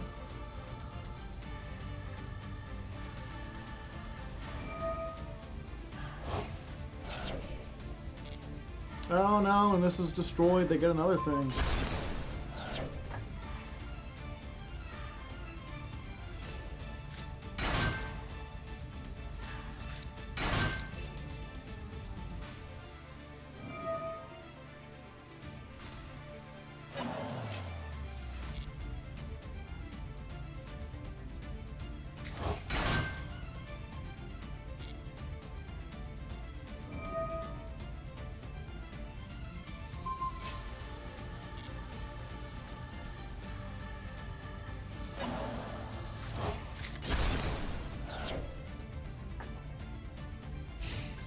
I guess that's one way to get a Smiger in the graveyard.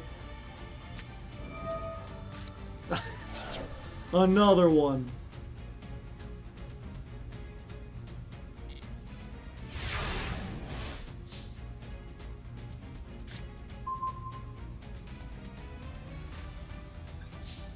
Yup.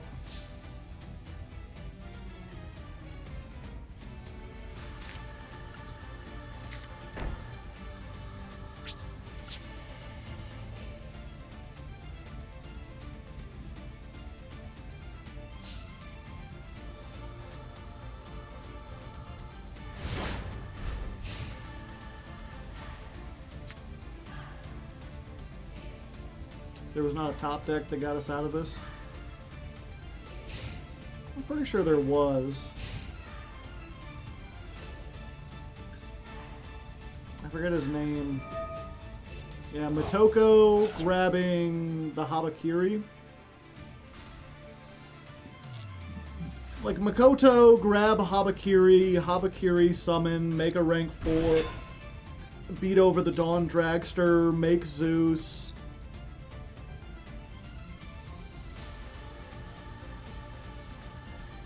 Although they still have the cluster.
Damn.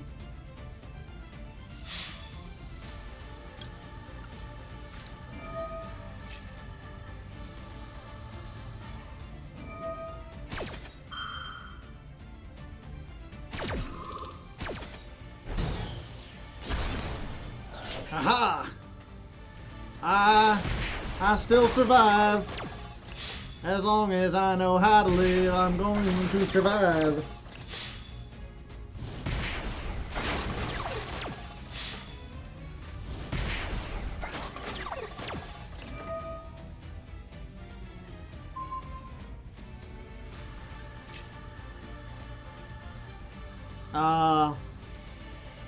Damn.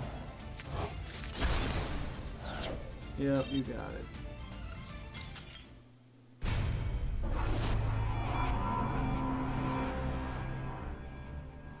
The dragster. What got us before that? I feel like we had a better setup.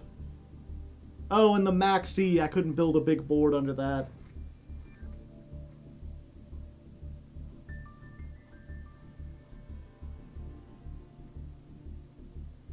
Alright, go down to table 20.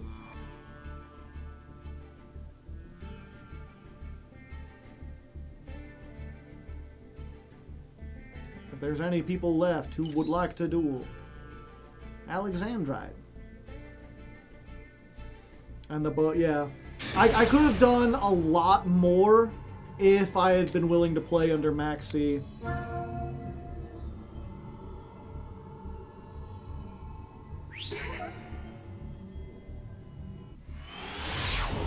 That, and again, if I just saved the Magatama and let I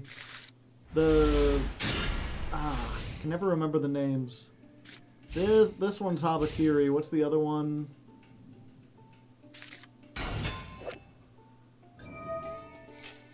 Murakumo. Yeah, that's worth an ash to me. Yeah, if I had saved the Magatama and just used the Murakumo to blow up the token... Oh, they already had it.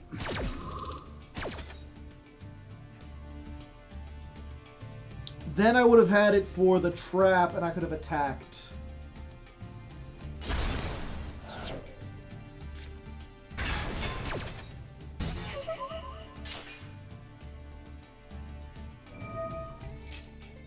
Yeah, that's as cool as the Magatama is. The thing that makes it frustrating is that it's, you know, we've already got a card that's whole deal is to destroy cards. So having more destruction isn't super useful. Face up only. Yeah. But when you flipped it up to activate it to destroy my whatchamacallit. Like, I should have saved it for the battle phase. And then when you flipped up the trap in order to destroy my thing... Murakumo doesn't hit spell traps? Yeah. What I'm saying is, I used the Magatama to blow up the token. And what I should have done is just summon Murakumo. That would blow up the token. Save the Magatama for the battle phase. And then when he flips up the Crystron trap to try to pop my monster, I tribute off the monster that already attacked, destroy the trap so it doesn't resolve, and then the attack goes through and I win. For a deck that's not all that competitive, I absolutely fear Fire Kings. Fire Kings is still rogue. I wouldn't say Fire King isn't competitive.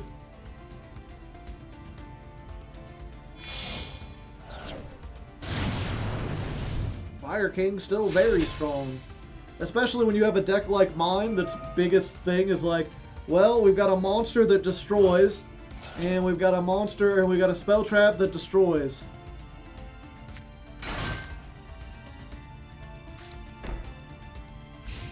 Yeah, and now they just play like the random ass Misk line into this so they can get a board nuke of their own.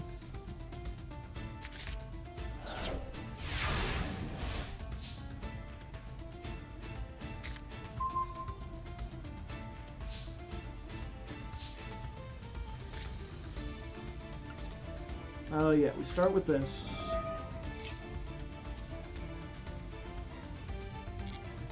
We got you.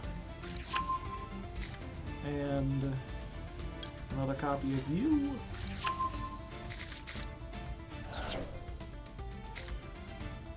And then... yeah, I think we just prayers. No.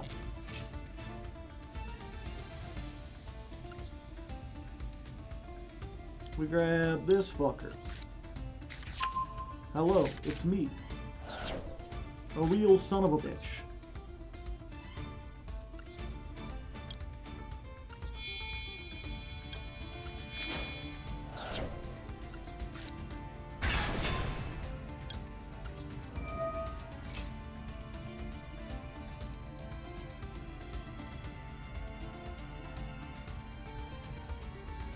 I am locked into reptiles, though, so I can't make use of most of my extra deck.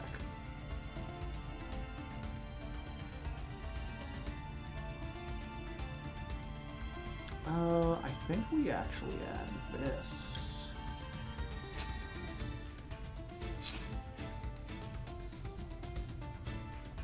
No. No, we add this. We can decide later.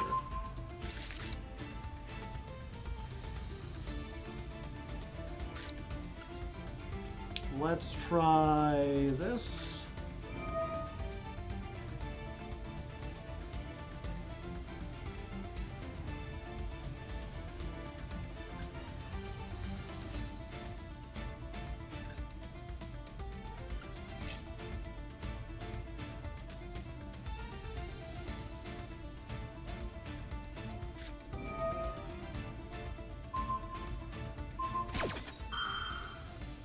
Huh.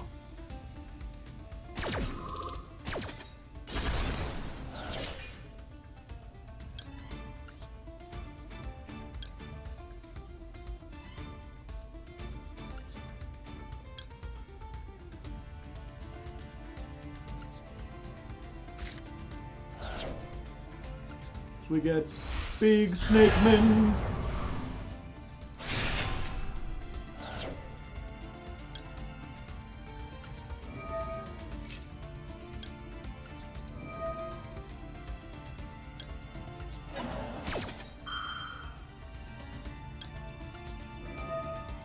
And Tiny Snake.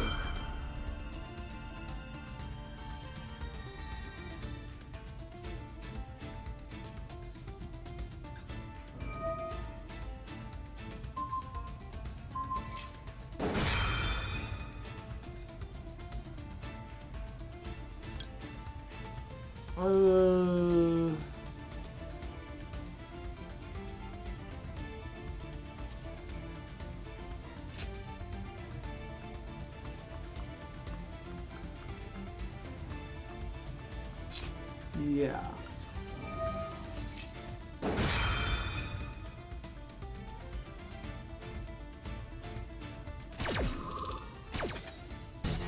This is only activate once per turn, right? Or did I just do something stupid?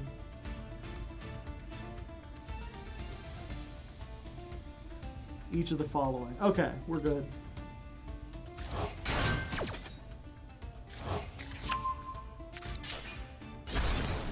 Pops that, but then that triggers all the things.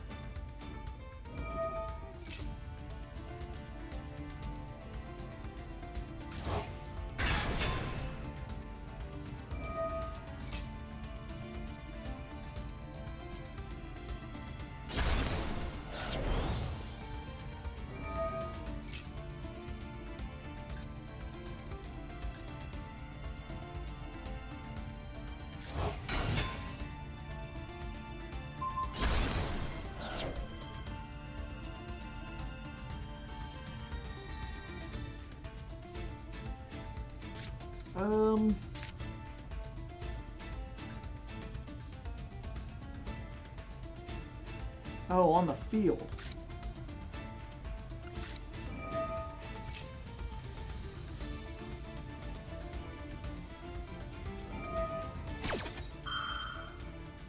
Wow, this monster is on the field. I misread.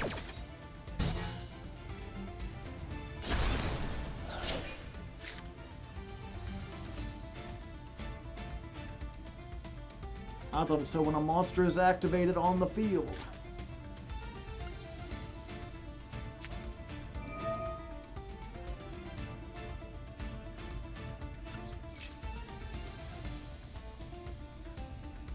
Okay, we get the Futsu.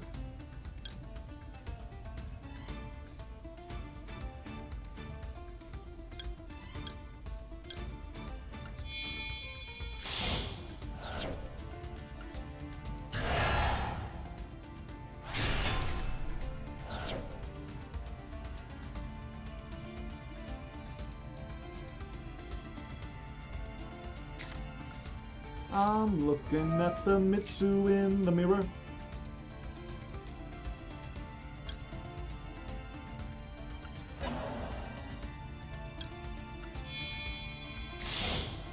I always forget this can summon from the graveyard, and I really need to remember that because it's very important.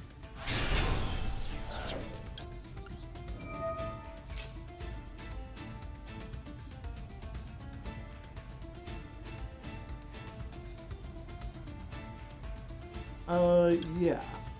This is where we get this.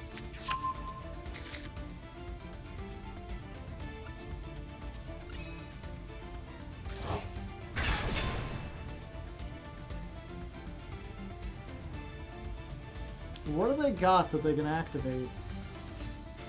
Oh, the big guy that the thing that blows up the thing.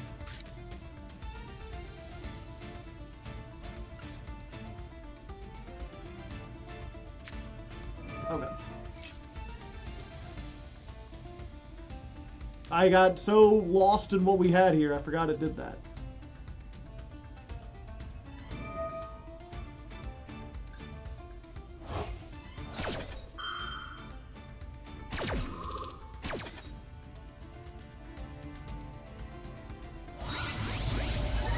Synchro Shokan.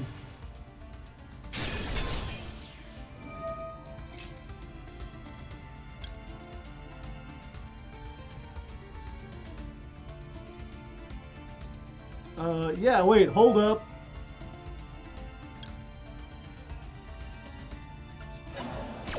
Check this out, chat. Hello.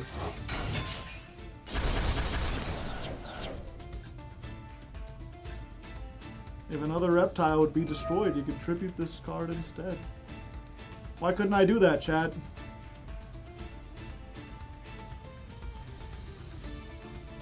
It was also marked for destruction? Oh, okay.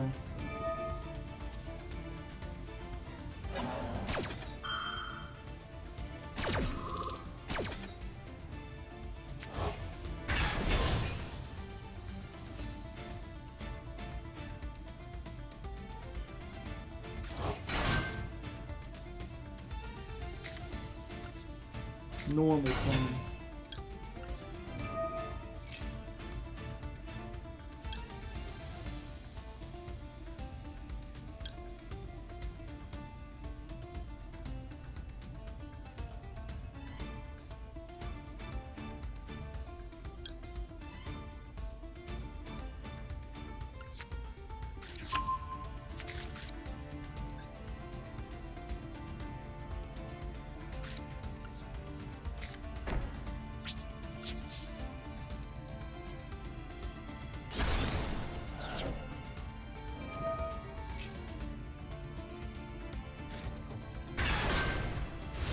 Garunix.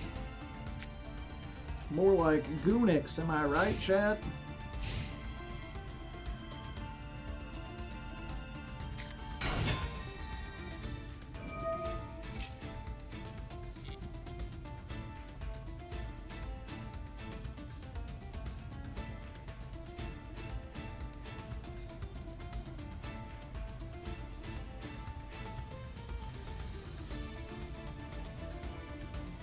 I'm not seeing a whole bunch of, yeah, Joe, I agree. I totally agree.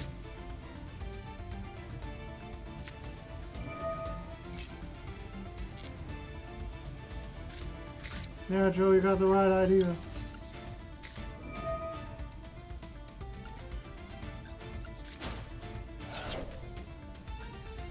Both effects.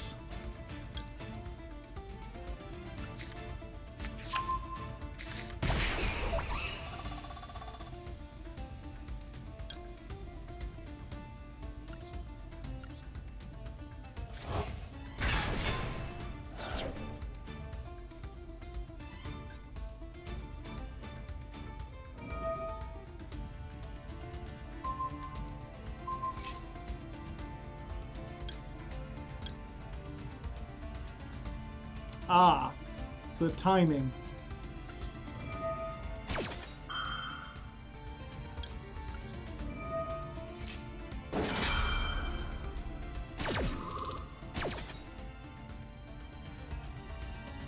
Yeah, I'm just doomed, aren't I?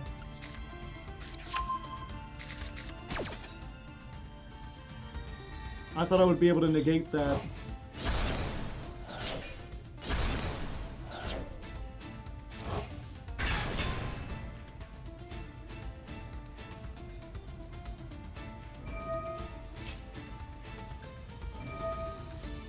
Yep.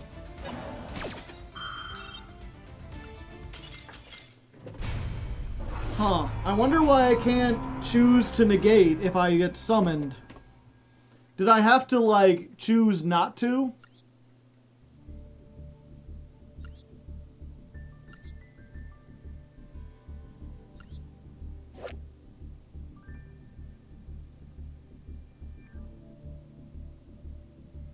Yeah, you can use each effect once per turn. It doesn't say you can't use to activate both per chain.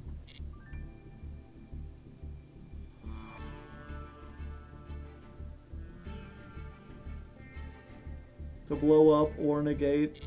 Ah. If you are to chain. I see, I see. Okay, we'll do one more. Table 12. Come on in.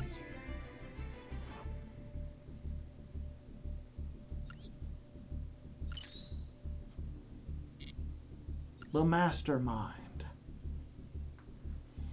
We've already gone a little late.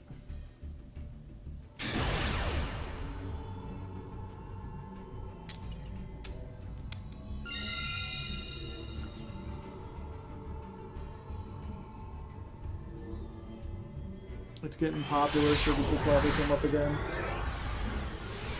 Yeah, I can't believe I forgot about the lizard in the graveyard. That's very important. Oh, I need to do that during the main phase, or during the standby.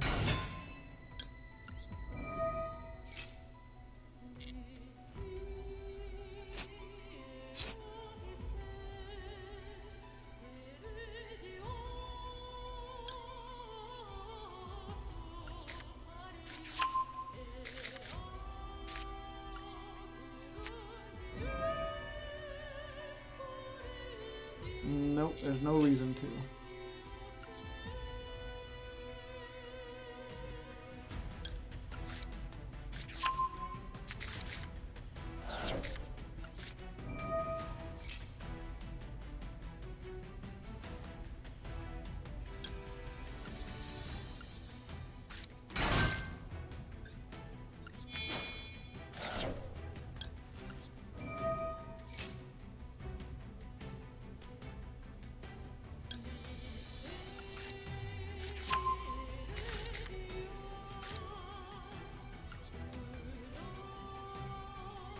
Then we do this.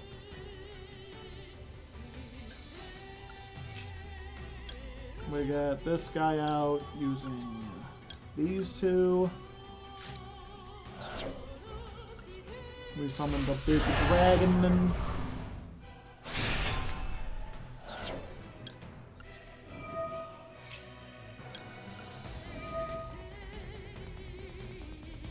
We get back the witch wool.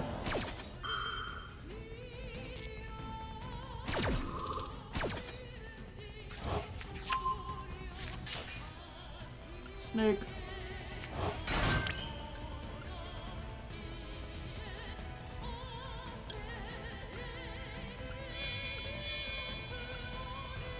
Let's be gallant, chat.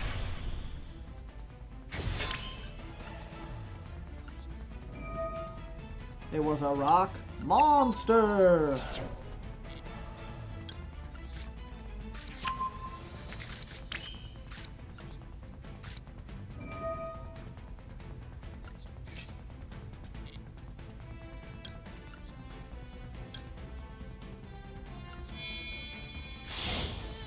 Futsu with this. You should get the Metal Gear headband for this. Why?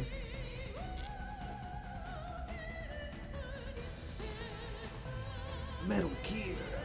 Oh fuck. Oh shit.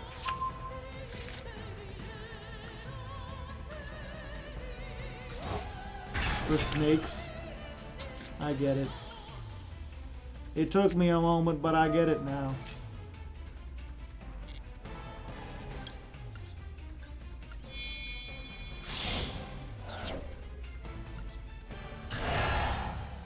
Snake Eater.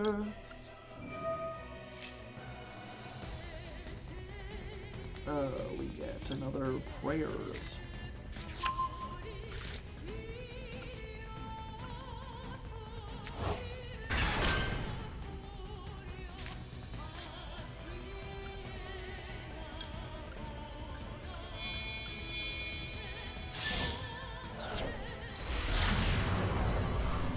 Yep. I was just gonna get a Magatama. I don't know if there's any mods in chat. Can you do a poll? Should I get a snake headband or a Magatama? It makes sense for this, although we do only play one in the later half. Yeah, I guess go ahead and discard a card right now.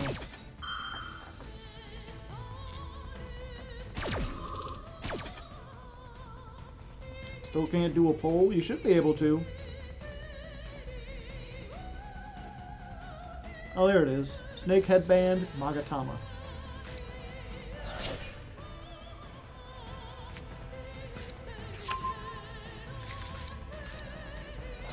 What did they discard?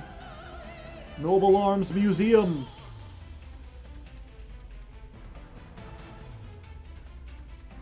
Doo, doo, doo, doo. Doo-doo. Did you summon a monster? How dare you?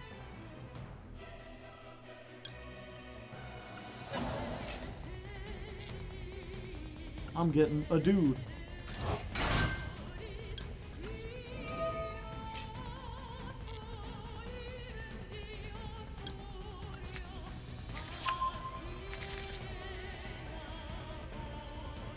On the off chance we do 6 samurai, we use it for their old counter trap, assuming we played it. Oh, connector!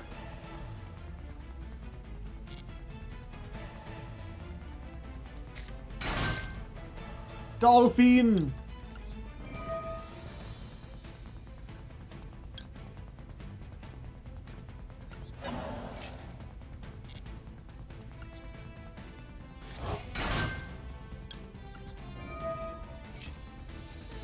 I'm going plus 10 affinity.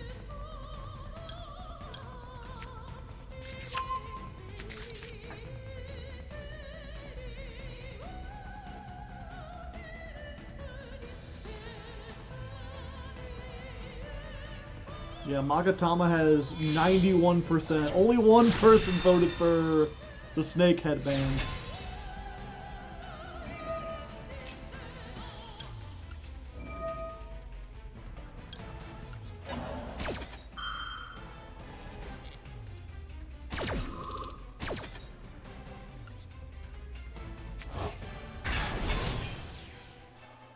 Everyone loses 800. Yeah, it's like the one person who suggested the snake headband thinks it's a great idea. Everyone else, not so much.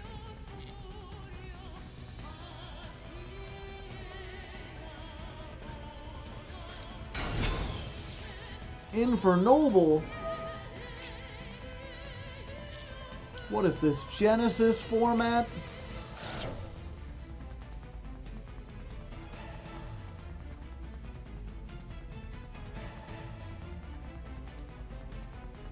I am the 1%.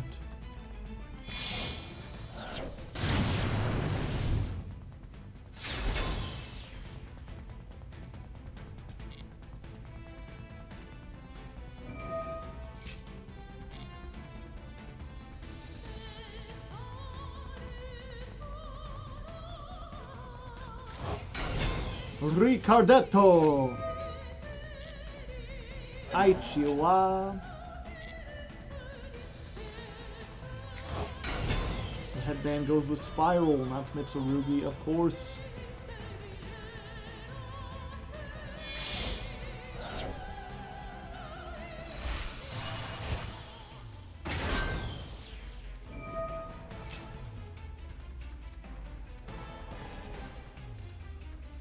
Okay. I've had enough of your shit.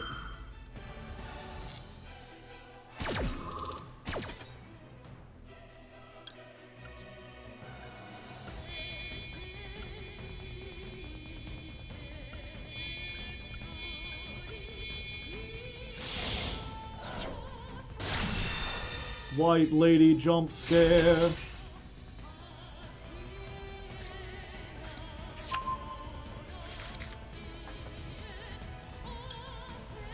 Everyone negated.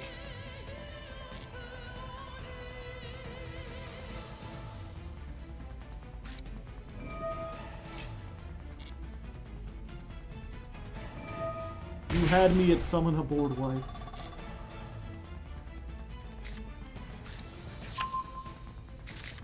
Alright, chat, you ready for the most bullshit thing?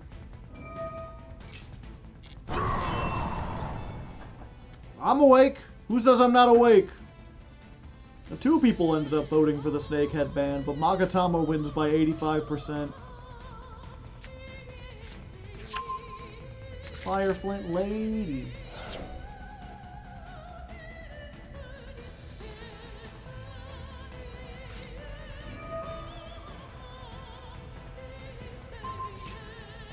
Yep, let's just go ahead. Nibiru.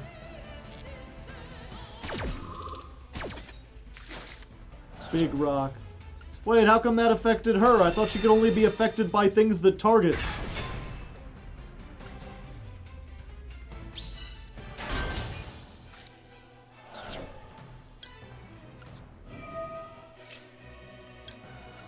And then because they were tributed, every single one of them returns. Oh, by your opponent's card effects. Gotcha.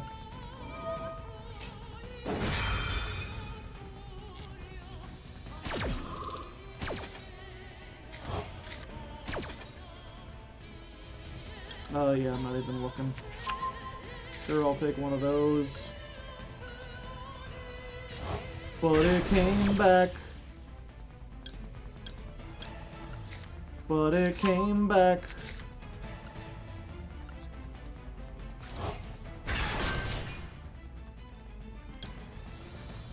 But it came back.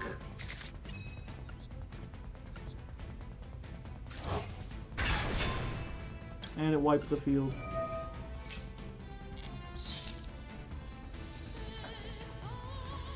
It's just silly. I can't believe they made a card that goes plus off of Nibiruing yourself.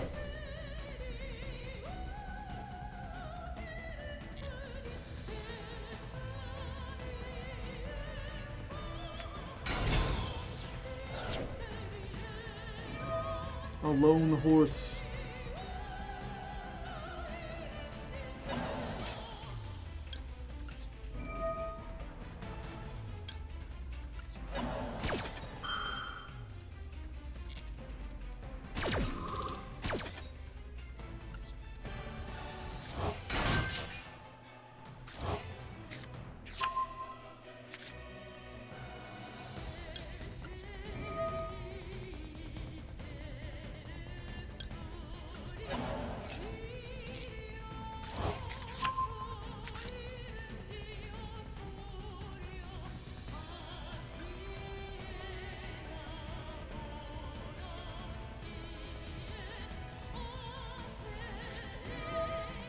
I have heard of Hecka Hands.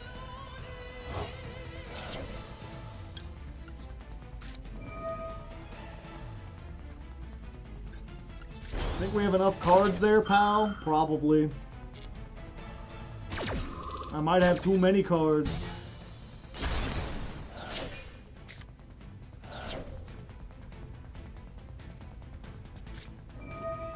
They ain't giving up, baby! Unfortunately, Futsu is just nutty. Futsu is just the delicious nut bar.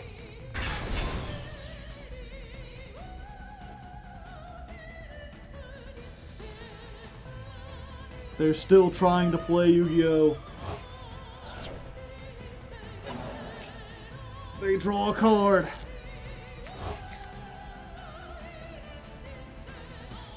To be fair, all I have left is a pop. If they can somehow play through that and win, then they got it. Another is old.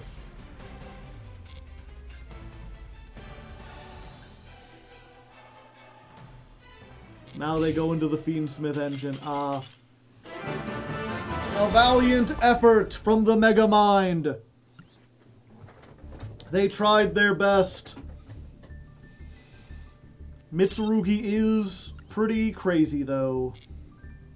It just goes plus. It goes plus a million times. Yeah, so I don't think we... I mean, it's obvious after playtesting, like, yeah, we don't want 3 of this, but I think I'm still going to play 3 because it's the only Mitsurugi card that most people don't play. It might be funny. A valiant effort, yeah. You played through almost all my disruptions. They just have so much follow-up. It's just unlike... It's so weird. You can almost see the TCG creators being like, and this is how you give a deck follow-up. Malice. You don't get a bunch of draws, because draws can be anything. And when you've deck thinned all of the starters out of your deck, the chances you'll draw into something like Ash or Maxi is really high. Instead, you let them search specifically in archetype cards, which means they have to play a lot of them and actually use the stuff that the archetype does.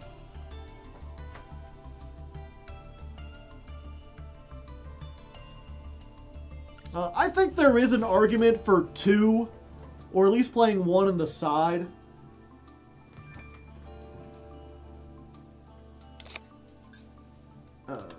Cowboy. Bang. Ame no Yeehaw no Mitsurugi. What if we run 4? That would be cheating. That'd be cheating and we can't do it. Okay, it's been fun, chat, but with that, we were barely playing hand traps in this version and it's still pretty strong. Yeah. That ends the Yu-Gi-Oh! Portion of our stream. But I ain't done. We now got something spooky. Grab a controller and kick back. This game needs a controller for the best experience. So it doesn't need a controller. It should say, we recommend a controller for the best experience. I do have a controller and I will be playing it. It's just weird that they phrase it like that.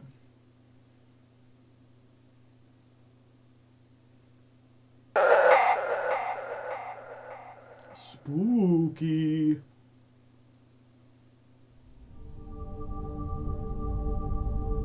I hate when a game automatically starts and doesn't give me any sound options or anything.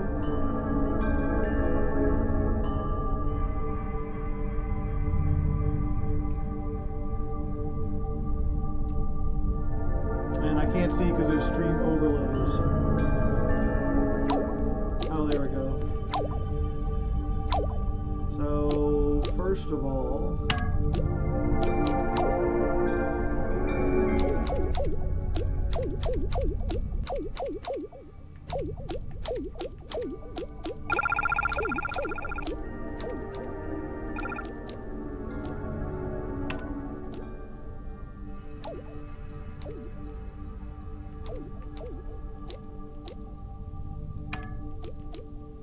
Okay. There we go.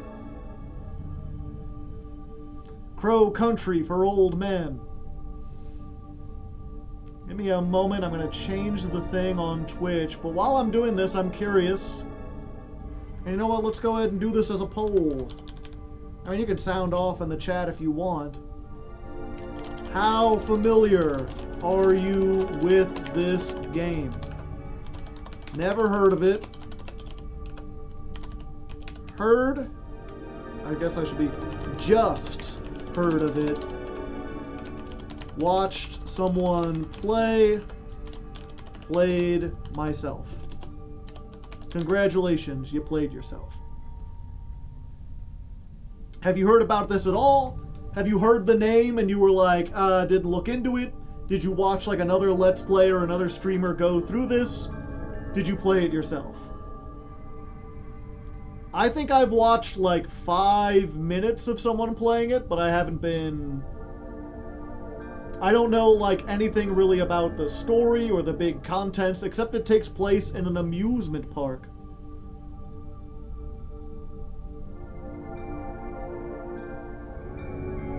Quick options. Edit the stream info.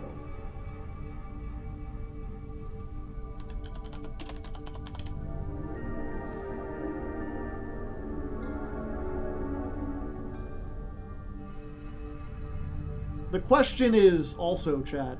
Okay, so for spooky games, I feel like we should play it in the dark, right?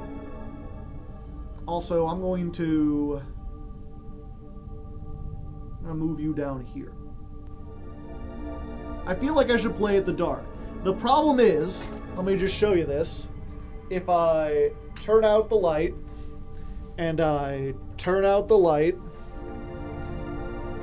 and I turn out the light. Oh.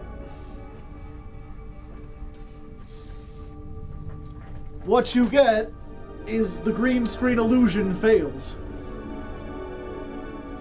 Oh yeah, we should take the room code off.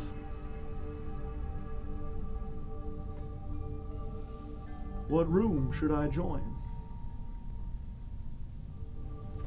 And the question is, do you want Box Joe down here? You're quiet all of a sudden? I mean, I was standing up and walking around, so I wasn't in front of the mic. Joe in the shadows, yeah. The question is, do you prefer Joe in the shadows, or should we just go back to green screen, take off the immersion? Because I don't think this is like a super spooky game.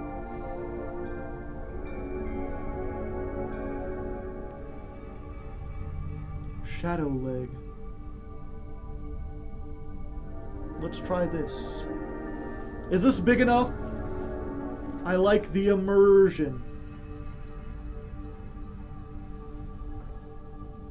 It fits for the PS1 vibe. Also, how's the audio? I'm looking at the levels and it might still be a little too loud.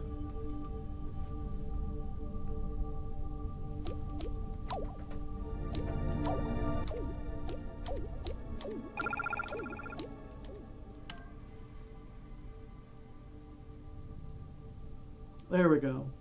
Okay, it seems 8 people haven't heard of it. 3 have watched someone else play. And the other 2 options got 0 votes. So most people have no idea about this game. Good, so we'll be going in mostly blind together. Sounds fine to me. Okay, well let me know, chat, you know. One of the big problems streamers have is like we'll have like an echo filter on, or the game will be incredibly loud to the point that it's hard to hear me. And instead of saying something, people will be like, well, I don't want to be rude or interrupt the game, so I'll just leave. And then just like everyone has a bad time and all you have to do is be like, hey, the sound's a little too loud. Okay. Gives you options. Exploration mode. You will not be attacked. Experience the game freely. Good for people who are not good at survival horror games. Survival horror. Danger may be lurking around every corner. Murder of Crows. Hard mode. Resources are more limited. Enemies are more aggressive. I've never played this before. We're going to start with survival horror.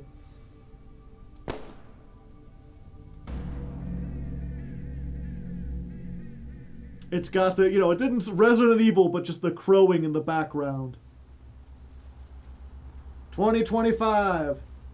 25 25s. Oh. Never mind. 1990. Shiggy, rating with a party of 19. Welcome. If anyone asks, my name is Mara. We're just started a game. Mara Forest. Special Agent Forest. That's me. Don't forget it. Don't mess it up. If you dare call me anything other than Special Agent Mara Forest, I will have your head. But yeah, hello all new people. I'm a Hardleg Joe, if you didn't know. Usually I play Yu-Gi-Oh, but it's spooky season. We're trying to do some more stuff. That's a cool hat, thanks. I bought it myself. And if we're playing Crow Country, which is very PS1 coded. Right bumper. Ah, interesting. And then you use the left analog to aim. Which is the same button you use to move. So in classic survival horror, you cannot move and aim at the same time. Also, I appear to have 0 bullets. Yep, there's a little click button. What's B do? It also makes no button. Okay. I have figured out how to run. Good. Ah, and this button does the screen. Condition, fine. Handgun. It's my trusty handgun. Simple and effective. Police ID, Mara Forest, born 1965. Firearms expert. It's chained up. The padlock looks a little rusty. It would probably break with enough force. Also, I'm realizing maybe I should be up here instead. Oh, finally I can live out my dream of being Markiplier, chat. It'd probably break with enough force. My only option is to leave it. Oh, because I clicked over there, it's no longer on the screen. I'm a professional. I better go open up the trunk of my car.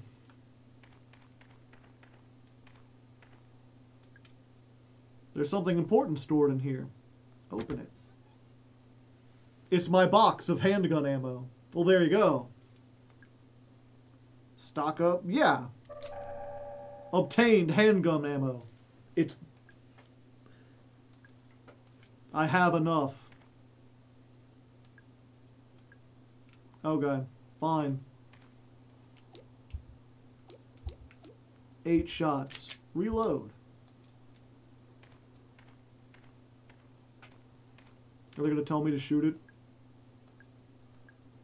A single shot should do it. Okay. I just got to be a good shot. Okay, there's no wiggle wobble. Bang. Satisfying. Is this one of those games that hates you having multiple monitors? A little bit. Ooh. It's a ticket booth. I have no intention of buying a ticket. I'm a renegade.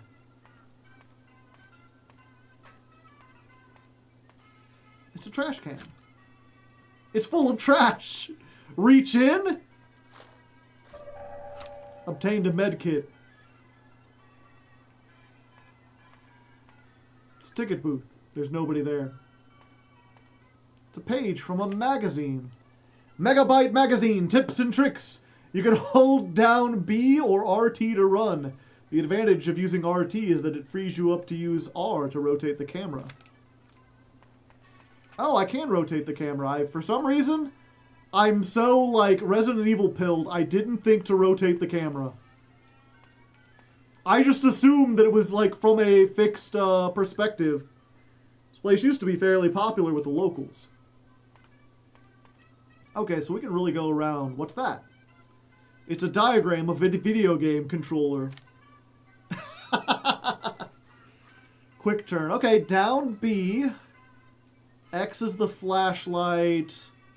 I have grenades. Gotcha. I can check this from the pause menu too. Oh, I don't have a flashlight. That's why. Okay, down B does instantly get me. It's the main gate. This leads out to the public parking lot. It's been blocked ever since they shut Crow Country. Shut it down, I assume. That's the controller. The fourth wall has been shook many times. Just more ticket prices. Okay. Ooh, crows. It's locked. There's a silver keyhole. Use item. ID card. Doesn't work here. Gotcha. Yeah, now that I know I can explore things and look around the camera. This is a really nice car, but it's covered in trash. I guess the owner doesn't care for it anymore. Well, yeah. No shit. Roll credits. Can I go inside? Oh, what's that? Oh, also the camera's blinking. I didn't notice that. There's blood on the ground. Oh, it's there. What happened here?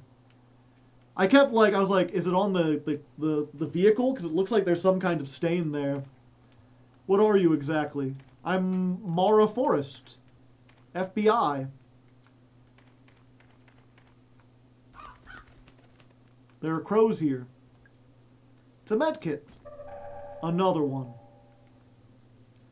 Bag of trash. They're old. They smell terrible. I don't think anyone is coming to collect them. We're here to arrest the trolls. I am a cop, unfortunately. Although, what was it? She said, that's my story. What's this? It's a pocket light. Looks like someone dropped it. Ah, there we go. I got a flashlight, chat.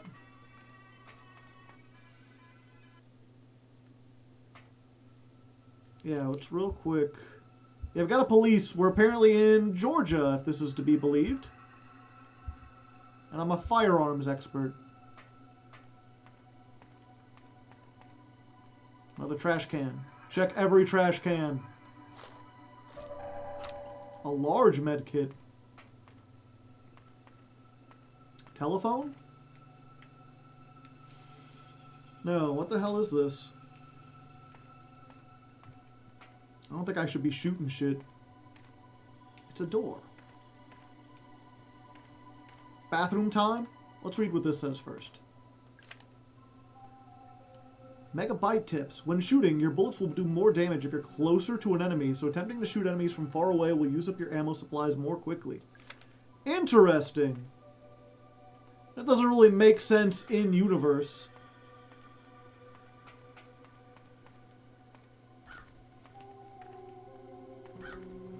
Oh, crows.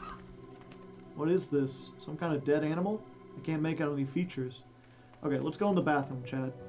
Oh wait, there's ammo. Obtain handgun ammo. Whoops. We can reload.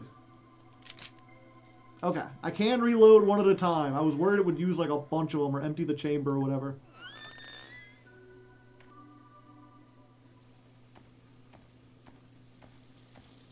It's a sink. The faucet is running. I'll turn it off. Agent Mara Forrest saves the day once again.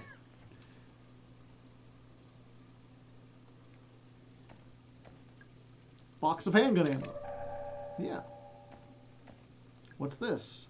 It's a laser sight for the handgun. Who left this lying around?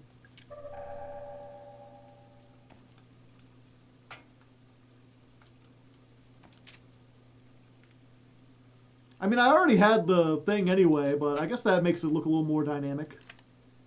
Vending machines and trash cans can provide you with supplies if you're running low. You can also get handgun ammo from the trunk of your car.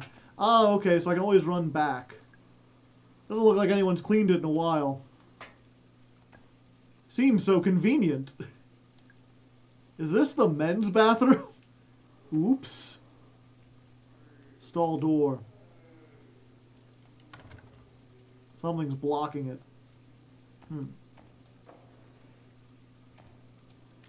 It's a magazine. Beyond magazine. It's more than a magazine. Strange sighting at abandoned theme park? Aspiring paranormal photographer Arthur Mole sent in a Polaroid he took while exploring the abandoned amusement park Crow Country. Could this thing possibly be real, or is it just another hoax? Here at Beyond Magazine, we're not convinced. Try a little harder next time, Arthur. Interesting. Knock, knock. There's something there, but I can't get at it. It's blocked by a pile of bones. I don't have anything to get rid of bones. Can I just move bones with my hand? I don't need to go right now, thankfully. Something's blocking it. Can I see inside? Something weird and red. I wonder if I could shoot it. I don't want to waste ammo, though.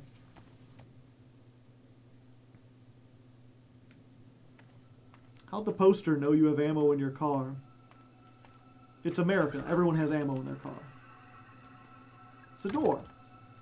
It's locked. Locked. Barred. Jammed from the other side. It's locked with a bronze keyhole. This is feeling very survival horror. Ah. Not terrifying at all. It's a big crow. Hello, Mr. Crow. I'm looking for your boss. Do you know where he is?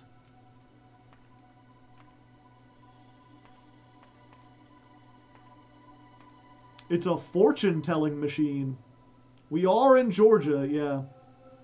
Shoot it. The rest of you think I should shoot the toilet? You have 10 credits remaining. Would you like to hear your fortune? Sure. Talk to the tree fairy to enter the fairy pond. Oh, it's a hint system. It's a metal panel. There's a hole for something to be inserted. It's a telephone. There's nobody I can call. You can always call somebody. Doesn't your mother worry about you? Humanoid enemies will take more damage if you get a headshot. A headshot has a chance of decapitating some enemies.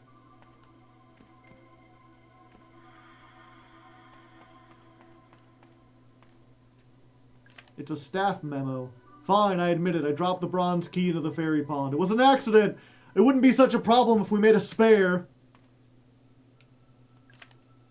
There's something wrong with the ventilator in the fairy pond. We think something might have crawled into the pipe and died. Don't run the ventilator, and if you do, hold your breath. Seriously. It's locked. There's a silver keyhole. Okay. Need a silver and a bronze key. Bronze key opens up that. You can quickly defeat enemies by exploding the red barrels. Similarly useful are the blue electrical generators found on some walls. I don't have any change on me. Is there change in the trash can? An antidote. Oh, great. Poison. Just what I need. Okay, we already read that.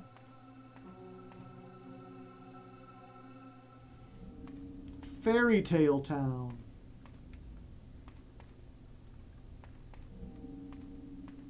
$21.06. 2106. It's written in blood. Is it a code for something? Probably.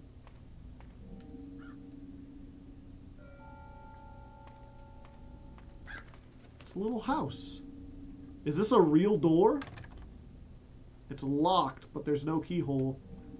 What about the little post box? There's a bronze keyhole. Gotcha. Are they like the spade? Yeah. I assume.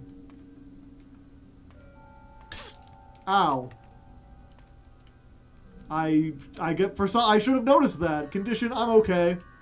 I'm fine. It's just a little bear trap.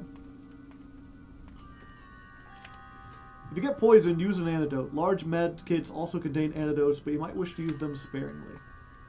Gotcha. Yeah, I do like this where it's like, yeah, if you want a, oh, those are the blue boxes they're talking about. If you want a tutorial, there's stuff around for people who explore.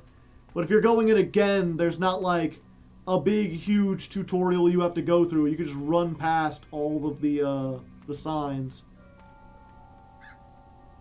Hello, birdie. The fairy. There's something in the tree. A wooden carving of a woman. She's facing the other way. A Polaroid camera. Look at the photo. Well, that's unsettling, chat. It's some kind of monster, it looks like. Bear traps are... I mean, this theme park has clearly been shut down for a while. A staff memo. The quickest way to Tolman's office is through the fairy pond area, right? Problem is, I forget how to get that stupid tree fairy to move out of the way. I guess I need a code for the keypad, and then what? I'm sure it was written down somewhere, maybe in Crow's Lounge. Oh. There's a guy. But also a trash can. There might be something useful in there. Give me a second. It's okay, buddy. I got some antidote for you. Sir, what happened here? What? Who? My name is Mara Forrest. I'm here to help. They attacked me. All I wanted was proof. Oh, you're the guy from the magazine. What's your name? Arthur Mole. I just needed a clearer photo. Photo of what? Who attacked you, Arthur? Those things, I don't know. Those people, they saw me and... Alright, stay calm. You're bleeding quite badly. I should help him. What did you say your name was? Mara. Come on, I think I should take a look at your leg. Give him a healing item? Yeah, I got a bunch. Here, you can have my only large med kit.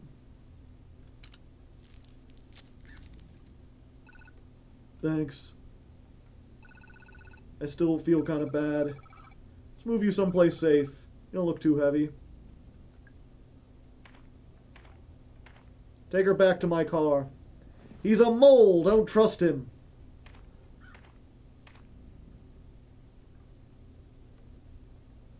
I moved Arthur to my car. He'll be safe there for now. Okay, at least to bring... I was like, do I have to run all the way back? I can't examine the bear trap. There's a note on the floor. Tree Lady, 3184. I guess Arthur wrote this. Gotcha. Oh, did I already look at this? Yeah. The theater! Blocked from the other side.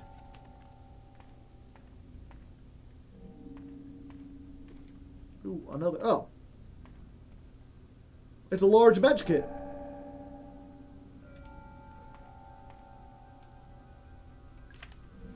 Read the staff memos. In every save room, there's a book containing all the staff memos you've read so far.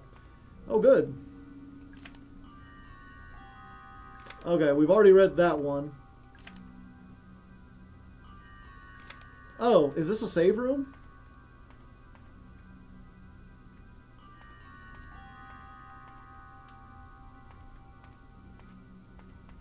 Because that's the memos I've read so far.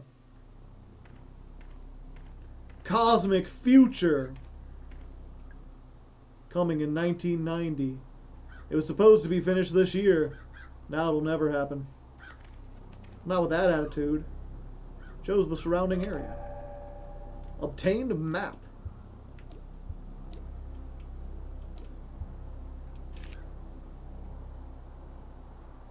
Gotcha. Okay.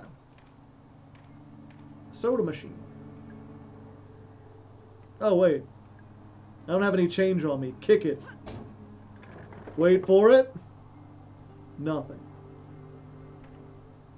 There's a hole in the fence. Looks like it was done with wire cutters. I think this is how Arthur got in. Seems he cut himself on the fence. I see. A handwritten letter. Oh, no green screen. Huh. I guess it kind of works, but I'm still in a box.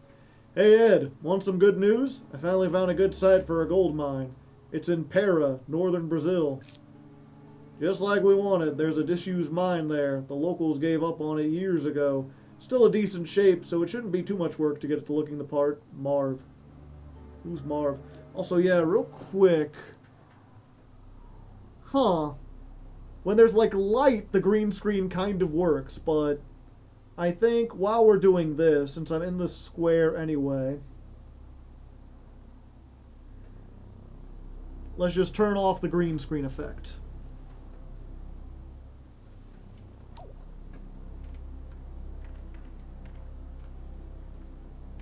I'll be in a dark box. Here at Crow Country, we can't wait to show you our optimistic vision of the future. Douglas Pike, Park Operations. Trash can. You got a banana peel. How appealing. If you're looking for the machine chain, one of the swan boat people took it to fix a broken swan. I told them not to take it, and they took it anyway. Can't reason with swan boat people. Swan boat people can't be trusted, chat. Remember that.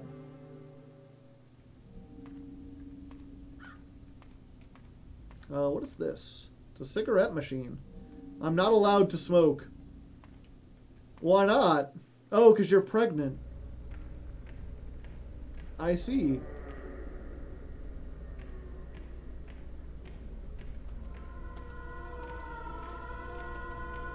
Huh. I can't get past him.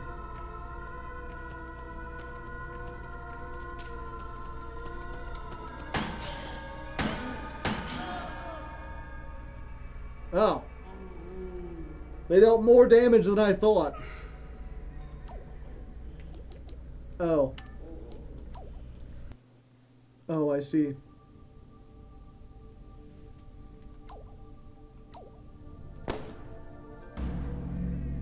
Okay, it's fine, Chad. We know what we're doing now. That was quick, yeah. We could skip all this.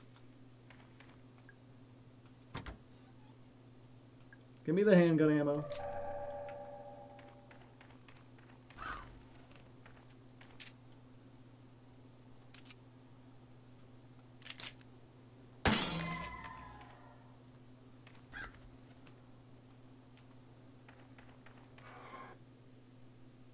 We're going through...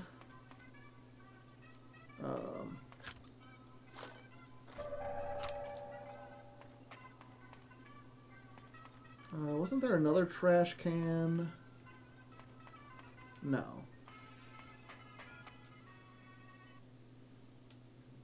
Welcome to Crow Country. You will die.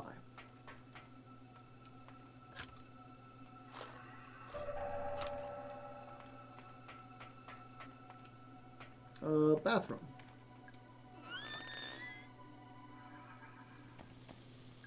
Ammo. Turn it off. I saved the day once again. Oh, there's another light. Wait, was that there before and I missed it?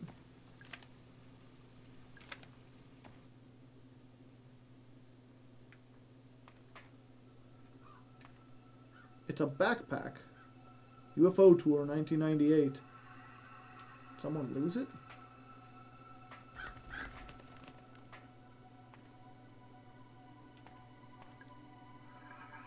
Oh, stuff's different every time.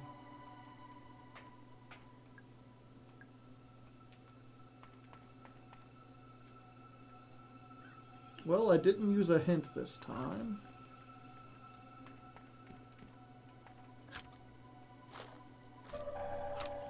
Large med kit.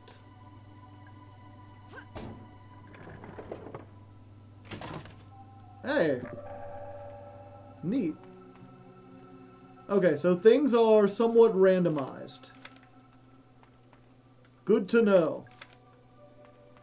The placement of things won't be the same every time you get in. Rogue light.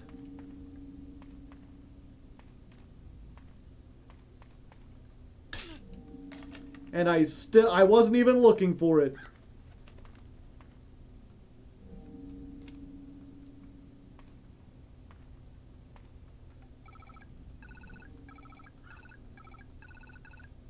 Need a better, clear photo. Okay.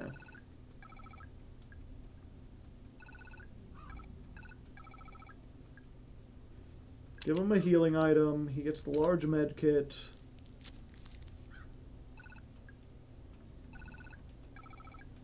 Move him to my car. There we go. Look, we got back. It's fine. It's fine.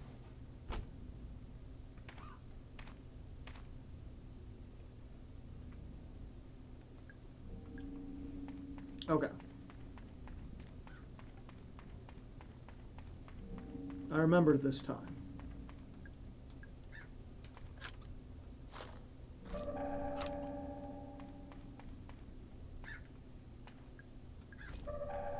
That was still there.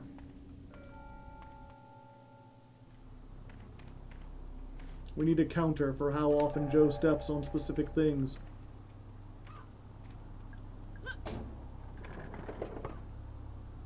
Nothing.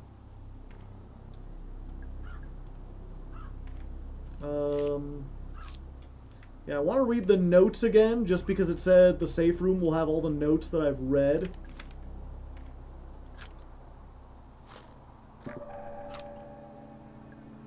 I've already searched it, okay.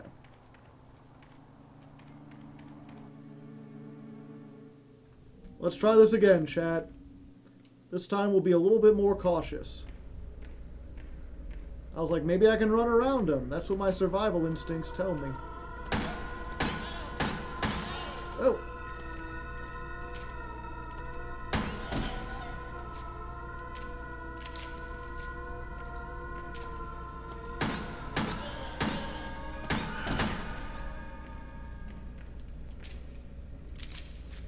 Okay. How am I doing health-wise? Caution.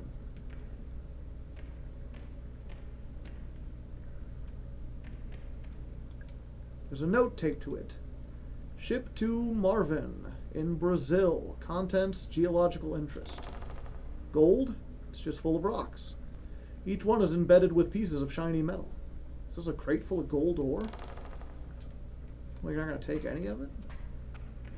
Oh, what was that? It's a large metal door. I'm not a delivery truck, so I can't go through here. Can I ask why the dig site access is a cute little house? Don't you think there's a chance that some kid would want to go looking in there? At the very least, let's keep it locked via keyhole in the mailbox. Yeah, I already figured that out. Oh. It's a vent. Is there something inside? I guess so. Or I guess not.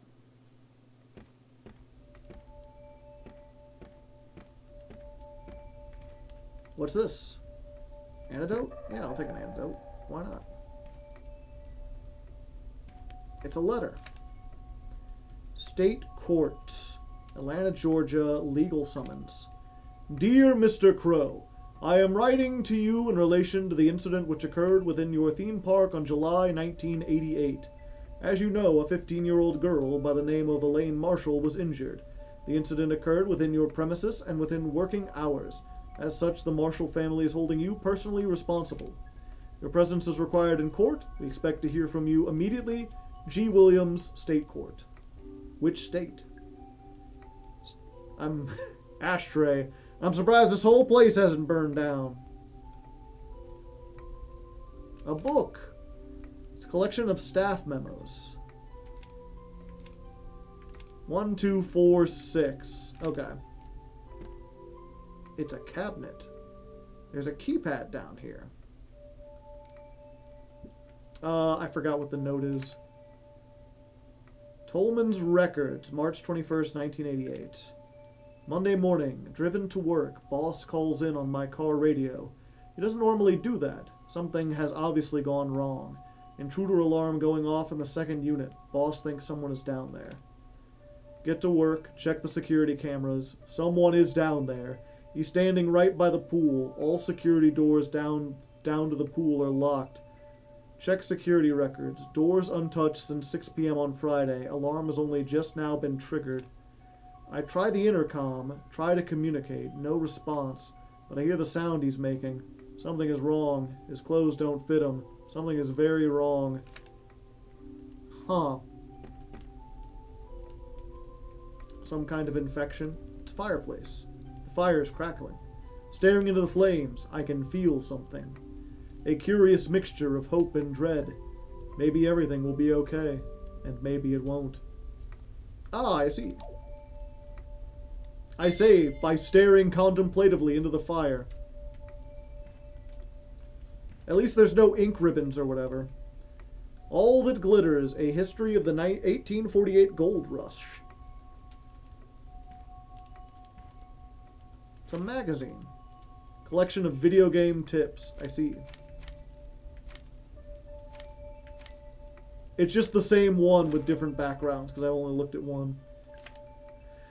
34! Remember to get into the fairy pond area. Say this out loud. Hear me, O great fairy of the fairy forest. It's pretty sensitive. It won't work if you have an accent. Sorry, Diego. Couldn't hurt to try. What's this? It's a medkit.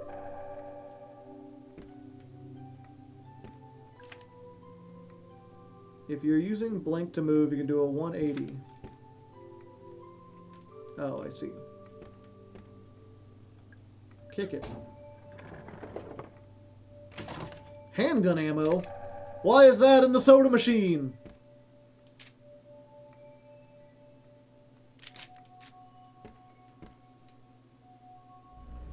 Now, did the things that were here get back up? The fire marshal was here this morning. She said the following rooms are due for inspection. Crow's Lounge, Model Railway, Utility Corridor, Submarine, Crow's Office, Wednesday, Crow's Labs. She also said we need to replace the Ocean Kingdom storeroom door. Interesting.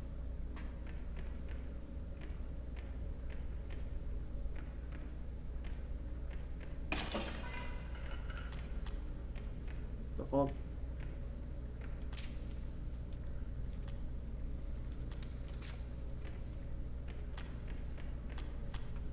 Fuck it. It's too dark to see. There's an awful smell coming from inside. Yeah, I ain't trying to shoot those.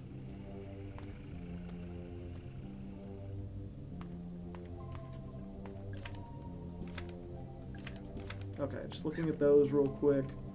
Oh. I see.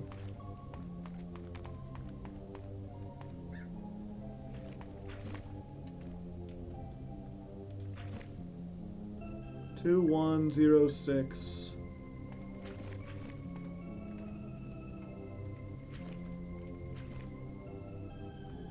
I'm stuck.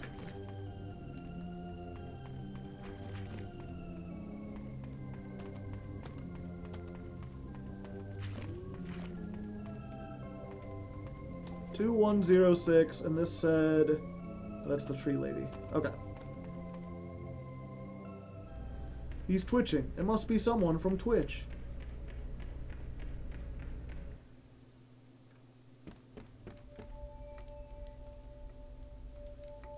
Two, 1.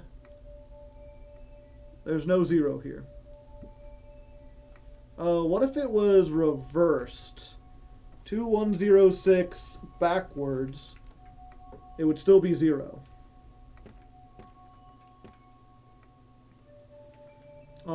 Wasn't there a staff memo that mentioned another number, chat, or am I mistaking that?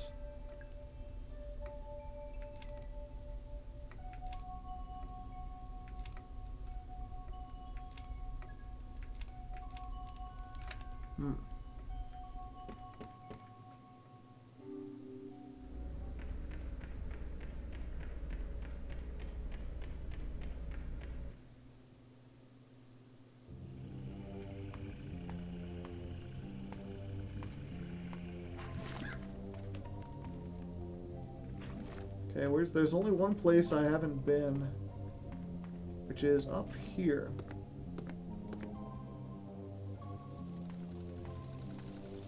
It's a wheel. It doesn't turn. There's a strange mechanical swan head. Need something to put in the mouth? That doesn't work. Okay. Pretty sure it's broken. It's a newspaper. 1986 Crow Country theme park opening soon. Cancel your weekend plans with the in-laws and grab your sunglasses. A brand new theme park is opening just a few miles southeast of Atlanta. Explore Fairy Tale Town, Haunted Hilltop, and Ocean Kingdom at Crow Country, which promises a day full of fun and adventure for the whole family. The park is owned by one Mr. Edward Crow, a lifelong Atlanta local and landowner. Yes, that's right. It appears he named the park after himself. Not much is known about Mr. Crow, other than vague, unsubstantiated rumors that he is exceptionally wealthy. Nonetheless, we look forward to seeing what Crow Country has to offer when it opens its gates this summer. It's a Lethal Company spinoff. If a swan breaks down, take the egg out of its wheel system. Doing so disables the radio signal and locks the wheel. Ah, so we need an egg.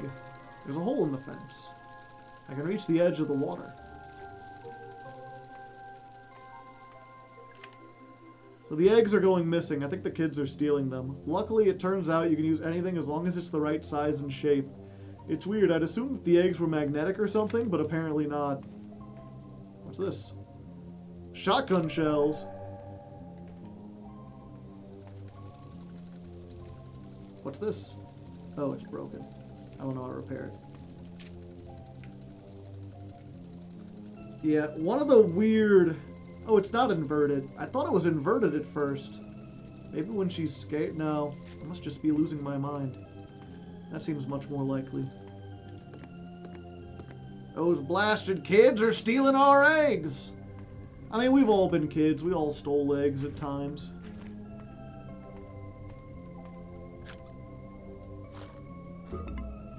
Oh, banana peel. I thought I already searched that one.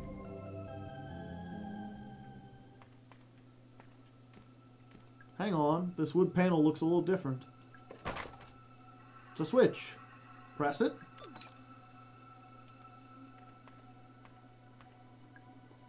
Crow turntable control. Huh. It's a metal hatch. There's a large empty slot in the back. Crow walking sequence. It needs to be facing the other way. Gotcha.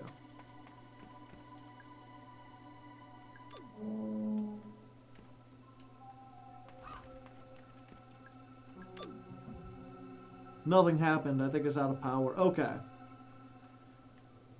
This wasn't there before, chat.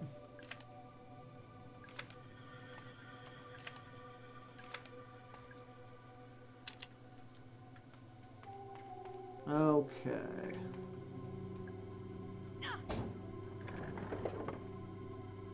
Nothing.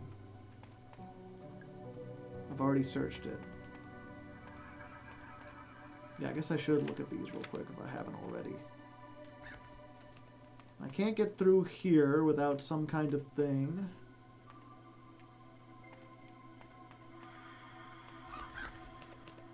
Can't go into either of those.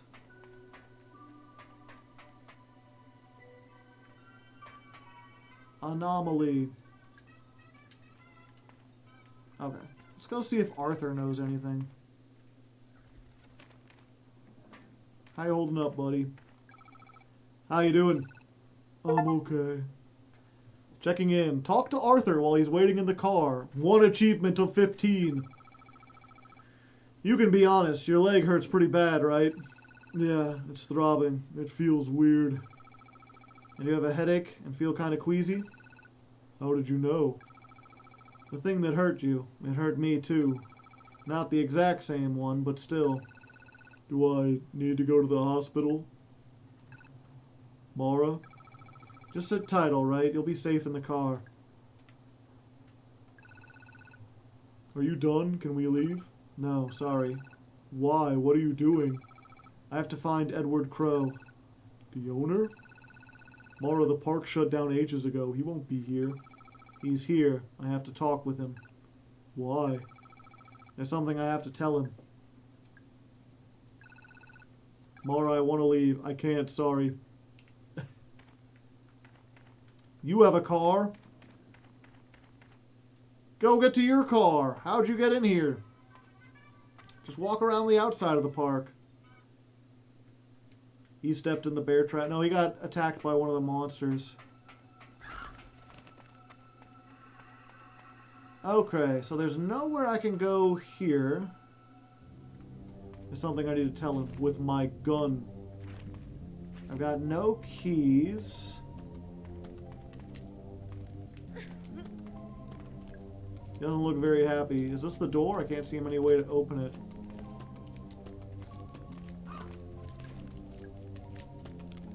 I don't know how to change her. Oh wait, what's this panel right here? It also doesn't have a 0. Oh, but the note.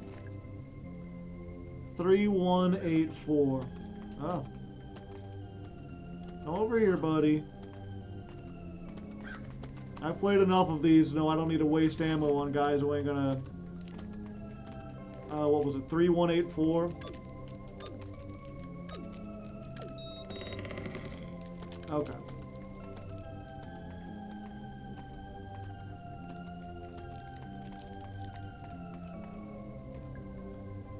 Talk to her.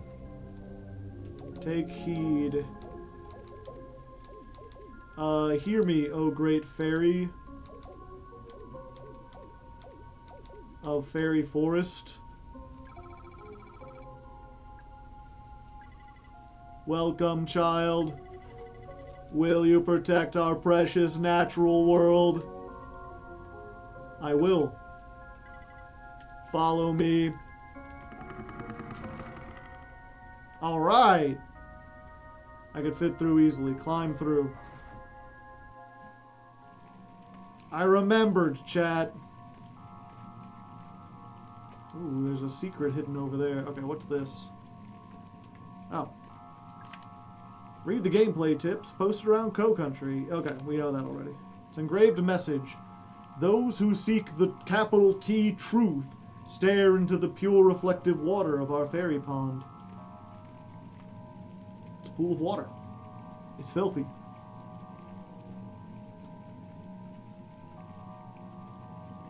I'm staring.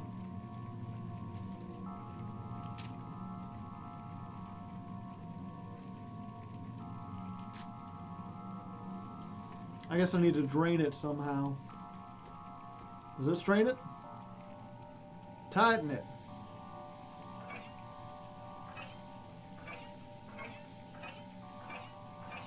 It's gonna be so goddamn tight you won't believe it. Control box. Ventilator override. Do not touch. There's a button. Nothing happened. Antidote? Sure.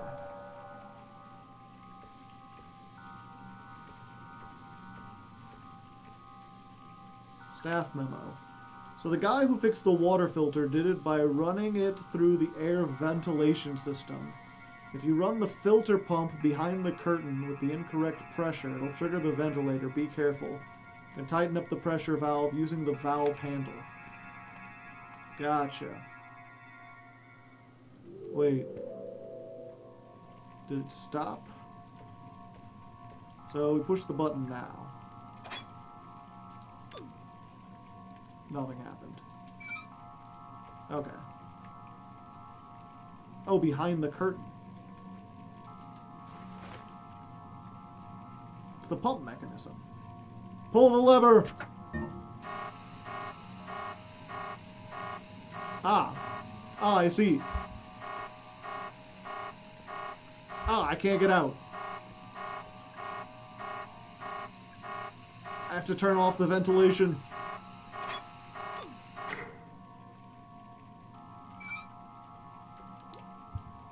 I have been poisoned. Okay.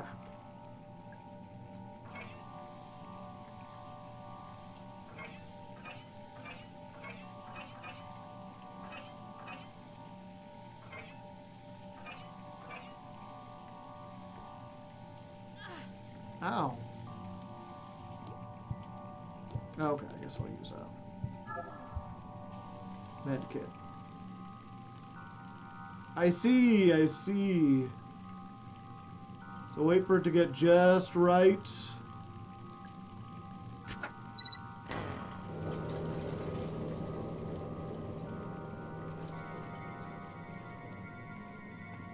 Figured it out. It's a reflecting pool.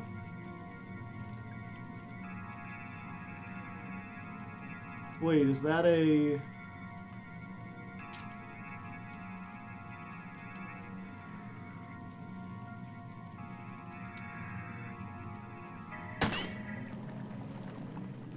Haha! She's holding a key. Obtain the bronze key. Yeah, lowered the reflecting pool so I could see the reflection of the target inside. Gotcha. Doodle-doo. Don't mind me, just looking through the trash. Staff memo. Who took the Ocean Kingdom restaurant Trident? That thing is expensive. And without it, we can't do the Happy Birthday Sea Monster song. Someone said they saw it in the Witchwood? I'll go check, but that place gives me the creeps, honestly. So there's a plus and a minus. There's a big square. It's a wall. I can hear something behind it. Fire extinguisher. Nothing is on fire. Yet... Open. It's a model of a crow with robot parts. Leave note. The very last time I went to the theater with Ophelia, we saw an action movie about a cybernetic man from the future. I didn't really get it, but she loved it. She wouldn't stop talking about it. I got to work designing this cyborg crow since I thought she'd like it. I was going to propose it to Edward as a new themed area of the park. After I lost Ophelia, I shelved the project. Look closer. I think the eye is made from a laser sight. The Magnum laser. Huh.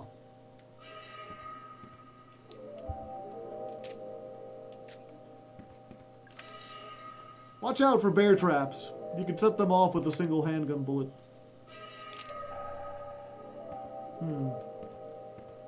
So there's definitely stuff on the wall. I don't know. I haven't the slightest idea what to do. Can I push these? No.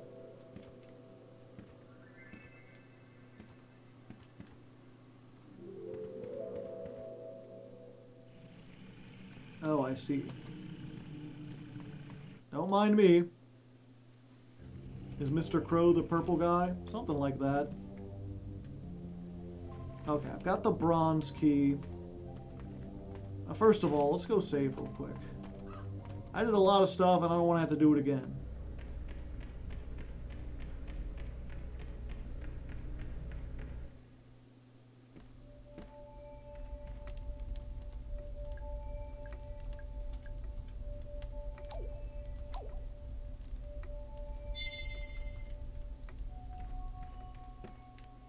Wait, did I look at this?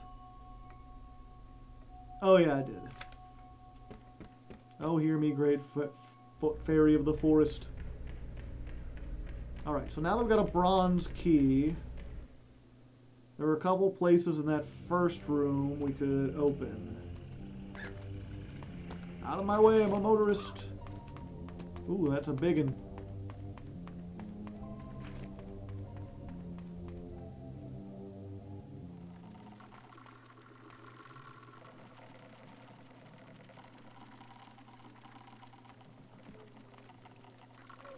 The fuck?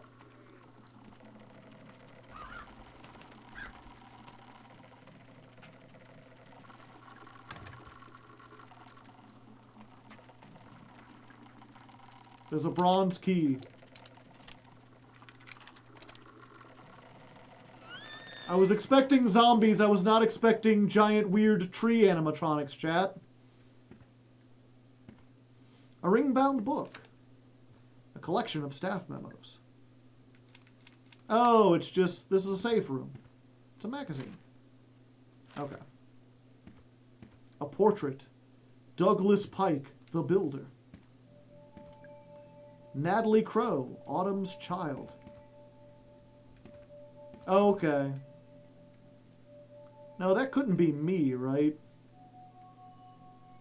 Because her whole thing is she's like, you know, my name is Mara. That's the story. So she's not who she says she is. And no one really has purple hair, so that's got to be a wig, right?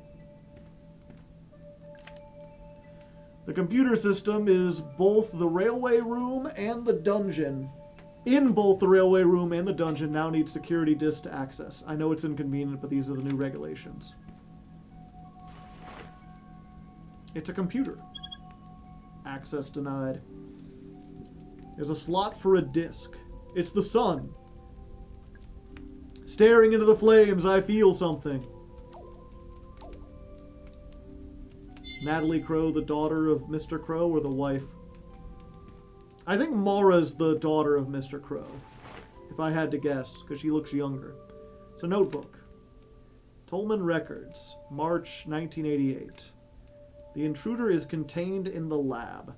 Boss is calling him the guest. I told him that was in poor taste, but it stuck. Offered the guest food and water. He took no notice of either. I can't begin to describe what's wrong with him. Boss doesn't want to call an ambulance. He doesn't want to call anyone.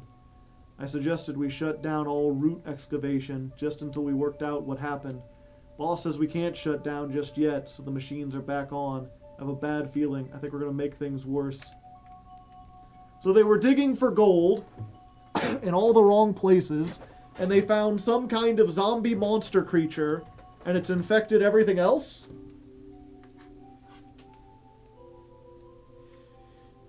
Yeah, and obviously, chat, you know, if you know, don't spoil anything. There's a reason you don't have to defeat enemies, but if you leave them, you may have a harder time traveling around later on. Edward Crow, the Trailblazer. Tolman, the Mole. The Moleman.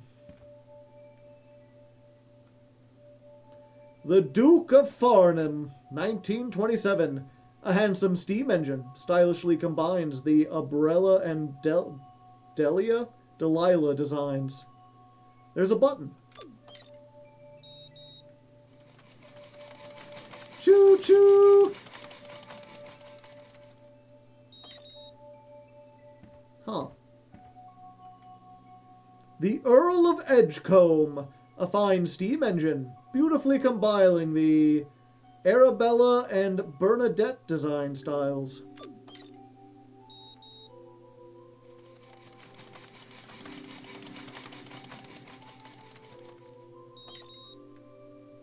Huh. Oh, there's ammo here. Orion's Odyssey. Our grandest steam engine, elegantly combining all 4 design styles. During the war, it was used by the military to carry artillery. What's that? It's a grenade. I forget the button to toss grenades.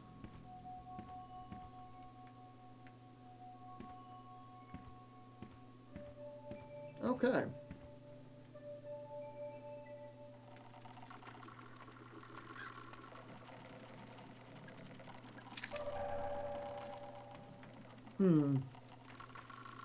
They're giving me an awful lot of handgun ammo, chat.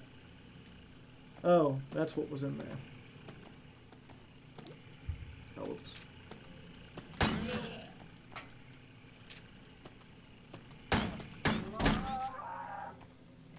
They fall down so quickly. It's covered in blood. It smells so bad. Oh my god.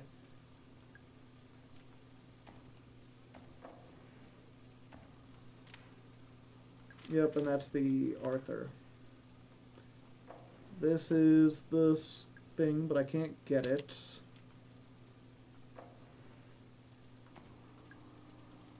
I don't have to go right now, thankfully. Okay.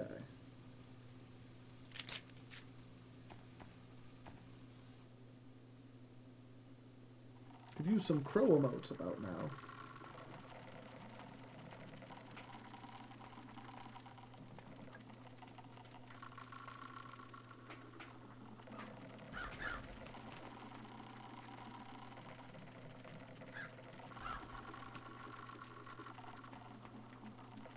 Oh, hey. Shotgun shells. I don't have a shotgun yet, but maybe someday.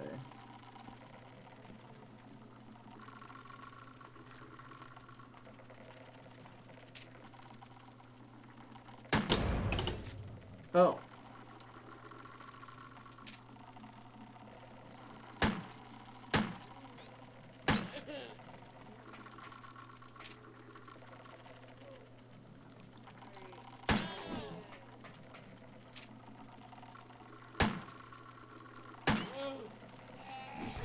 Ah.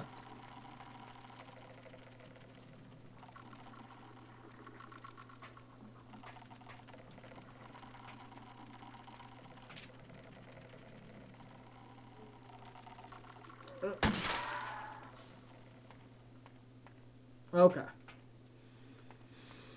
Now I can explore at my leisure.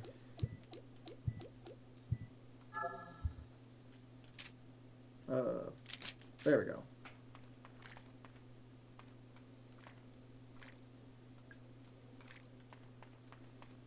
Okay. There's a bronze key. Okay, I knew there was another one. I was like, there's at least 2. Nothing. Cutting it close, aren't we? Yeah. It's at first I thought this was going to be like real survival horror. I need to save stuff, but they're giving me a surprising amount of ammunition. I figure that's like a major room with a hub. We should probably get rid of that thing. Alright. Signpost. The dungeon, Witchmoor, the haunted manor, the crypt.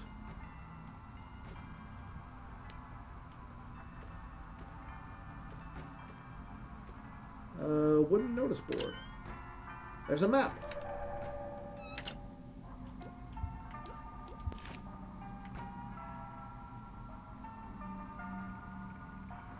Swan boats. What is this? Oh, key. Unsolved puzzle. Gotcha. That's useful.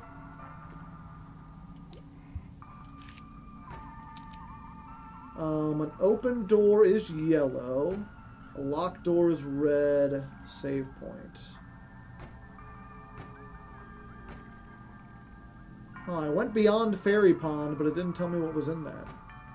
Also, there's an unlocked door in Fairy Town. I guess that's maybe a bronze key I missed. A tent made of sticks. The entrance is blocked. Oh, there's someone there. Let me look at the garbage can first. Another medkit.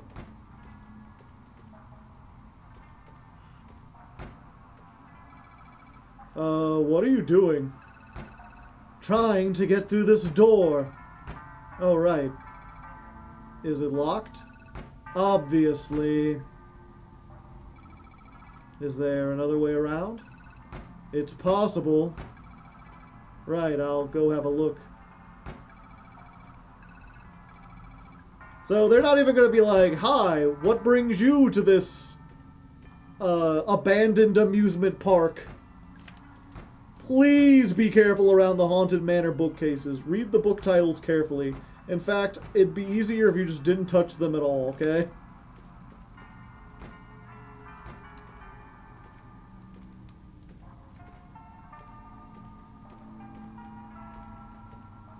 A vending machine. Kick it. Nothing. How many times do I gotta kick it? Oh, it's you.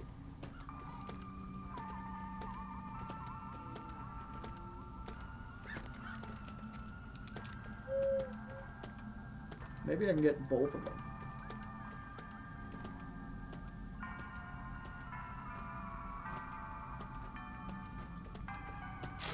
Ah.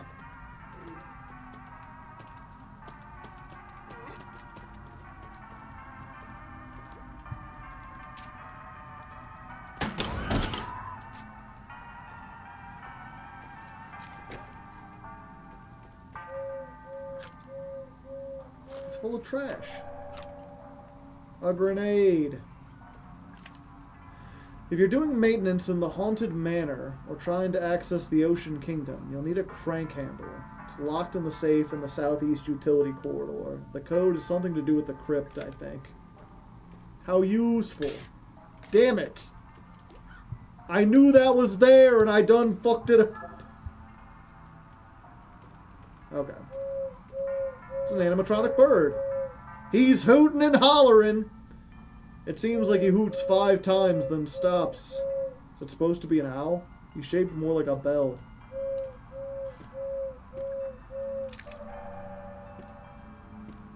So, 1, 2.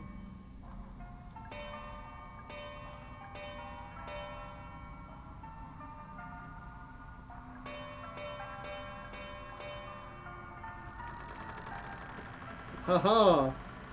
Easy peasy.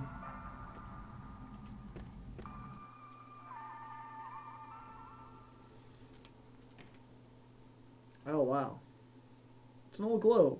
Looks pretty fragile. Oh, I'm spinning it. So many places I've never visited. Okay. My mom used to make me practice it every day. 1 second, there's a phone call. Wait, was that a ghost? Yeah, there's a ghost there. Hello? Cheryl? You came back. Who is this? I'll admit, I'm glad to see you're up and about. Oh, the tenacity of youth. He's gone. It's a window. It's not real, it's just a picture. It hasn't rained in a while, actually. It's an old painting. Harmony will fade. It's a little creepy. Huh. So there's like 100% a ghost on that blood, right?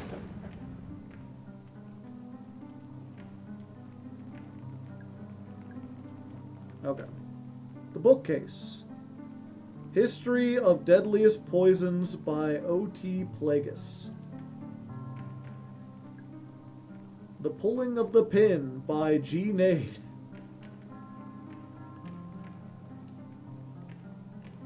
an old painting. Melody of the Dead by Allegro Vivance.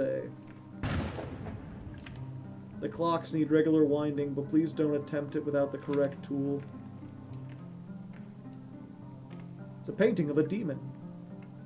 Dramalek the Undying, blamed for many deaths between 10:20 and 11:15. I refuse to put my hand there. Not happening. Oh, there's something in its mouth.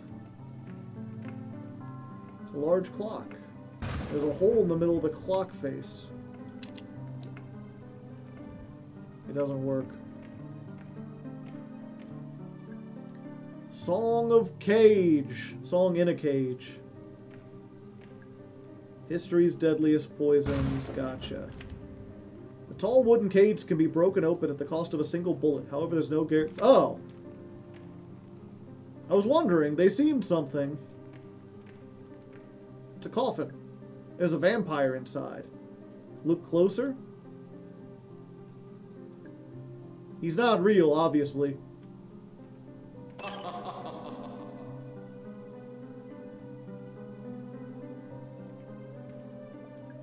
He sat up. It made me jump. He's kind of cute, though. Interesting. Okay, so I know a little bit about music. That's obviously a note. Harmony will fade. Let's see.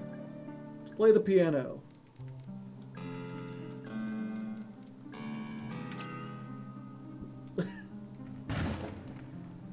Do, do, do, do. What was the other one? Something about a cage? C, A, G, E.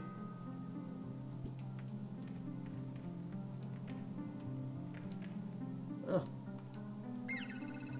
I'm a little mushroom boy.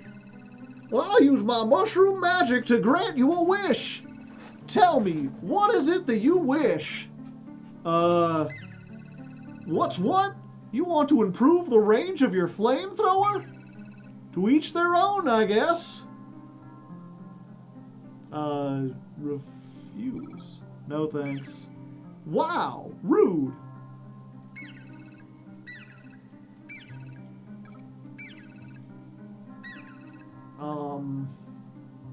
Yeah, I guess.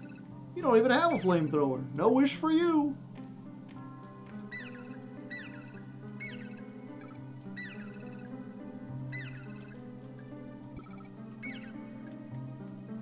Interesting. What was the third picture again? It was dead. Dead. Meet on the hospital bed. Oh. Climb on through. Into a spooky tunnel. Oh. Not what I wanted to do. But I guess it gets the job done. I wish I had saved it on that.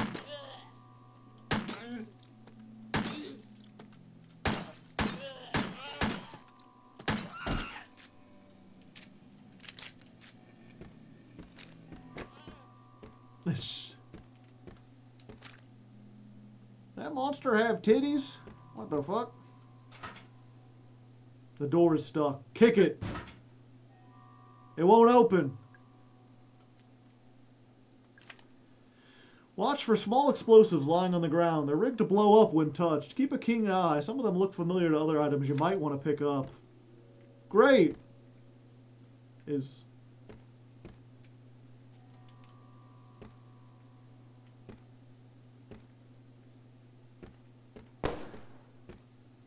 Okay, that made me jump a little bit. A variety of cleaning products. It smells strongly of bleach. And yet there's a dark stain on the floor. I wonder what they were trying to keep up. Can I... Yes. Kick it. It won't open.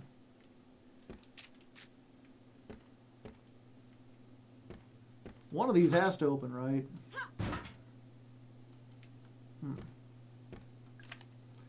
There's a button behind the panel on the back of the wooden crow house. You can use it to access the controls for the big animatronic crow. Well, I knew that.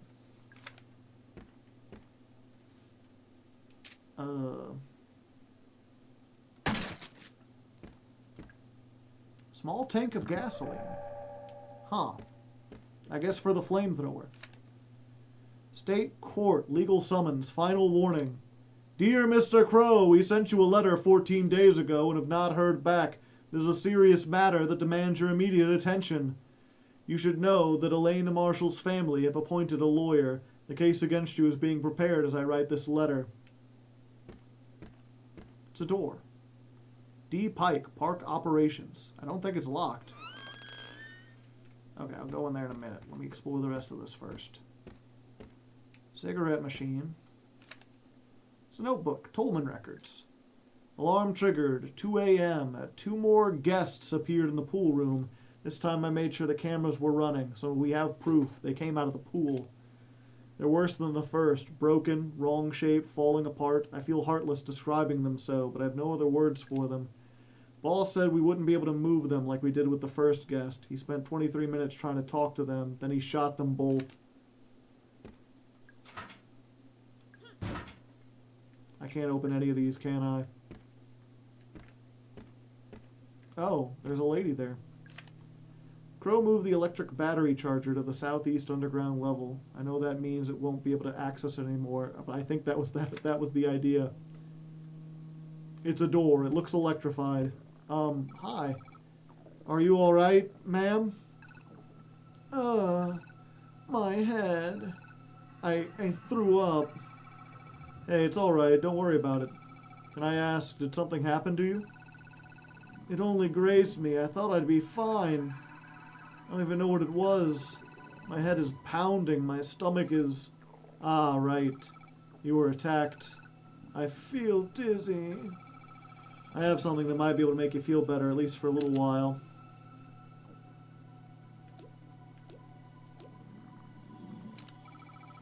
You should take this.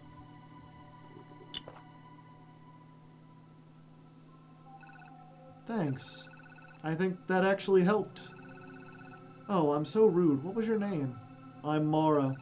Thanks, Mara. I'm Natalie. Natalie Crow. Okay. So, I'm not Natalie Crow. What are you doing here, Mara? I'm actually looking for your father, for Edward Crow. Okay, so Natalie is Mr. Crow's daughter, which means I'm probably not his daughter. What on earth do you want with father? You filed a missing persons report, didn't you? Yes, I did. You're who they sent? Yeah, I'm Agent Mara Forrest. But you're so... What?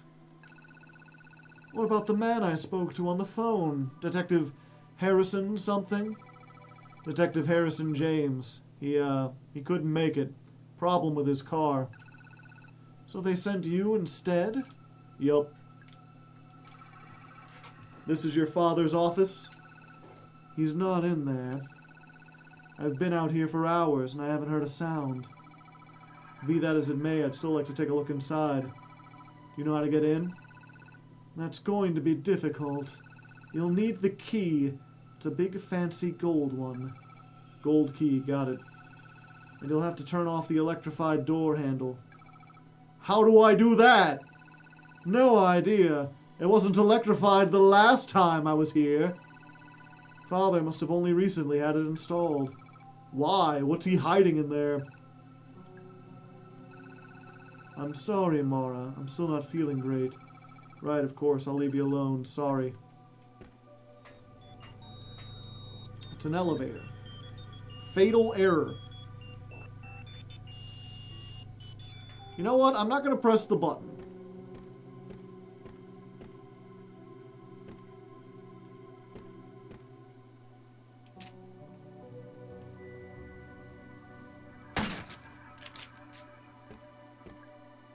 It's a medkit. Yay. What? These do open? Fuck, now I gotta go back and check all of them. Have I just been getting unlucky?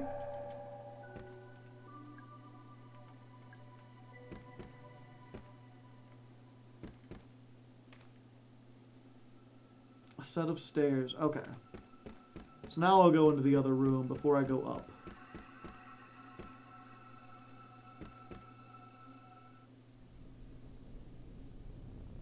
You could save and press the button. Do I have... I can't save anywhere. I have to save at a place. Oh, I see. That was the gunshot. Oh shit, he's dead. Yeah, no shit. I guess he shot himself. Should I call the police? You are the police. There's a handgun laying next to him. I'd better not touch it. But I do need the ammo. It's a staff memo. The following doors are now locked electronically. Dungeon, Mermaid, Cyclops, Wolf, Serpent. Crypt, Ophelia. It'll be open with the dungeon's computer terminal. What's this? A bottle containing an antidote.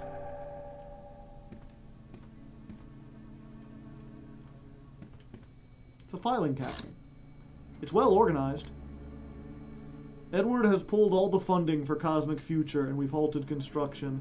He said it was just a temporary delay, but I can tell when he's lying.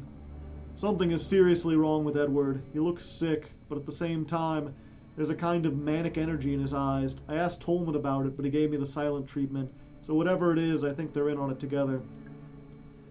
I tried to spy on Edward and Tolman during their meeting. It sounded like they were trying to talk to someone, a third person in the room who wasn't talking back. But they were talking to it how you talk to a baby or a young child, speaking slowly, using simple language. What's going on?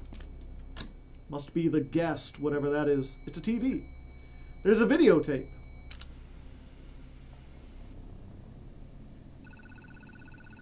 There's a message for Edward Crow from Douglas Pike. Edward, we've been friends for over 30 years. You've entrusted me with the running of your theme park, a task I have relished. You've always shown me kindness and always paid me well for my work. However, I can no longer remain silent. Edward Crow, your crimes have not gone unnoticed, nor will your sins go unpunished. As for Elaine Marshall, I hope she never forgives us, for none of us deserve it. Goodbye. That's the end. I guess that's him. Feel kind of bad for him.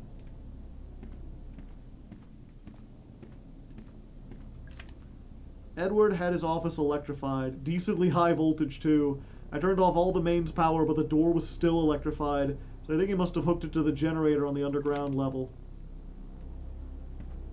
What's this? It's a model of the park. Looks like there are 4 main areas. A few smaller sections outside, around the outside. It's a box of ammo. Yay. Okay, I'm already full.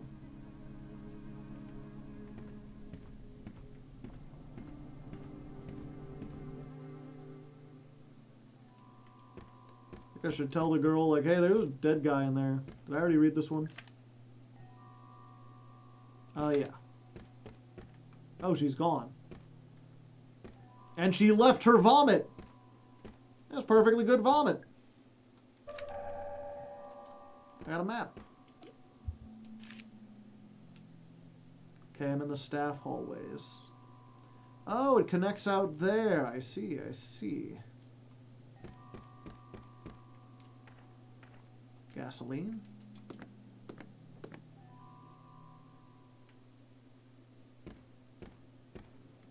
Huh. It's a pulley.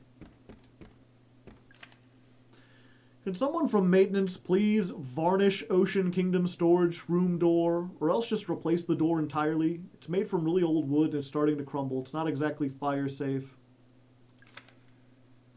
Maybe she was never here to begin with. Maybe I'm just imagining things. There's a button. It's not working. I think the curtain has to be raised fully first. Pulley time.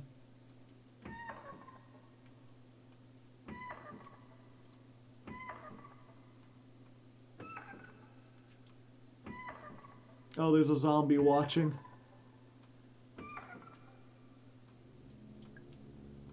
curtain has already been raised. Hey, buddy.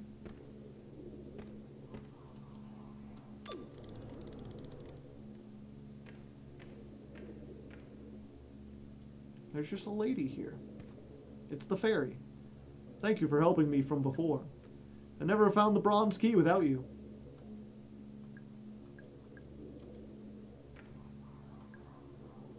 It's connected to a pipe. Turn it. It turns on the sprinklers.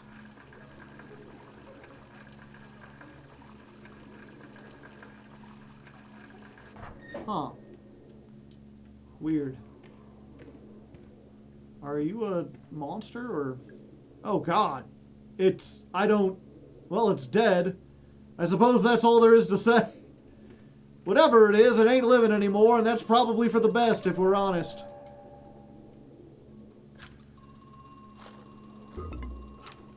It's just trash. Oh. Hello? Listen. I had no idea what the roots were for. How could I have known? What roots? What are you talking about? There are 7 in total. And I cut them down. Cut them open. You cut them open? What? All but one. We left one intact. For posterity, we thought. What a farce. Okay.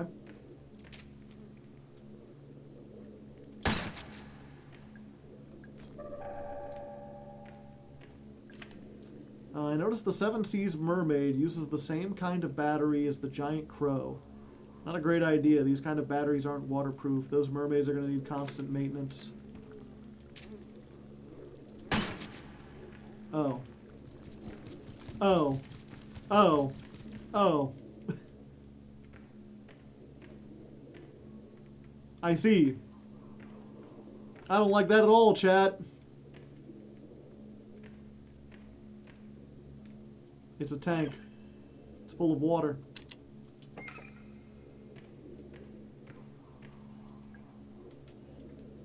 I think that's a walking stick. Push harder. Push really hard. I hope nobody needed to use that stick. Why couldn't I just take the stick out?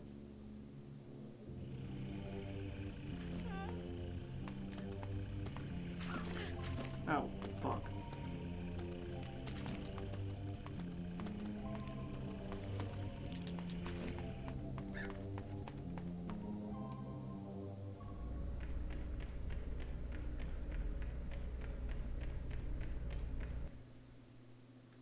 Go to the safe room.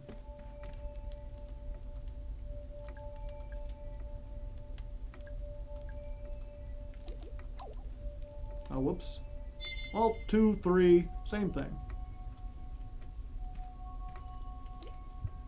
Caution. I guess I could use one of these. Fine.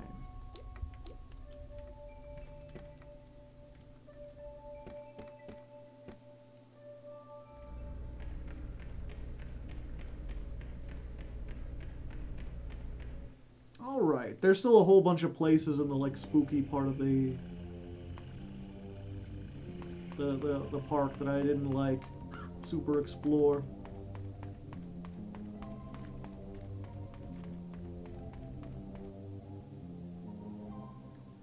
Oh. Hello. Excuse me, miss, you really shouldn't be wandering around here. Why not? It's not safe. Would you like me to escort you out? Are you a police officer? Police Detective Harrison James. I was supposed to be here hours ago, but some kid broke into my car this morning. Little punk slashed my tires, too. They look okay to me. No, they slashed my car tires. I had to borrow the bike because I couldn't use my car. Oh, right, I didn't catch your name. Oh, right, sorry, I'm Mara. Aha, so that's your car out front. The 85 Fiesta? Yeah, how did you know? I met your boyfriend. He said he was waiting for you. Oh my god. He's not my... Never mind, it doesn't matter. You're blushing. No, I'm not. Shut up! Actually, Mara, maybe you can help me. I was supposed to meet up with a woman, Miss Natalie Crow. You haven't seen her around, have you? As far as I know, she's early 20s, blonde hair. Yeah, I'll tell him. Yeah, I saw her. She was in the staff hallway outside Edward Crow's office. Oh, great. Thanks a lot. I need to go find Miss Crow, but I'm going to ask you to go back to your car, okay? It's not safe here. You need to go home. Sure, I was just on my way out, more or less. Glad to hear it. You'll be safe now, okay?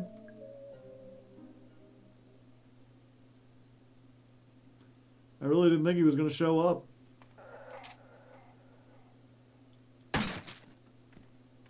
Nothing.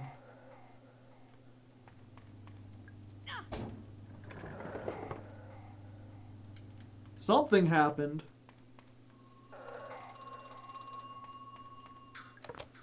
Hello? The first guest emerged from the pool 2 years ago. I've been thinking. It must have been on purpose. The timing, I mean. 2 years ago. 1988. It must have been some sort of intersection. A critical pivoting point, if you will. Late enough that we're developing the necessary infrastructure. Early enough that early enough so as not to be too late, I suppose. He's gone. So we're not really a cop? No, obviously not. That's a door locked from the other side. Like, why wouldn't we tell him? Yeah, because again, early on, she's like, my name is Mara Forrest. Keep that in mind. She's like, don't slip up and say the wrong name or something along those lines. Like, obviously that's not her name, and she's probably not a cop. Oh. Whoops.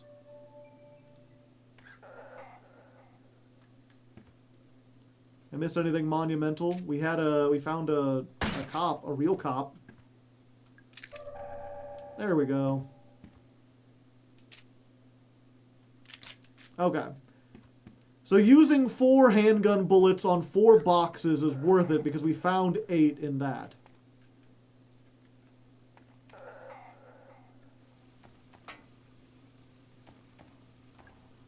Okay.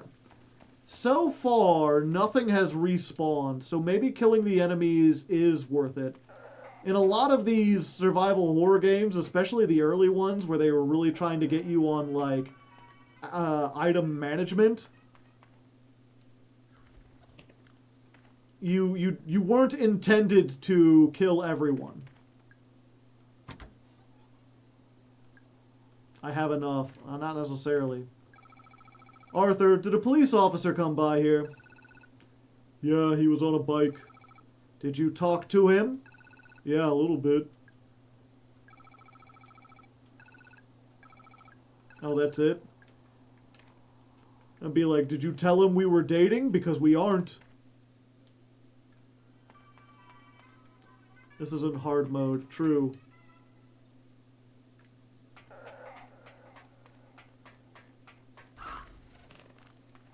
But the game can still be difficult and have hard mode be extra hard. Was he in the car when we arrived? No. Arthur was someone we found early on who was seriously injured. And then we told him to get in the car. It's a med kit. We've come across 2 injured people so far, and every time you have the option to, and we've already talked to her. Every time you have an option to give them some kind of healing kit, you get to choose which one you want, and I've always given them the large one. I'm willing to bet there's some kind of achievement or some kind of thing where, like, if you give people the maximum amount of health, they won't zombify or something. There's an indentation. It's missing something. Its face. He's smiling at me. Gross. I couldn't move him. You know, I think he's fine where he is. Okay, we went in here, right? No, we didn't. We went in... Ah, his bike's parked out here. We went in here. And that was the other thing. They were talking about the books. Swift and Sudden End by B. Slane. Pull it. It's not moving.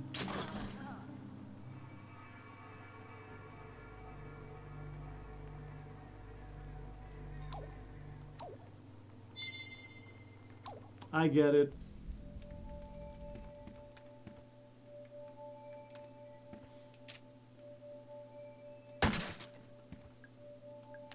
Ah, I see.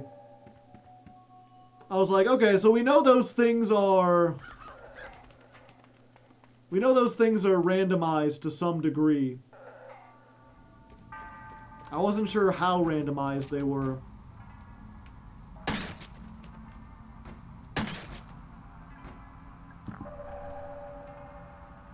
We are now down some handgun ammo.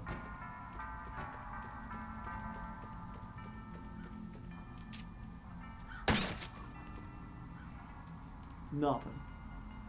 Oh, look, nothing. Digital style.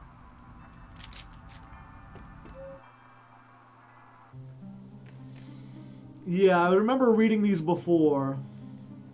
The Flames of Hell by V.L. Kano. So if we pull that, it'll probably set us on fire. Yeah, they're different. The books are different.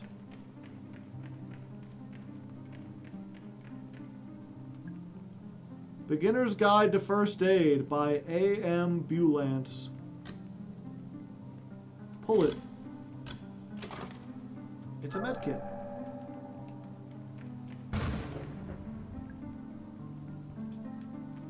Yeah, gotcha. So if I leave and come back...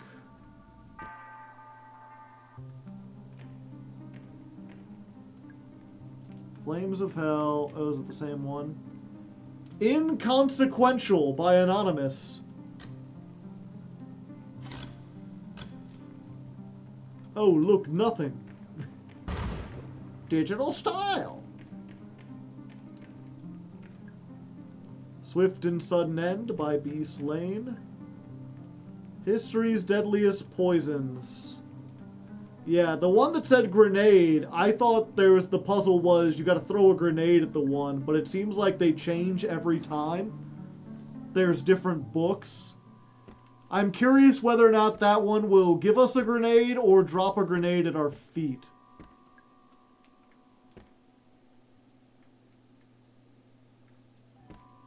I wonder if he found the guy. Nope. Or if he did, he didn't move it or anything either. Okay. Pull the lever. Watch out for glass gas traps. You could smash them with a single handgun bullet. The power switch for the 4 periphery elevators is in Tolman's office. Yes, that's the other side of the park. Yes, that means you're in the wrong place. Good to know.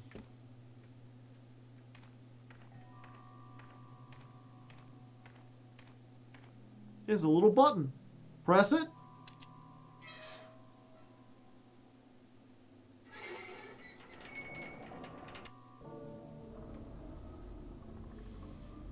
Well, you know, that's one of 2 things that could have happened.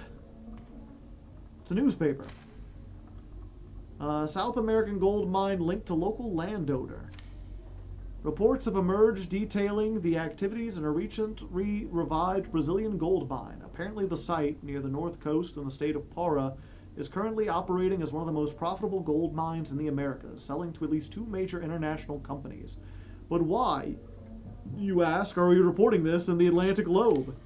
It's recently surfaced that the gold mine is actually owned by local landowner and businessman Edward Crow. Most readers probably only know him as the eponymous owner of Crow Country. And indeed, it seems there's been some effort to cover up Mr. Crow's connection to this profitable gold mine. While eyebrows are certainly being raised at this revelation, at least we finally discovered the source of Crow's vast wealth. It's a sign. The violent Cyclops imprisoned for crimes against nature, 700 BCE. Ah, there was a note.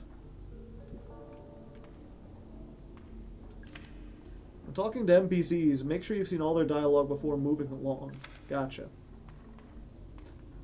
There was a thing here. It's a bloody sheet. There's something underneath. It's a computer. I'm not good at computers. Try anyway. You need a disk.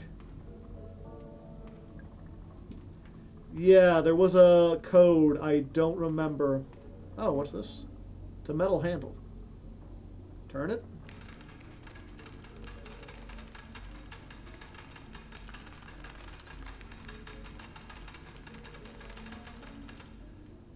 That was fun.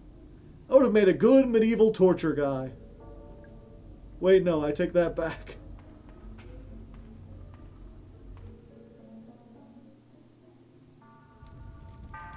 Okay, and that's the dungeon. Oh, right. I need to go back to the save room so I can read.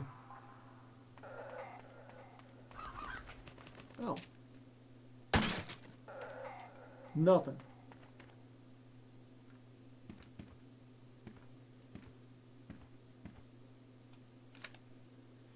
Staff memos.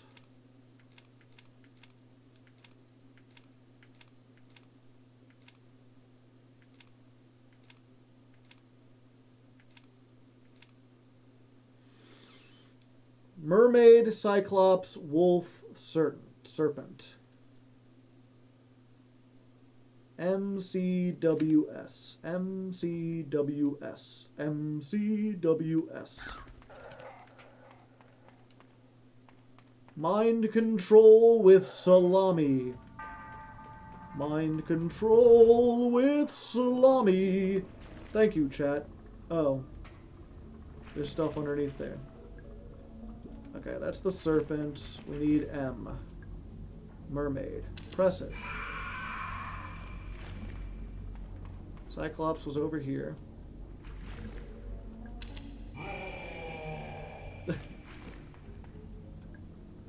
W. Oh, woo! Serpent.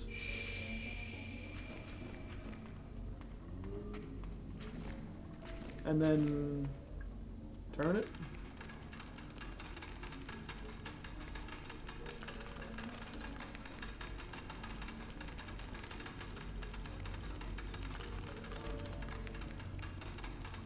Is that turning something? That was fun.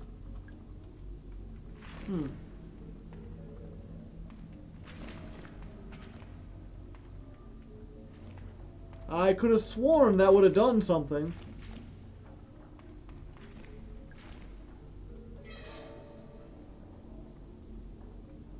There's a button. We've had a complaint from a parent about depiction of alcohol in the mermaid cage. Of all the things to complain about, I told her it's not an alcohol bottle, it's highly corrosive acid. That seemed to placate her.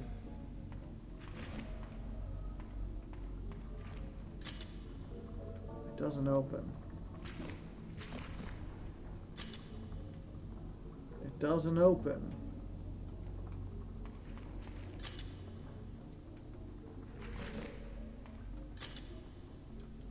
Huh.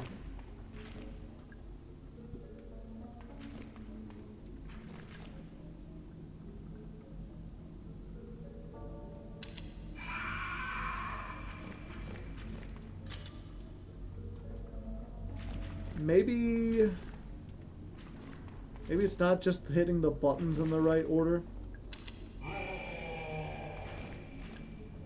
Maybe the numbers are important. But if so, I don't know what for.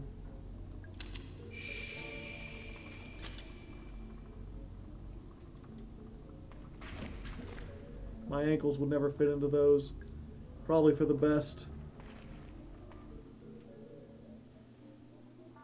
Weird. Okay, the only place I haven't gone yet then is down here.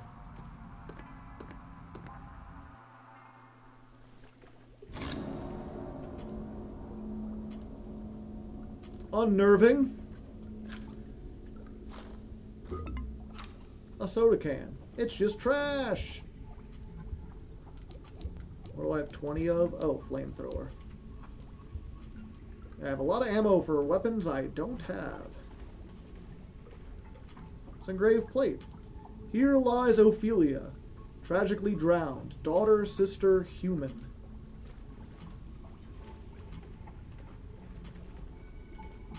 What's this? It's a small tank of gasoline.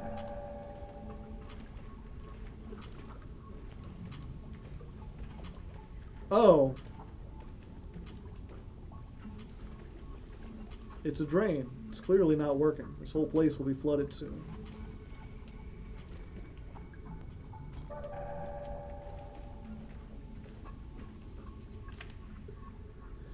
If any of the kids have trouble disabling the trap, you can offer them this advice. When reading the gravestones, focus on the names. The birth dates and death dates aren't any use to you for now. Look at the floor in the center of the room. Yeah, there's just a hand with a shotgun. It's pointing a shotgun at me. Is it going to shoot? I better not touch it. North, south, east, west. Okay. A stele.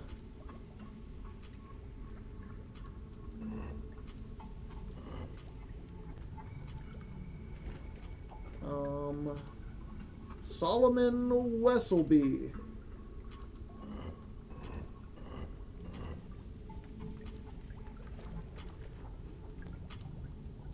Norbert Easley.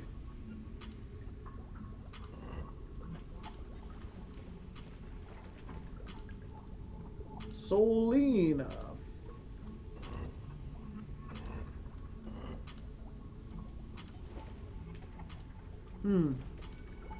Maybe it's the last names. Well, Stell's always going to go east. Solomon I thought was S, but maybe it's west. And then you would be Eastleigh.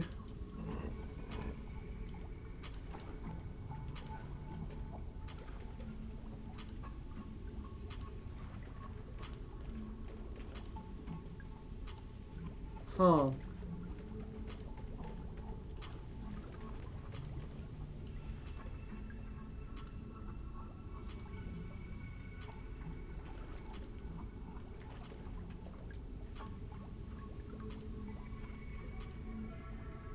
Yeah, he's facing west.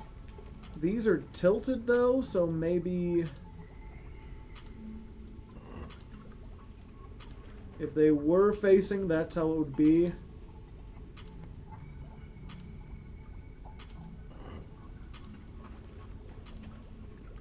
No?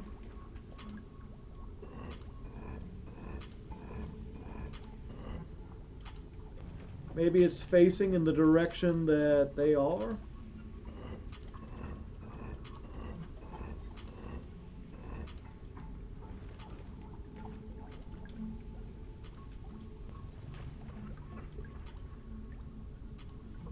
Oh.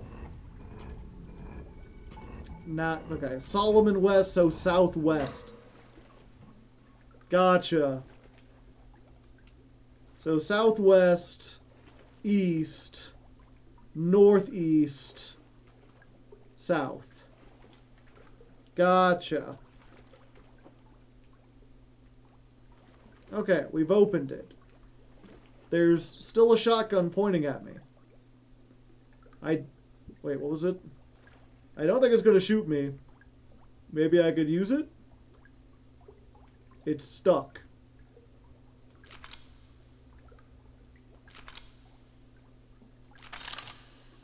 It broke. I guess it was just a plastic decoration. Scared me for a second, chat. I was like, oh god, oh geez.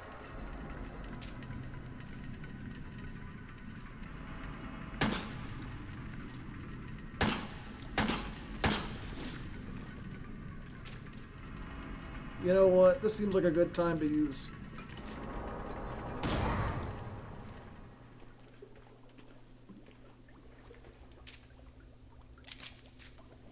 A grenade.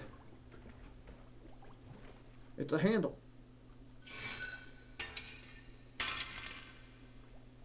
I broke it.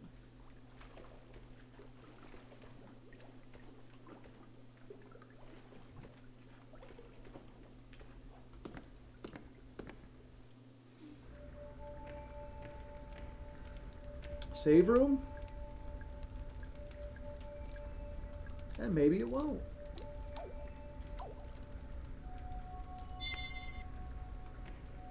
It's a handwritten letter. Hey Ed, what's been going on? I finally set the address you can use to send me the ore. If you label the contents as samples of geological interest, you can pass it off as an academic research thing. I'll collect the shipment once a week and take them back into the mine. Hold on to your hat, we're about to become the luckiest gold members since 1848. Gold miners.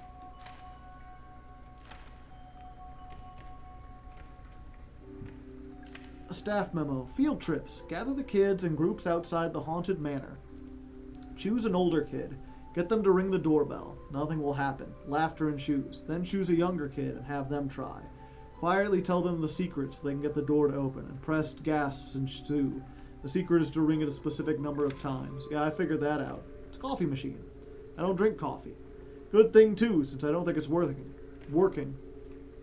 Big health.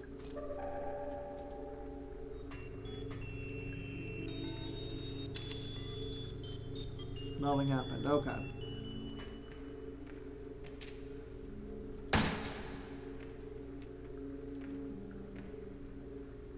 It's a glossy magazine. Oh, it's an adult magazine. Barf, no thanks. Ah, I see. Pixelated women, just like my video games. Watch out for chandelier traps hanging from the ceiling. There's so many traps in this game. Yep, pixelated bikini models just hanging up at work. Come on, guys. It's just trash. It's a gate. It's not locked. Good to know. It's a metal safe. There's an electronic keypad. I don't know the key. Tom B. Stone. The year Solina died. Is this some kind of clue? Yes. There's literally an arrow pointing it to, yeah. I'm curious, chat, when you see these clues, are they as, like, obvious to you as they are to me?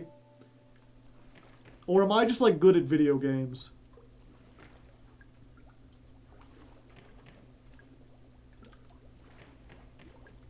Solina, 1872 is when she died.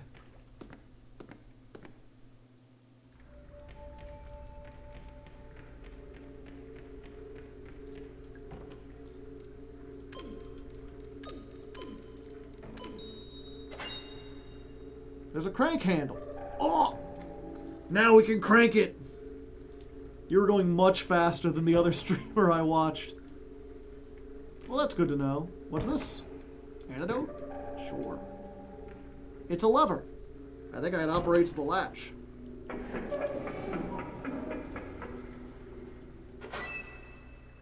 Oh. Finally. Hey, how did you get inside? I went through the crypt. There was a tombstone puzzle, and a shotgun, and this ticking clock.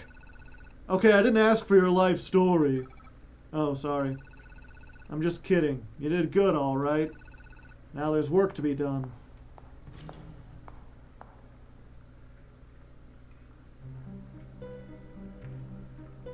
Ah, classic Resident Evil style save room music. What are you doing? Yeah, I think this is the best spot.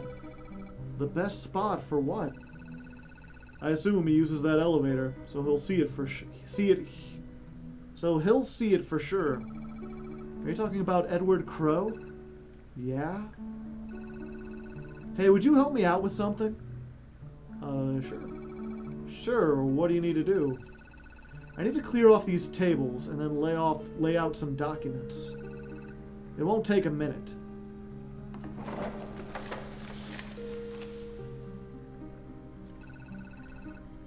For the attention of Edward Crow. That'll do it. Thanks for the help. That takes care of that. Hopefully he'll see it. While I'm here, I'm going to take a look in the cell. Did you go in? I didn't, no. I see, probably for the best. Catch you later. Stay out of trouble, alright? Oh, is she like trying to serve him? Newspaper. Incident at local theme park. Parents Luke and Patricia Marshall decided to take their daughter Elaine to a local theme park for her 15th birthday. Crow Country is a small amusement park found only a few miles southeast of Atlanta. It's fair to say they have been fairly popular with locals, but never really drew in big crowds some of its larger competitors. The Marshall family were walking through the haunted hilltop section when Elaine became separated from her parents. Around half an hour later, Elaine reappeared. She was visibly very upset, and a patch of blood marked the front of her t-shirt. It seems Elaine had wandered into a restricted section of the park and encountered something or someone very dangerous. Yesterday, Atlanta Central Radio got a direct quote from Elaine herself, speaking from the ward at Westview Hospital. There was a man in a cage. Ah, the virus got out. It's a photo. I guess that's her. Patient Elaine Marshall. Injuries. Wound across the stomach and chest, not healing due to bacterial infection. Attempts to identify the nature of the bacteria are still ongoing. Suspected cause of injury, attacked by a wild animal. Unsubstantiated claim by the patient that she was attacked by a person. Ongoing treatment of bacterial infection. Currently no improvements. Patient also complains of ongoing headaches and queasiness. Further treatment pending legal agreement between Marshalls and a third-party financier. It's a business card. Julie Barron, locally feared lawsuit attorney. 555. You know, there are other like numbers set aside for fake phone numbers. Like, a lot of people know 555 as being the one famous for being used in all sorts of like movies and stuff, because they don't want people to dial a real number. But I think there's like 3 or 4 numbers that have that qualification. So if you want your thing to be believable and not just include like an obviously fake number, you can use one of those. Okay, let's save again. We're at our time, but, you know, I'm curious. I want to go a little bit farther. We just opened up the cell. Is this where the guest is? It's a cell door. It's locked. It can be unlocked with a switch under that floor panel. Don't mind me. Oh, look, nothing. It's a notebook. Tolman records. Boss and I have a storeroom converted into a holding cell. Pike isn't happy about it. He says we can't legally hold people here even if they've committed a crime within the park. I tell him it's not for criminals. Boss says bring the guest up here. Locks it in the cell. He wants to run some tests. He says it'll be much quicker if it doesn't have time to travel down to the lab each time. I think it's a bad idea to bring the guest up to the surface, especially while the park is still open. Almost immediately, I'm proven right. A girl named Elaine Marshall finds her way into the holding cell and encounters the guest. She is injured and taken to the hospital. Boss is forced to close the park. I fear this is not the end, but the beginning. Gotcha. Well, here we are. The incident that closed down Crow Country. It happened right here. Did you notice? It's been deep cleaned. Of course, that in of itself is a form of evidence. You mean the fact that they had this room cleaned is proof that something happened, something they want to cover up. Right, no smoke without fire, they say. No bleach without blood. Oh, that's good. I'm going to start saying that. It's okay, you don't need to stay. I'm sure you have places to be. Right. You're looking for Edward Crow, aren't you? Do you know where he is? I want to get into his office in the northeast corner of the park, I think. Sounds like you'll need a pass through the haunted manor. Right, thanks, Julie. And gun ammo.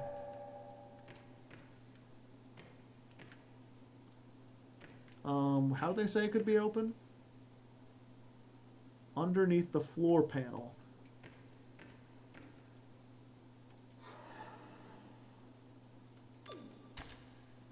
You've unlocked. Simple as that.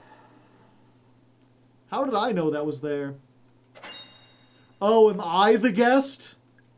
Smells strongly of bleach. It's a large med kit. Yay.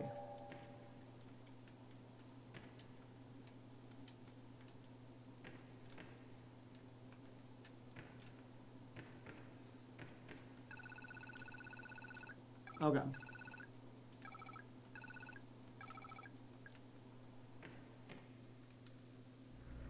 Are we the girl that was attacked all those years ago? It was only 2 years ago. It's a vent. Is something inside? I don't know. I did already search it. Okay, that's back the way we came, and we don't know what's through here. A gold refinery. It's a conveyor belt. Gold is broken up into little pieces.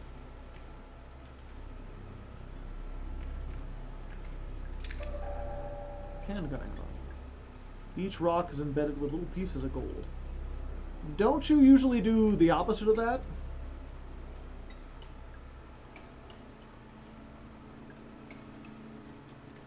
Oh, hey, a grenade. Or not. I can't carry any more of that. Ah, I'm at maximum flamethrower ammo, I see.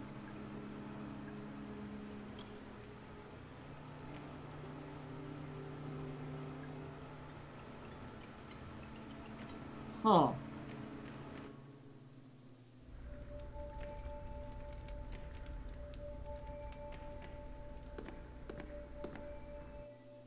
Okay, so we need to go through the haunted mansion.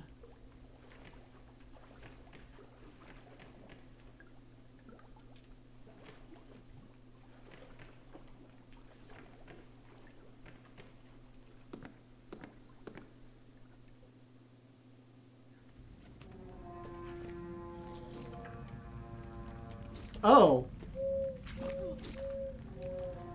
Oh, there's stuff on the ground here.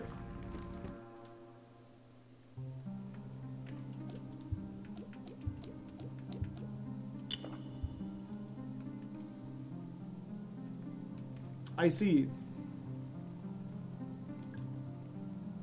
Flames of hell. Flames of hell.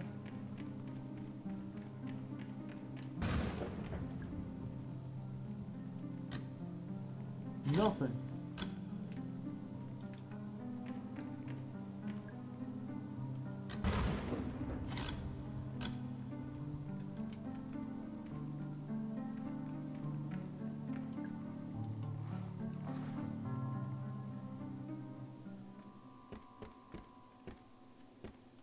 Huh.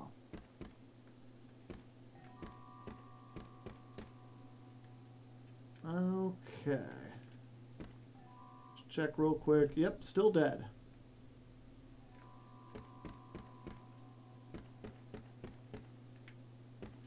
No idea how to fix those two.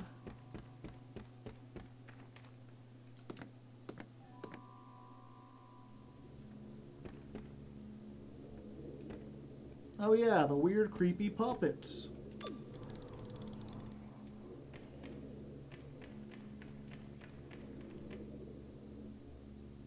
Poopetry.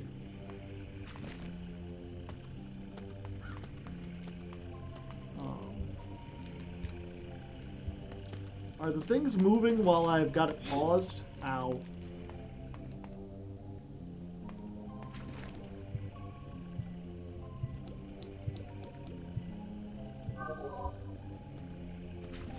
No, it doesn't look like they are.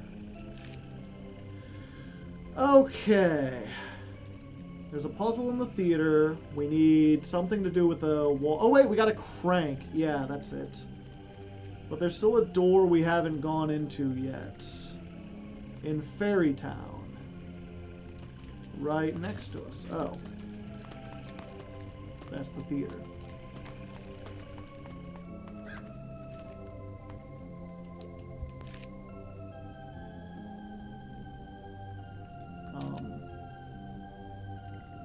Unknown door. Oh, when did this open? Did I open this with some other puzzle? It's a grenade.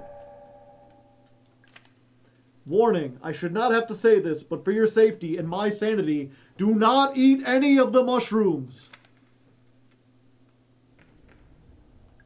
It's blocking the way. Although I could easily move it.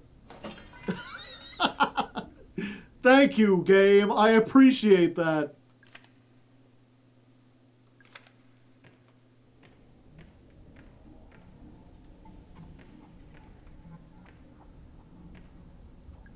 A box of handgun ammo. It's a mushroom on a plate. Eat the mushroom.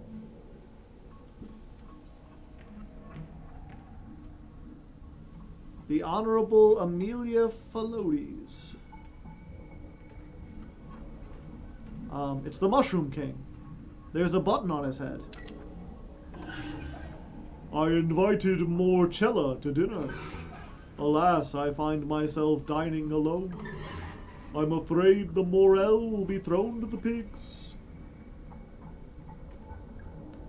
By decree of His Royal Highness, the Monarch of Many Mushrooms, the court finds the following to be deadly and dangerous. Deathcap, Destroying Angels, Deadly Dapperling.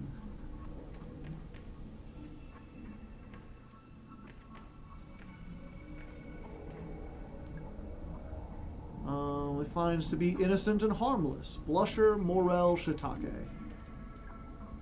It's a medkit.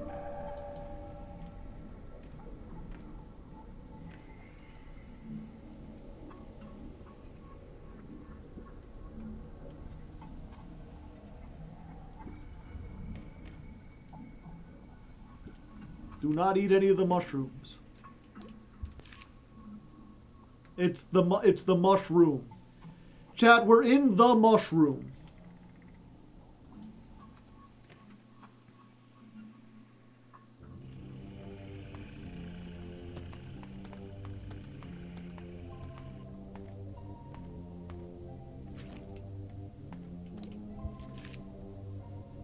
Okay, that's the swan room. That's the fairy pond. Yeah, we don't know anything about that. Oh, fuck.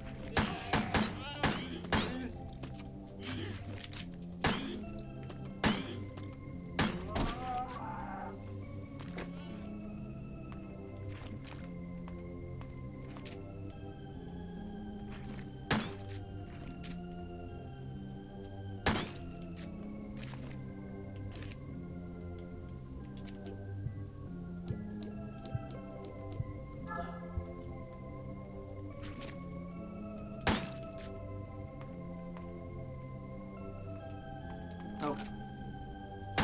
I was like, I'll go open this and get nothing.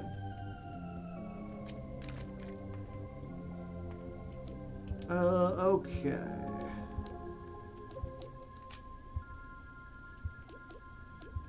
Reload.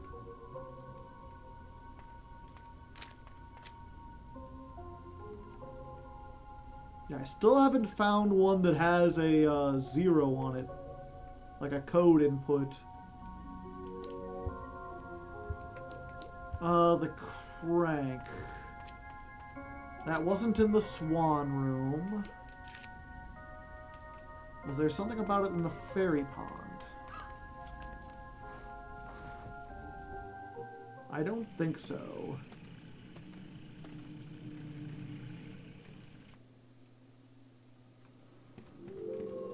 But there was one of these. With nothing in it.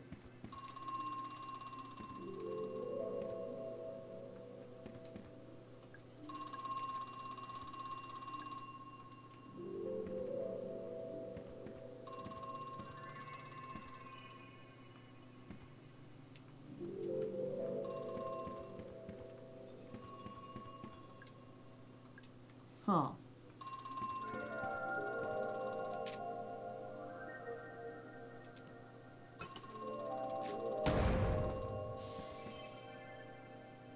Huh. No idea. Hello, is this the Krusty Krab? What the fuck? Ban lists? What, did a ban list come out?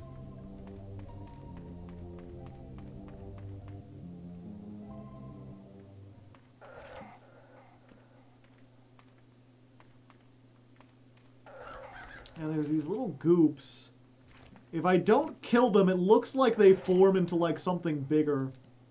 Oh, damn it. Wrong button. Hate to have wasted a grenade. So I guess it is worth my time to just like take those out. Okay, let me save real quick before I go any further.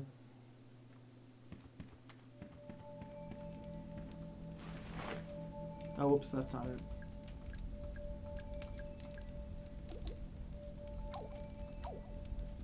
Did they ban Maxi?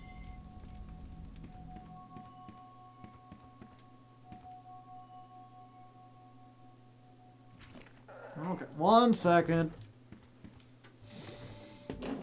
We'll take a moment. Oh, look, nothing. Digital style.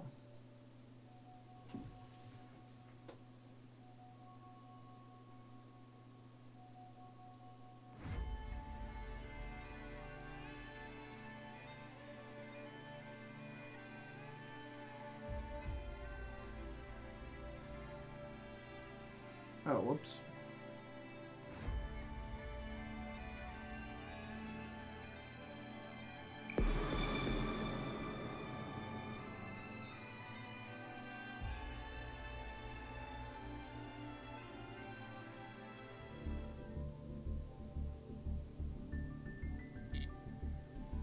Okay, let me turn off this music. Upcoming limited and forbidden lists. Cards. Oh, thank you. I finally hit Appaloosa. It's the only format it wasn't banned in. And Ouroboros, which I mean, good. They banned Appo twice. They finally put this from 1 to 0, which I haven't seen it yet, and they banned Mjolnir, which they should have done a while.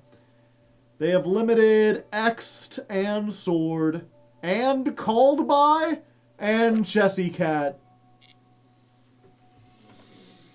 I don't like Called By going to 1. That just means Maxi is more likely to resolve. Why would they do such a thing? And Droll. I mean, people will be happy to see Droll go, but...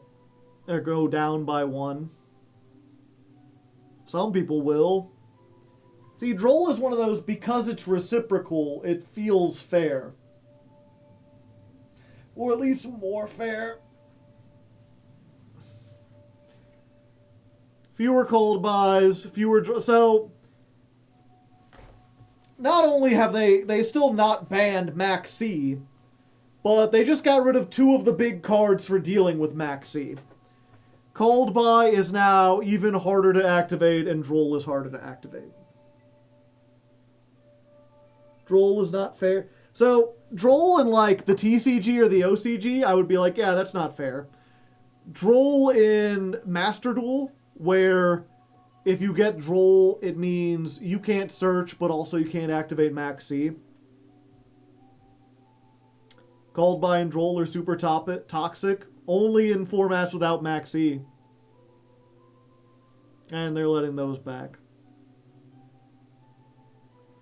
Going forward, for cards whose deck's inclusion is reduced, if the affected card is an alternate art, we plan to implement a feature where a card will be exchanged for an exchange ticket. The exchange can obtain 1 or 2 options. You can trade 1 alternate art card included in the Master Pack, Selection Pack, or Secret Pack prior to the effective date of the limited list. The finished type of the traded card will be the same as the original card. Or you can get 30 extra crafting points. Oh, okay. Well, that's good.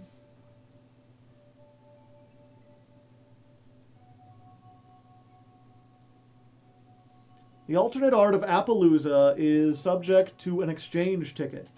You can exchange this alt for any alt art that already exists. Well, I gotta give it to them for that. That's nice of them.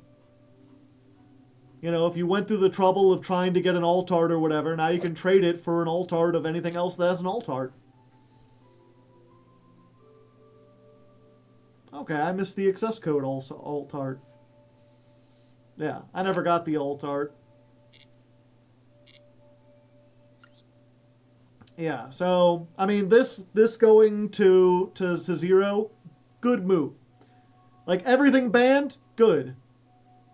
Ryziel and Malice getting more hits, good. I guess Ryziel getting hit at all. Called by and Droll would be good if they if they banned Maxi and did this, I would be like, fine. But they didn't, so I'm just like, less stuff to do that. And this is fine. Labyrinth hasn't been played in a while.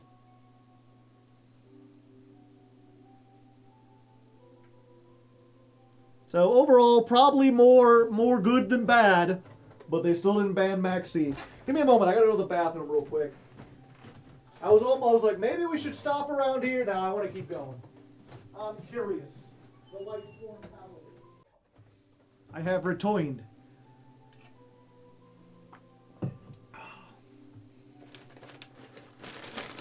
Have a couple chips while we're paused here as well. Delicious.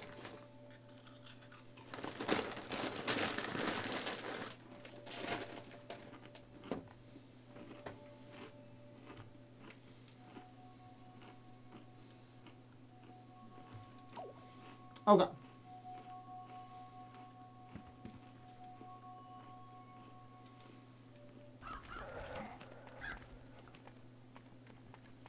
So we got the crank.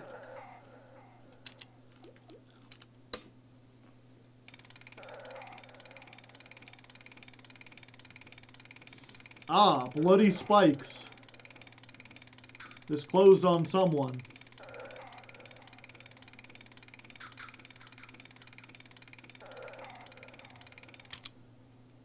That's as far as it goes.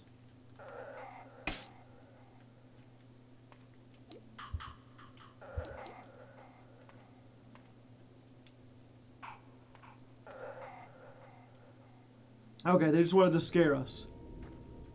The Ocean Kingdom. Under the sea. Under the sea. Darling, it's better down where it's wetter. Take it from me. Here it is cold and we can say we're getting colder every day. The handle is broken. It won't budge. I can't think of any other way to open it. Kick it.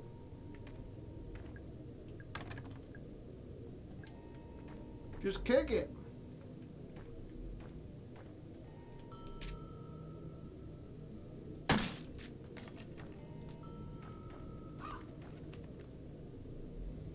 Neptune's Palace. It's a sign. Nemo's adventure is accessed by a 15-foot vertical ladder. Do not attempt to use the ladder if someone is already on it. It is not suitable for young children, pregnant women, or the elderly, or those with back problems or heart conditions. I hid the golden key inside the fairy's head. Not the pond fairy, the theater fairy. Even if you break the head open, it's in a block of resin, so you'd need to melt it with something. Acid would work, or perhaps fire. Why would you do that? Okay, and we know there's acid in the, like, mermaid pit. At least if the one memo is to be believed. Yay, handgun ammo. It's full of trash. And a grenade.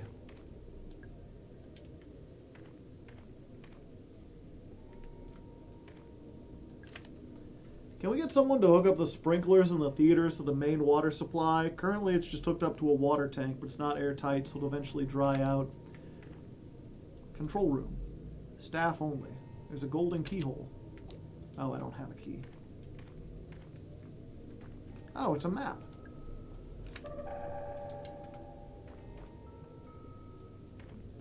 It's a big metal door. It ain't budging. Ah, I see. Another grenade. And more medkits. It seems I can only hold 5 medkits. So if I find another one, I might as well just use this one. I noticed the acid bottle in the empty mermaid cage is pretty much empty. You refill it from the acid tank, but I heard Crow moved it down to the underground level, and I don't know what it's using for. Question, Mr. Crow. Why is there an acid tank in the amusement park? Okay, there's sunken treasure. It's the gas vent. Fumes are flowing up. It smells awful. I don't want to go anywhere near it. Gotcha. Oh, hey.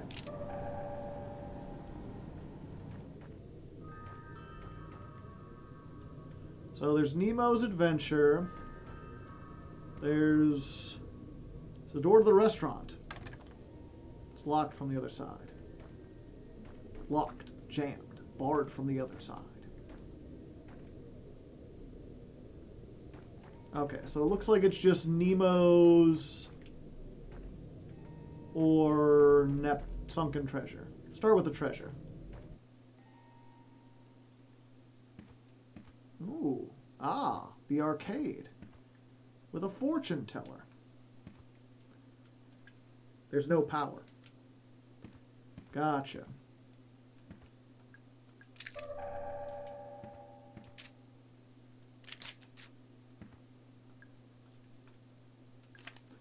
Some of the kids were complaining that the high scores weren't being saved. I guess the machines reset their scores every time we turn them off. I don't know if that's supposed to happen, but I'm not going to fix it if it gives the kids a reason to keep going back.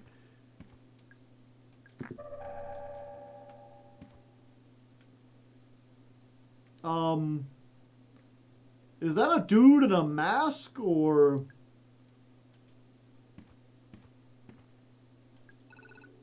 Weird guy. Who are you? Never seen you before. I'm Mara. Agent Mara Forrest. No shit. That's like a girl version of my name. What's your name, Mark? Marv. Of course. Marvin Trumbull. Oh, I've been reading your things. Why are you here? Are you an employee? No, but I do work with Ed. We're business partners. Edward Crow? Yeah. Do you know where he is? I was about to ask you the same question. Ah, shit. He's gone and done it, hasn't he? Done what? Hey, so how old are you? ASL? Old enough. Nice gun, by the way. What is that, a Browning? A Colt? Yeah, sure. Marvin, what kind of work do you do with Crow? I work overseas, normally. Just came back for a little visit. Only Crow's gone and disappeared. Great timing. I'm pretty sure he's around here somewhere. See, I wanted to use the northwest elevator, but Tolman's prowling around back there. Tolman? Yeah, you know. Ed's root excavation guy. Root what? You've read the notes. Maybe I'll try the southwest elevator. That could work. Wait, the elevators are broken, aren't they? Ha! That depends. On what? Yeah, I think I'd better get going. See you around, Mary. What a weird guy. Crow Country announces sudden closure. While its popularity has been on something of the downturn recently, there was no public signs of an impending closure for local theme park Crow Country. However, many angry guests were forcefully turned away as they showed up to the park yesterday, only to find the gates closed. Speculation is rife that this sudden decision has something to do with the Elaine Marshall incident reported in the newspapers 2 weeks ago. Edward Crow, owner, issued a statement. It's nothing to do with the Marshall incident, we're just closing for refurbishments. It doesn't line up with the fact that people had tickets booked for a visit this park this week. What's going on, Mr. Crow? Sorry, out of order. These things are always broken. Wait, there's a second note behind it. What on earth? Set the arcade game scores. Dolphin score should be twice the mermaid score. Boat should be twice the dolphin. Shark should be twice the boat. Some kind of equation?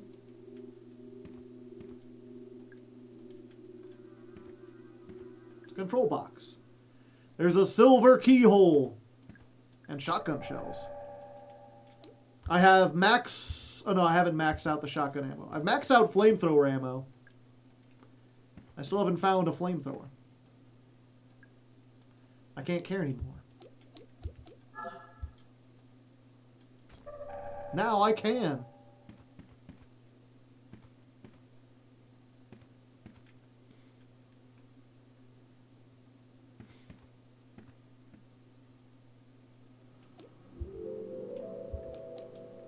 Oh, hey, I know this room.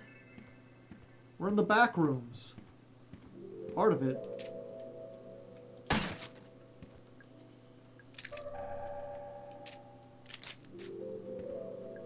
It's a photo. Ah! She's been decapitated. The Doc Perion! Thank you for the 29 months. How's it crowing? Pretty good. Why would they hang this up? Oh, it's a cage.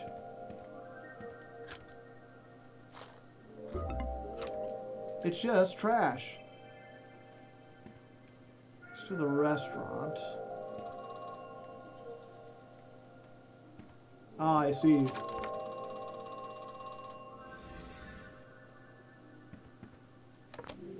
Hello?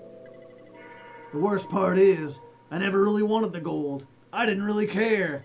It was my father who wanted it. He made the decision to buy the land. Years later, when he died, he left all of Crow Country in my care. I had no choice but to come back, finish what he started. Wait, the theme park originally belonged to your father? No, Crow Country is the name of the land. This land. Huh.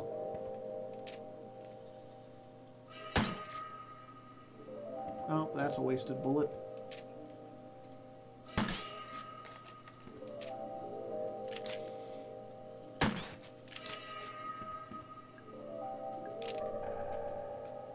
Oh, hey. Utility. Gotcha. So that connects to the fairy pond. Oh, and this goes to the lounge. Oh. There's someone else in there. It's the policeman. Hey, Ed, what's up? The mine has an inspection coming up. National level. Scary shit. Someone told me they check the actual minerals in the ore. Like they check if it's a match for the local area. When someone else told me they don't ever do that, but they will with me, because they definitely suspect something. So I had a crate of rocks and soil delivered. Let me know when it gets to you. I got the contents for free, obviously, but it costs an absolute frickin' fortune to send something so heavy. But if it means we can fool the inspection guys, Marv. Huh.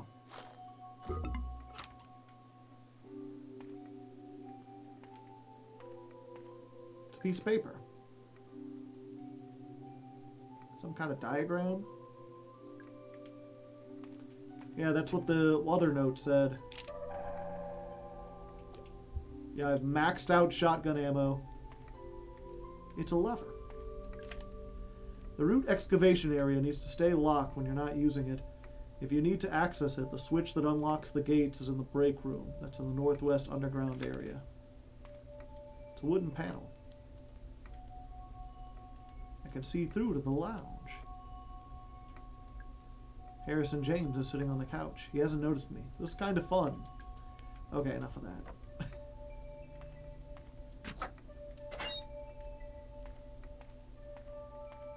Hey James, how's it going? Don't mind me, I'm just gonna save by the fire here real quick.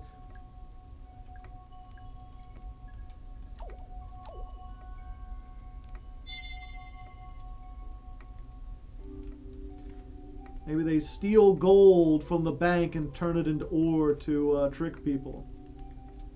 Master Duelist, yeah, we already saw it. And also, you know, Maxi is still not banned. Hi. Well, well, look who it is. Mara, you told me you were on your way out. I got lost. Uh-huh. I'm not stupid, you know. Did you find Natalie? No, not yet. I thought she might be in here, but... What are you reading? It's an old book about gold mining. It's actually really... looks boring. Mara, is there something I can help you with? So, how are you feeling? What do you mean? You're not injured? You haven't been attacked by anything? So you saw them too. Those creatures. Did they attack you? No, I ran. Fast as I could. I thought I was going crazy. Mara, what are they? What's going on here? Do you know something? Harrison, if you're really not injured, you should probably leave. Get out of here while you still can. I can't do that. I still need to find Natalie. She might be in danger. Where have you looked? Basically nowhere. Everywhere I go, doors are locked, paths are blocked. Always seems like I need some kind of weird key. It's infuriating. Oh yeah, it's that kind of place. You get the hang of it after a while. Okay.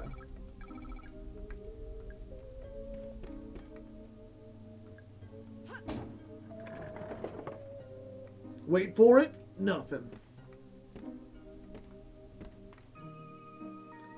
This man is not the protagonist, and it shows. It's a large wooden crate. I can hear something breathing in there. We'll ignore that for now.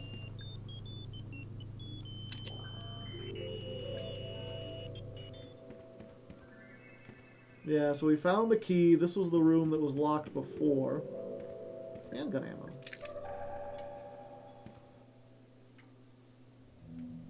Actually, you know what? Before I go any further, let's go ahead and open... Oh, I didn't need to open the cage. Oh, it was already here. I see.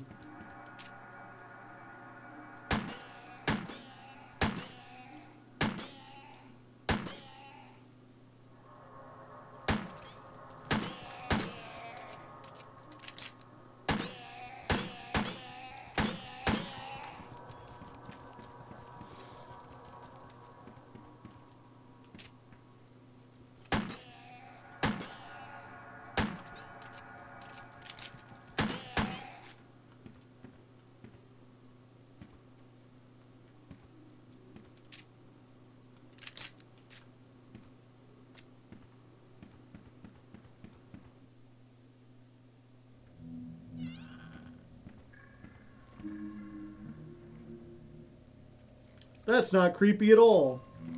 Oh.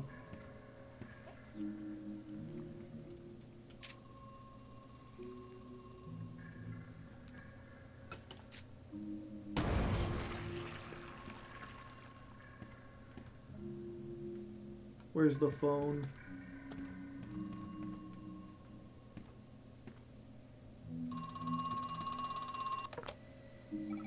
Hello? Natalie, my daughter. She's here, isn't she? Oh, it's Crow. Yeah, she's here looking for you. She filed a missing persons report with the police. I told her not to. I thought I'd convinced her not to. Listen, can you get her out of here? Get her to leave. Now? Mr. Crow, she got hurt. She was attacked. I see.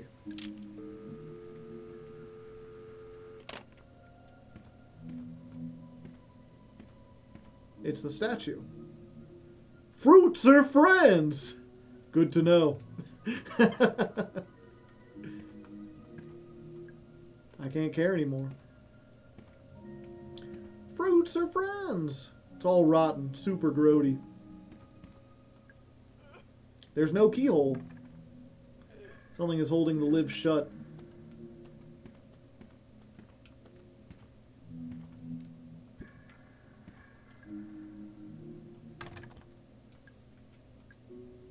I'm looking at the back of the sign. I'm kind of dumb, honestly. It's locked, but it says it's open.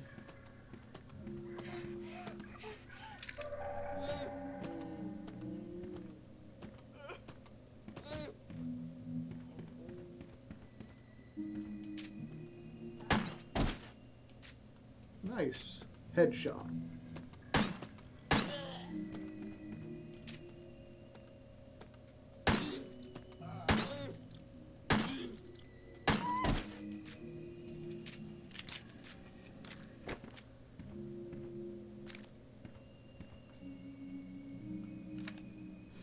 Tolman's record.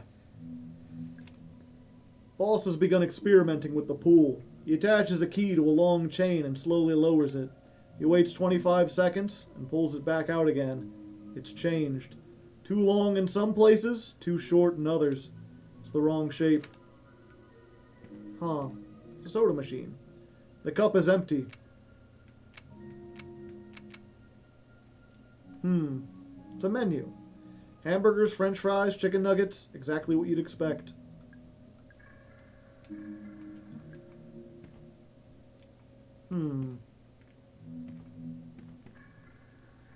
There's some kind of code.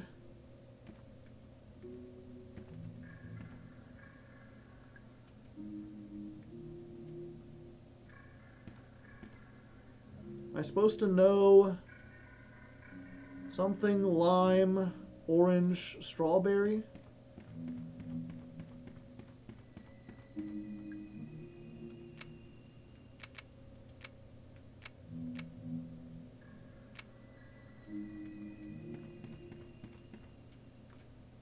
Let me think about this. Is that grape on the bottom? I wish I could zoom in. Grape, lime, pineapple, strawberry.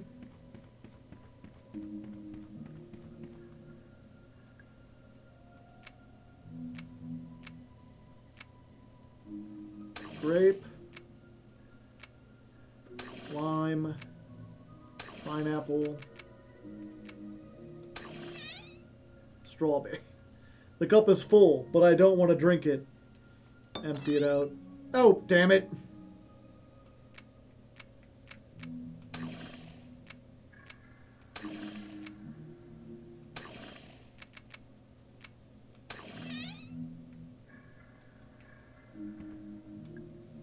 Mr. Crow keeps extra treasure maps in the wooden bureau in his lounge.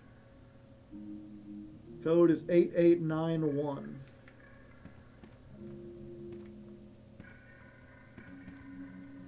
The wall has a number on it. Did I miss it?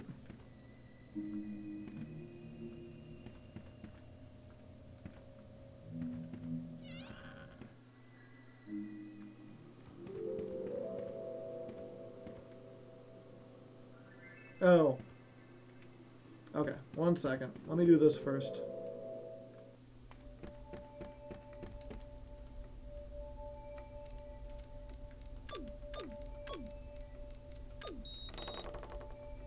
Gotcha. Achievement. Secret map.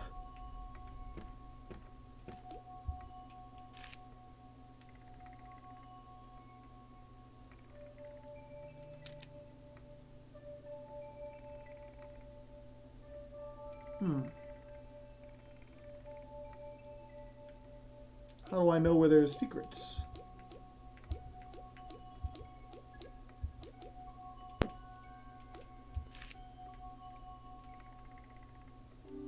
Oh, there's a Y button. Ah, I see. So many secrets in my game. There's so many that I haven't claimed.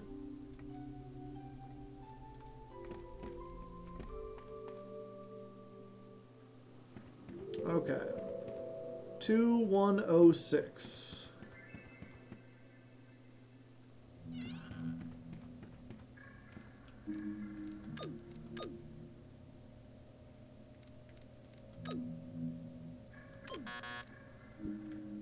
There's no 0, chat.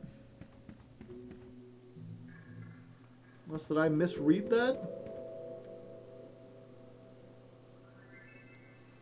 Yeah, there's no 0 in these keypads.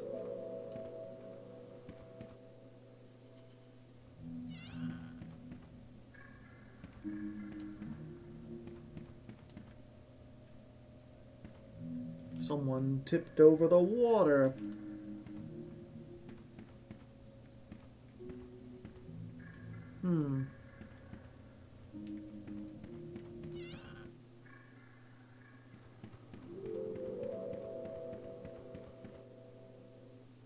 Let me read the documents again real quick.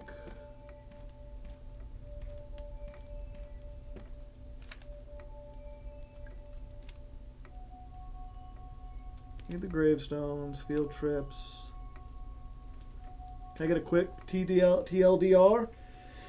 We are investigating an old theme park called Crow Country, owned by a guy named Edwin Crow, who was apparently like smuggling gold and up to some other nefarious shit. And also there's some kind of pool in the basement, and stuff that touches it turns weird. And a guest came out of the pool, and then it attacked someone, and she has some sort of weird illness that won't heal, and it's been 2 years since then, and now we're investigating, and we're claiming to be a cop. And also, everyone who gets attacked by the creature, she's like, oh, you gotta stay here. A guest came out of the pool is a menacing sentence when you have quotes around it.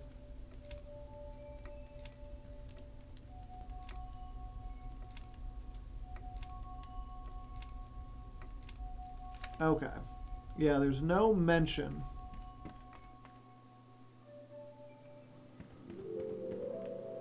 And this door wasn't open, right? Okay. I don't like this door. Kick it. The sign dropped down. Let the record show that I solved my problems with violence. There's a silver keyhole. I don't have a silver key.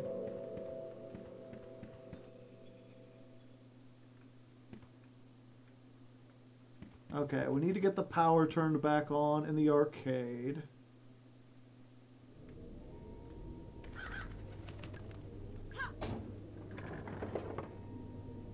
Nothing.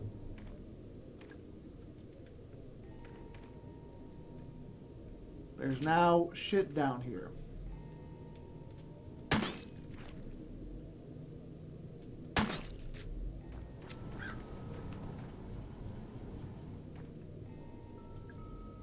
Handgun.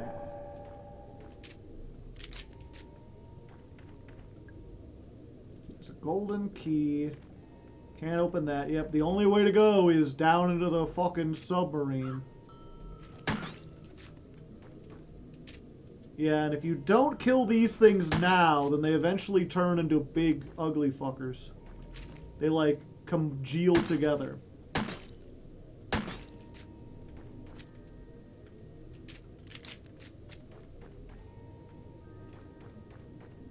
Alright, into the submarine we go.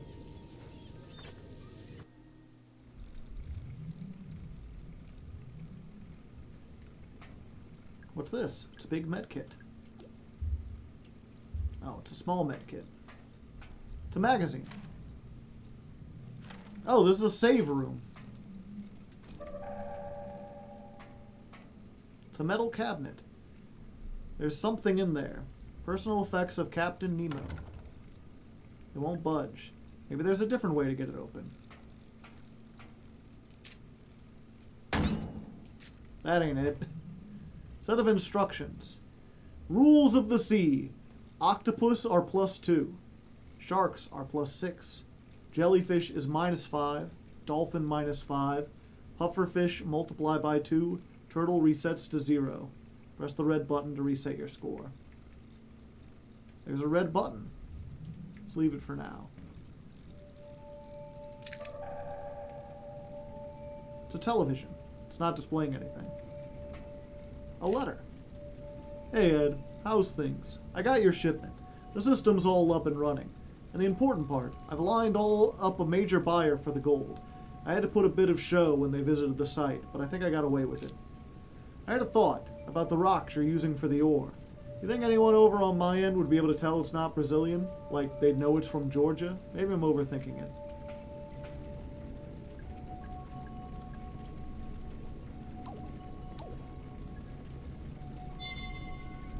Crafting.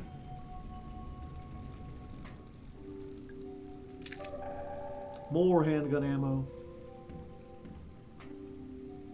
It's a plastic gun. I don't think it's working. Nothing. It's also broken.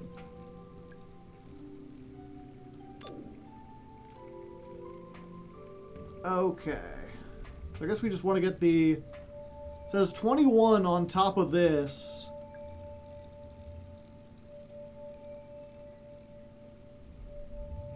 So how do we get to 21?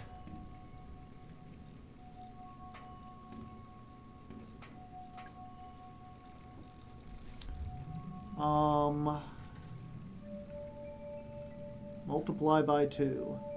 6. 21. That's 7 times 3.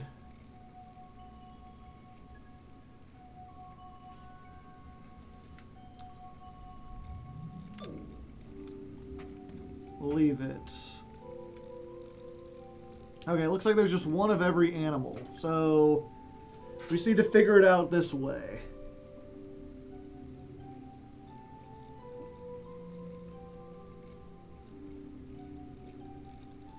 So 6 plus 2, that would be 8.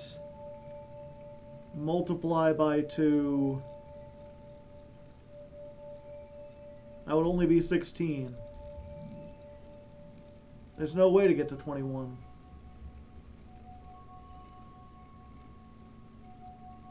Unless other stuff shows up after I shoot.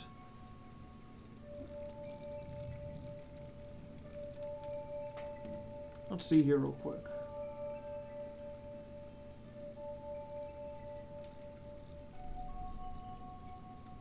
Come on, move out of the way. Oh. I thought they would, like, die afterwards. So, how do we get to...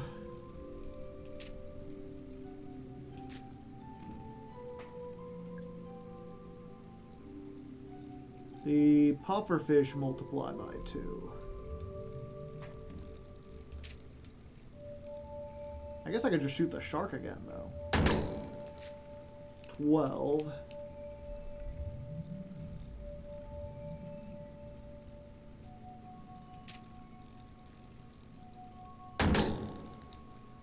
$18. 24. There's one that's -3, right? The dolphin.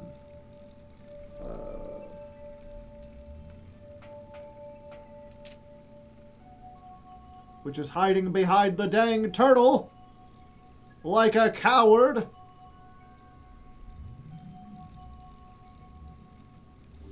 Why would they do this, chat?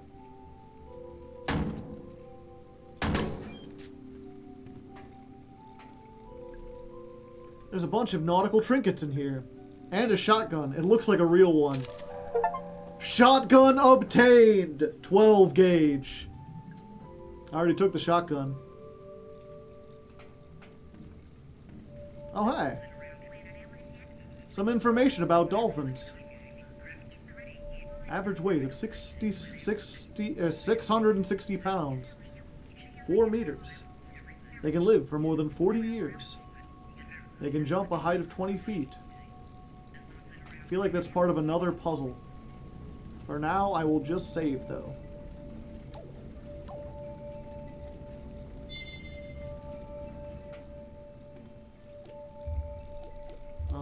Okay.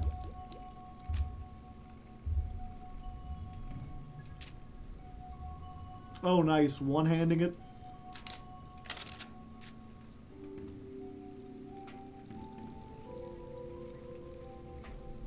There's a thing to switch buttons, right? Left bumper. Oh. I have to do it here.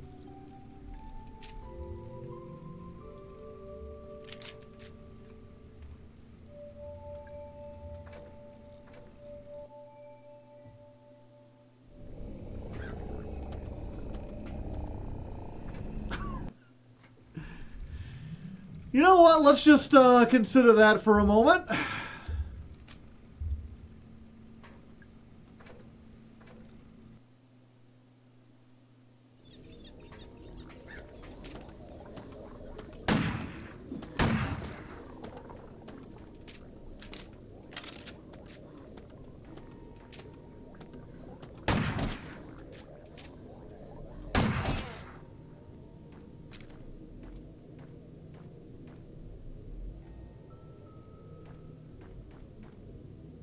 Okay, I wasn't sure if it was dead at first.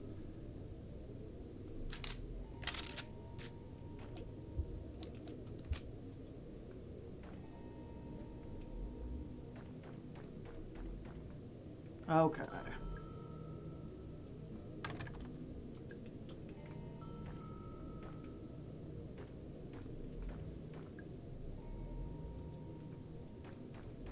So let's look at our map real quick. Locked, locked. There's some kind of puzzle there we haven't solved. The swan boats we know needs... In order to do that, we need something the size of an egg. The theater needs acid. I don't know the dungeon. The haunted mirror...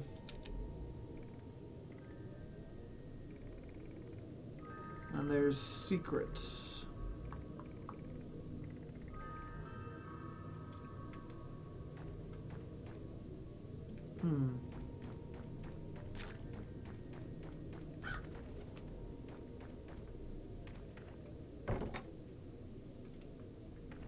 It ain't budging.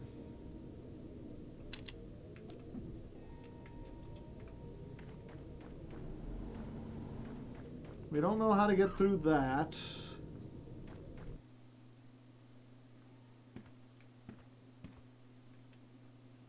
There's not a puzzle here. We have... Oh, there is a puzzle here. But we need to get the power on. And we need the silver keyhole for that, it looks like.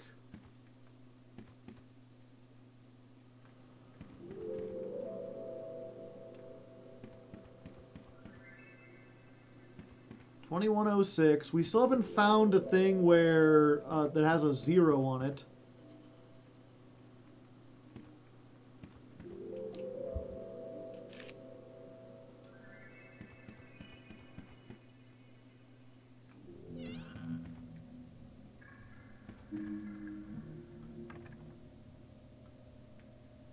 Something's holding the lid shut.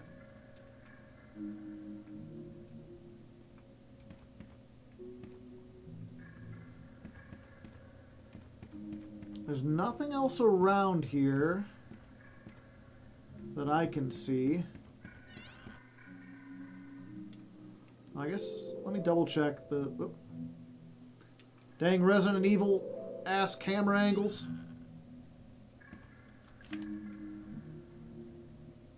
It's too easy. Is it a factory default? This is a security concern.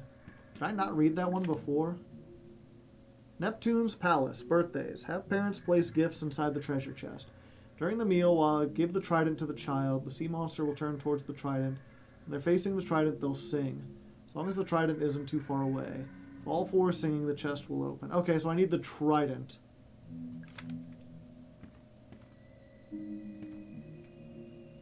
To get that open.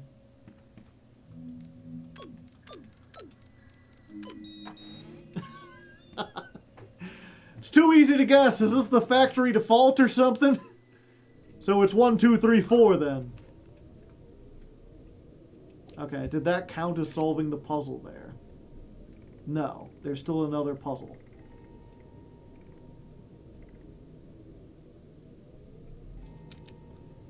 There's secrets in the... Well, the train room we know because... And we know the one in the bathroom because it's that thing that we can't get out. There's something in the staff parking lot, though. I guess we can run back and check on Arthur, see how he's doing.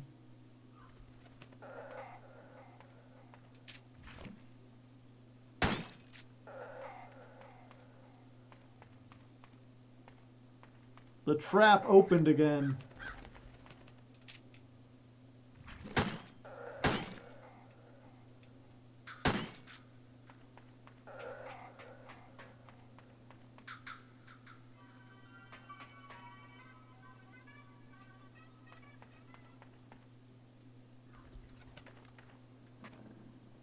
Hey Arthur, how's it going?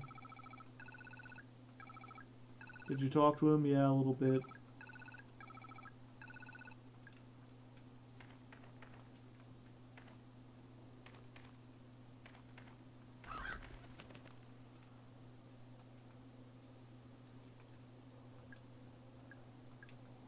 Can't carry any more med kits.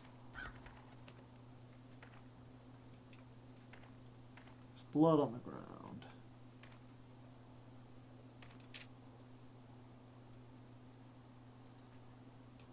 1 second.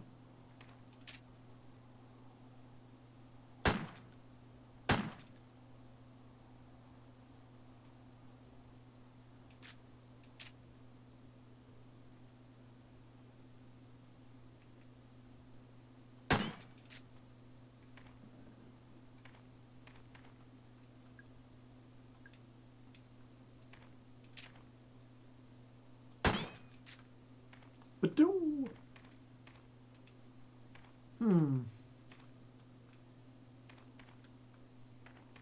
What could the secret be, chat?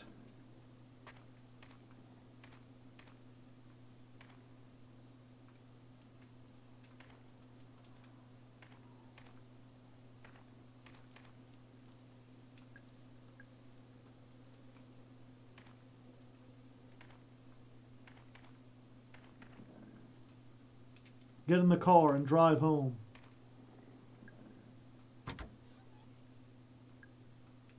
I have enough. You can never have enough.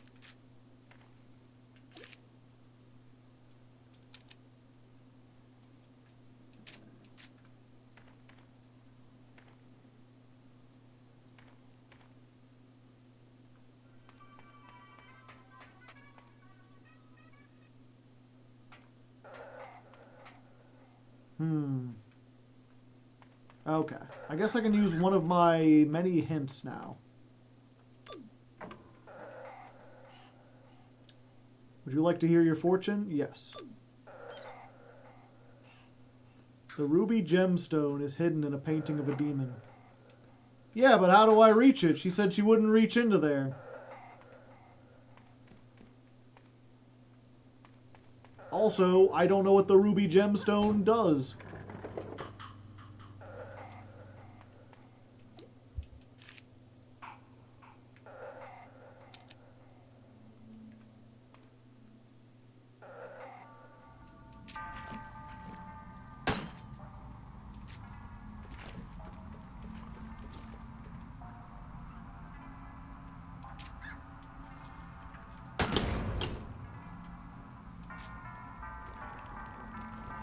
Yep, that's what happens if you don't take care of these things. Gotta nip them in the bud.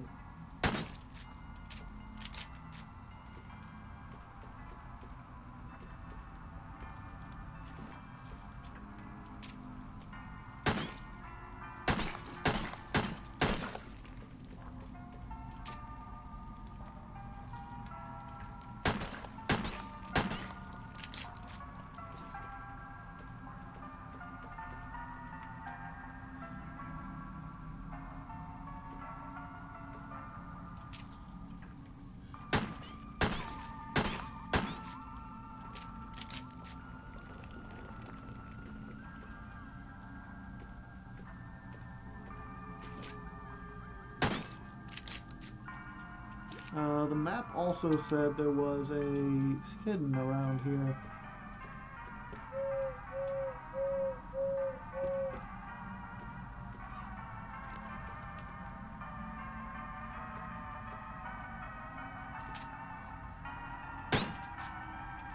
Nope, that ain't it. Is it shooting the bird? No, it goes right through it.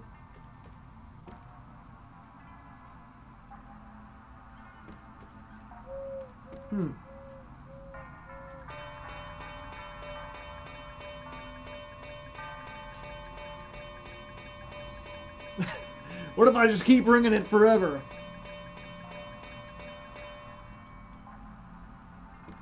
Nothing. Ring it 666 times.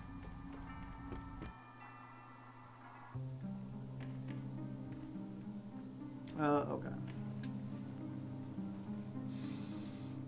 Yep, I don't want to get plagued. I don't want to get set on fire.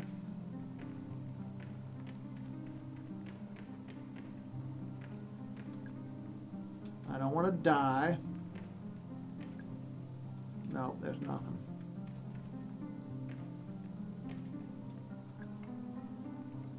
Blamed for many deaths between 1020 and 1550. There's a hole in the middle. Ah, I see. I didn't think that would work. 1020 and 1115.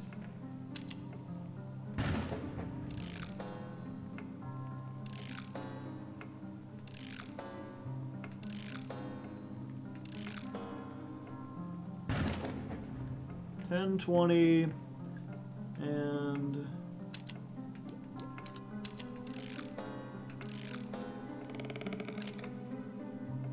Blark. All right. I didn't think the crank would activate the clocks.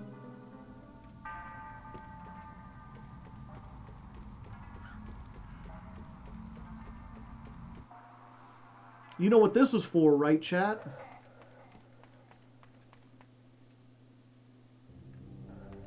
Oh. This was before I realized you could do this.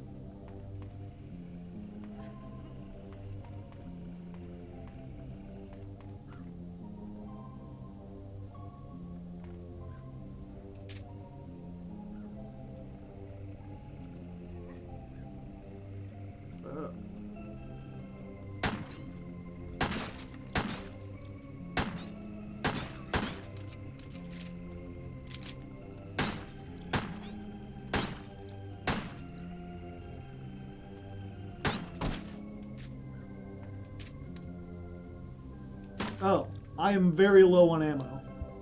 Maybe I should stop shooting quite so many things.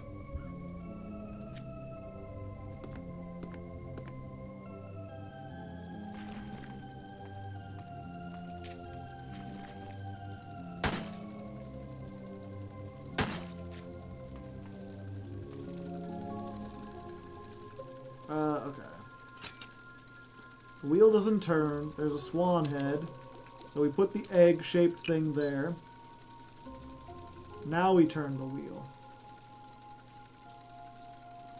Left or right?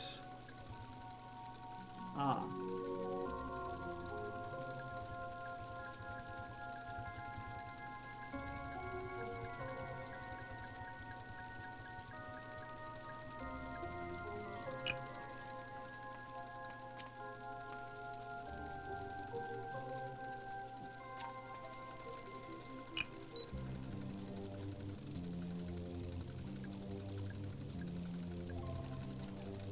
Oh, I can turn it.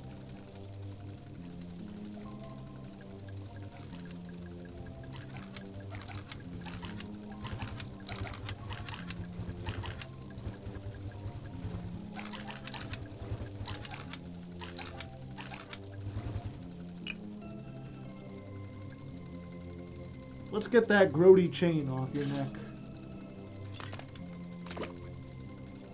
Gross. Oh my god.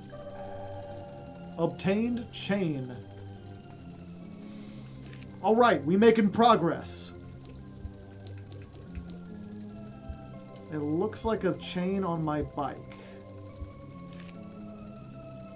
I do not know where a chain would be used. Obchained, yeah.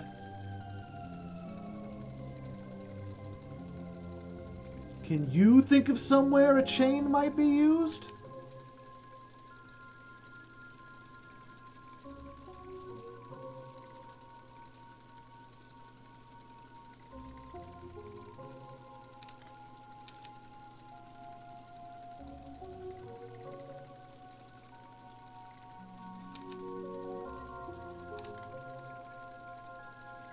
Not in the dungeon. I don't think it'd be the theater, right? Who up late cranking their clock? Wait, was this a bronze key? There's a whole ass key, I forgot. Good thing I'm not any taller. For some reason I was like, that's the silver chain. Ah. I see. It's a mounted weapon. There's a valve on top. Huh. I think it's low on fuel. If you can't find the crank handle, it's because I borrowed it. I used it to hide the big egg-shaped ruby near the haunted manor. Afterwards, I locked the crank handle in the southeast. Okay. Now it makes sense why I couldn't figure stuff. Smells like gasoline, but it's almost empty. Add gasoline. There's a good amount of gasoline inside. Search through trash. Yay!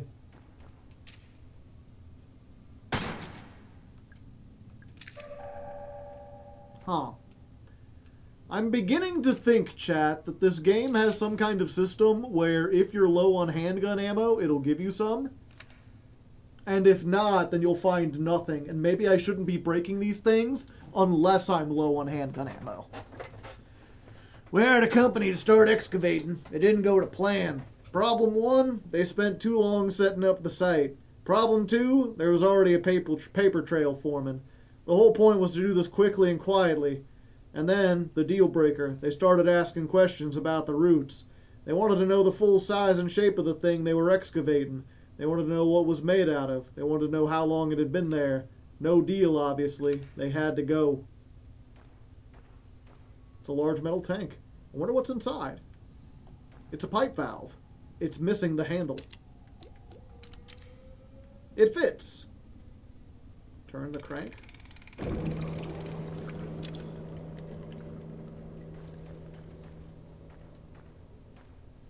I'm doing things. Larger enemies have more health than smaller enemies. Great.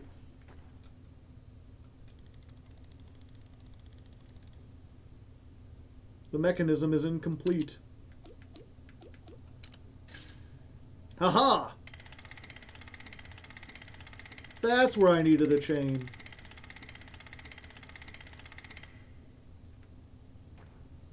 Huh.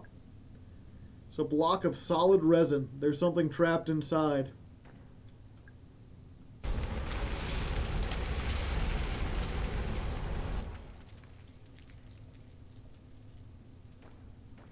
It's probably hot. The resin melted. There's something hanging from the chain. A woeful mask.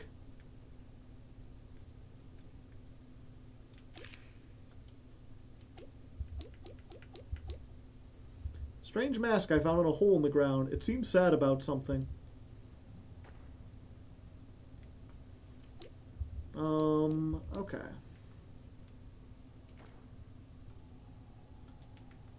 So I don't need the chain back.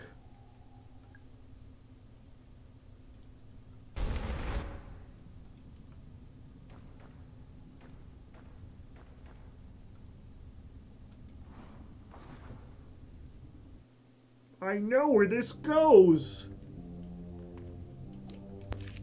Okay, yeah. God dang it.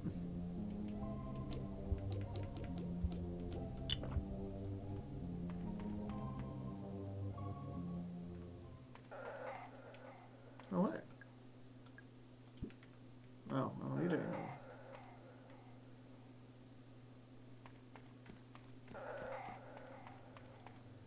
Will you give me some ammo now that I'm low? Nothing.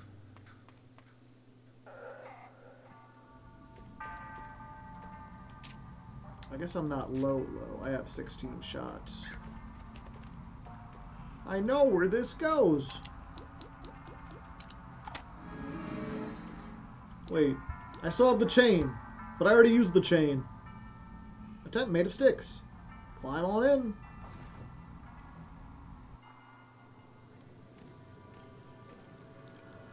Huh.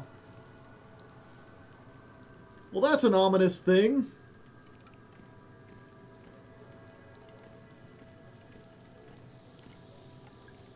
There's a symbol that looks like a swirl. Kick it. There's a symbol that looks like an eye. Kick it. There's a symbol that looks like a star. I see.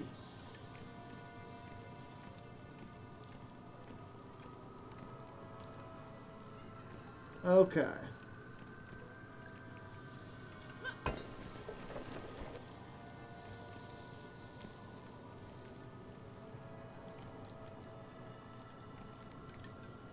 What's this?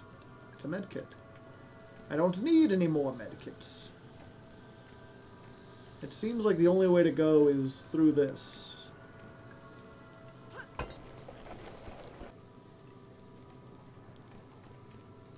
Can I destroy this? Yes. Good. I was worried for a moment. I thought taking damage would be mandatory. How much would it take for you to put on a mask you found buried in resin? I mean, after it cooled off, it's probably fine.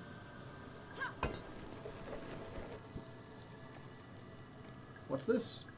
Shotgun shells? My favorite kind of ammunition.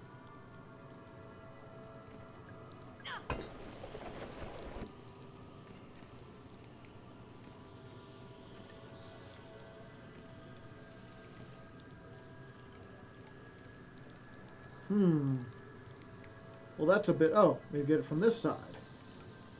What do I need? A swirly-doo? Swirly-doo to get around the outside. We'll go to the center soon.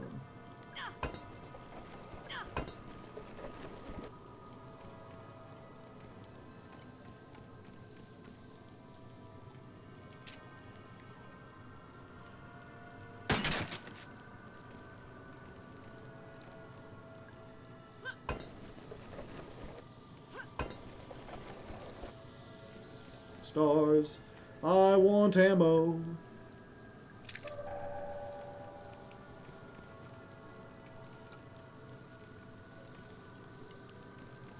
Oh.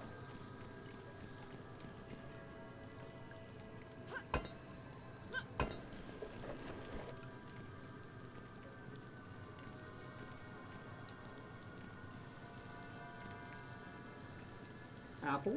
No. No, of course they wouldn't give me the apple. Why would they do that? Okay, if we set it to star, but then how do I get through here? Oh, I know.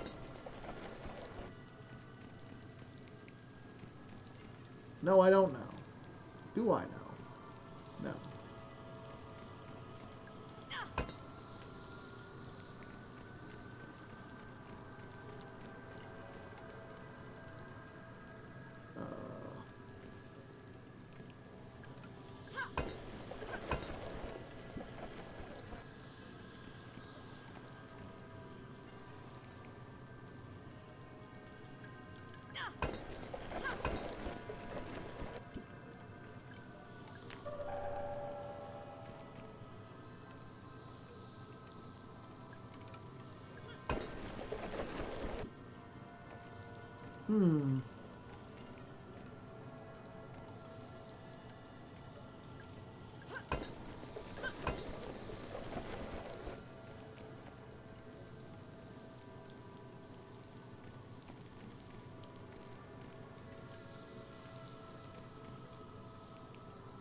I need it to be... I kept waiting for the part where, like, we can access two at once, but it doesn't seem like that's...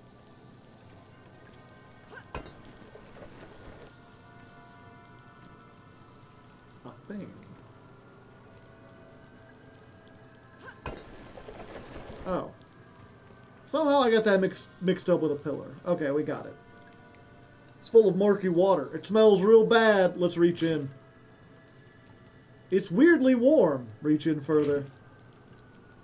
I can feel something at the bottom. The trident! Uh-oh. Uh-oh.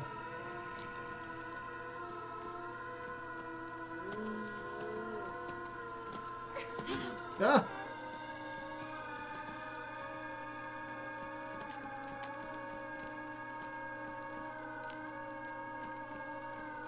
How do I get out?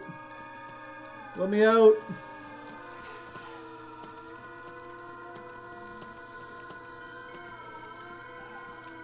There we go.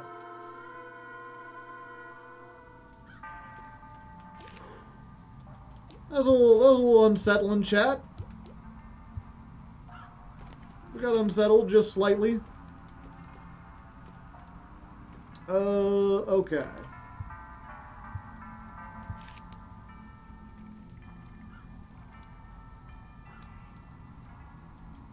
Okay, the fastest way is just through here.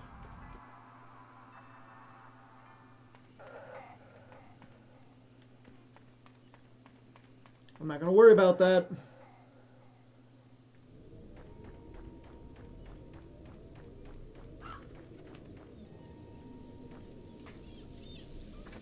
Climb on down. Yeah, I might as well.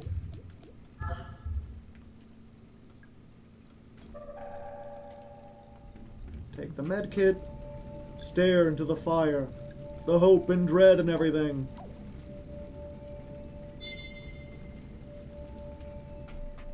Alright, back up we go. And now that we've got the trident, we can solve the Neptune puzzle.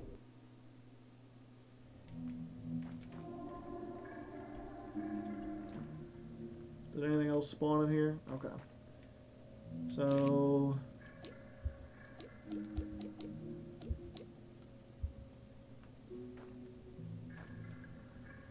tap the glass.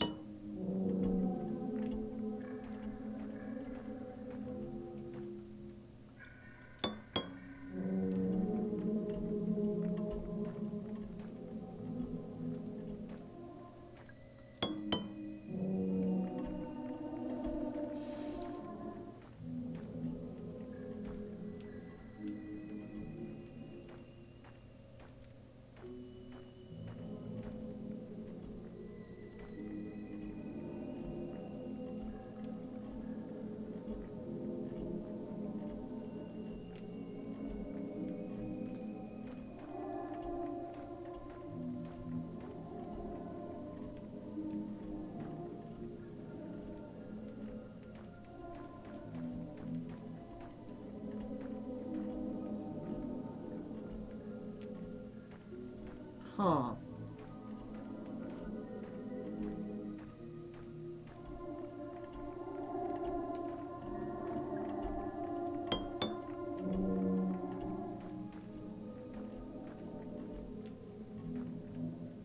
Yeah, this one has like a really short range. Maybe I need to like...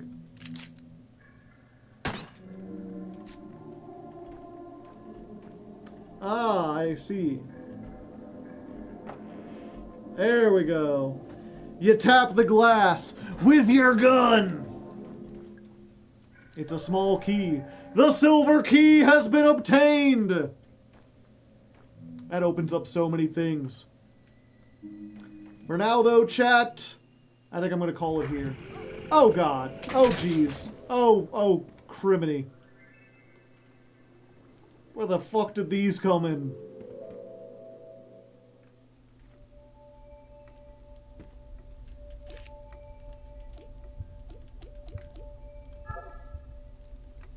There we go. Okay. I'm saving for now. We got the silver key. We got the bronze key. All that's left is the gold key. Next time we'll try that out.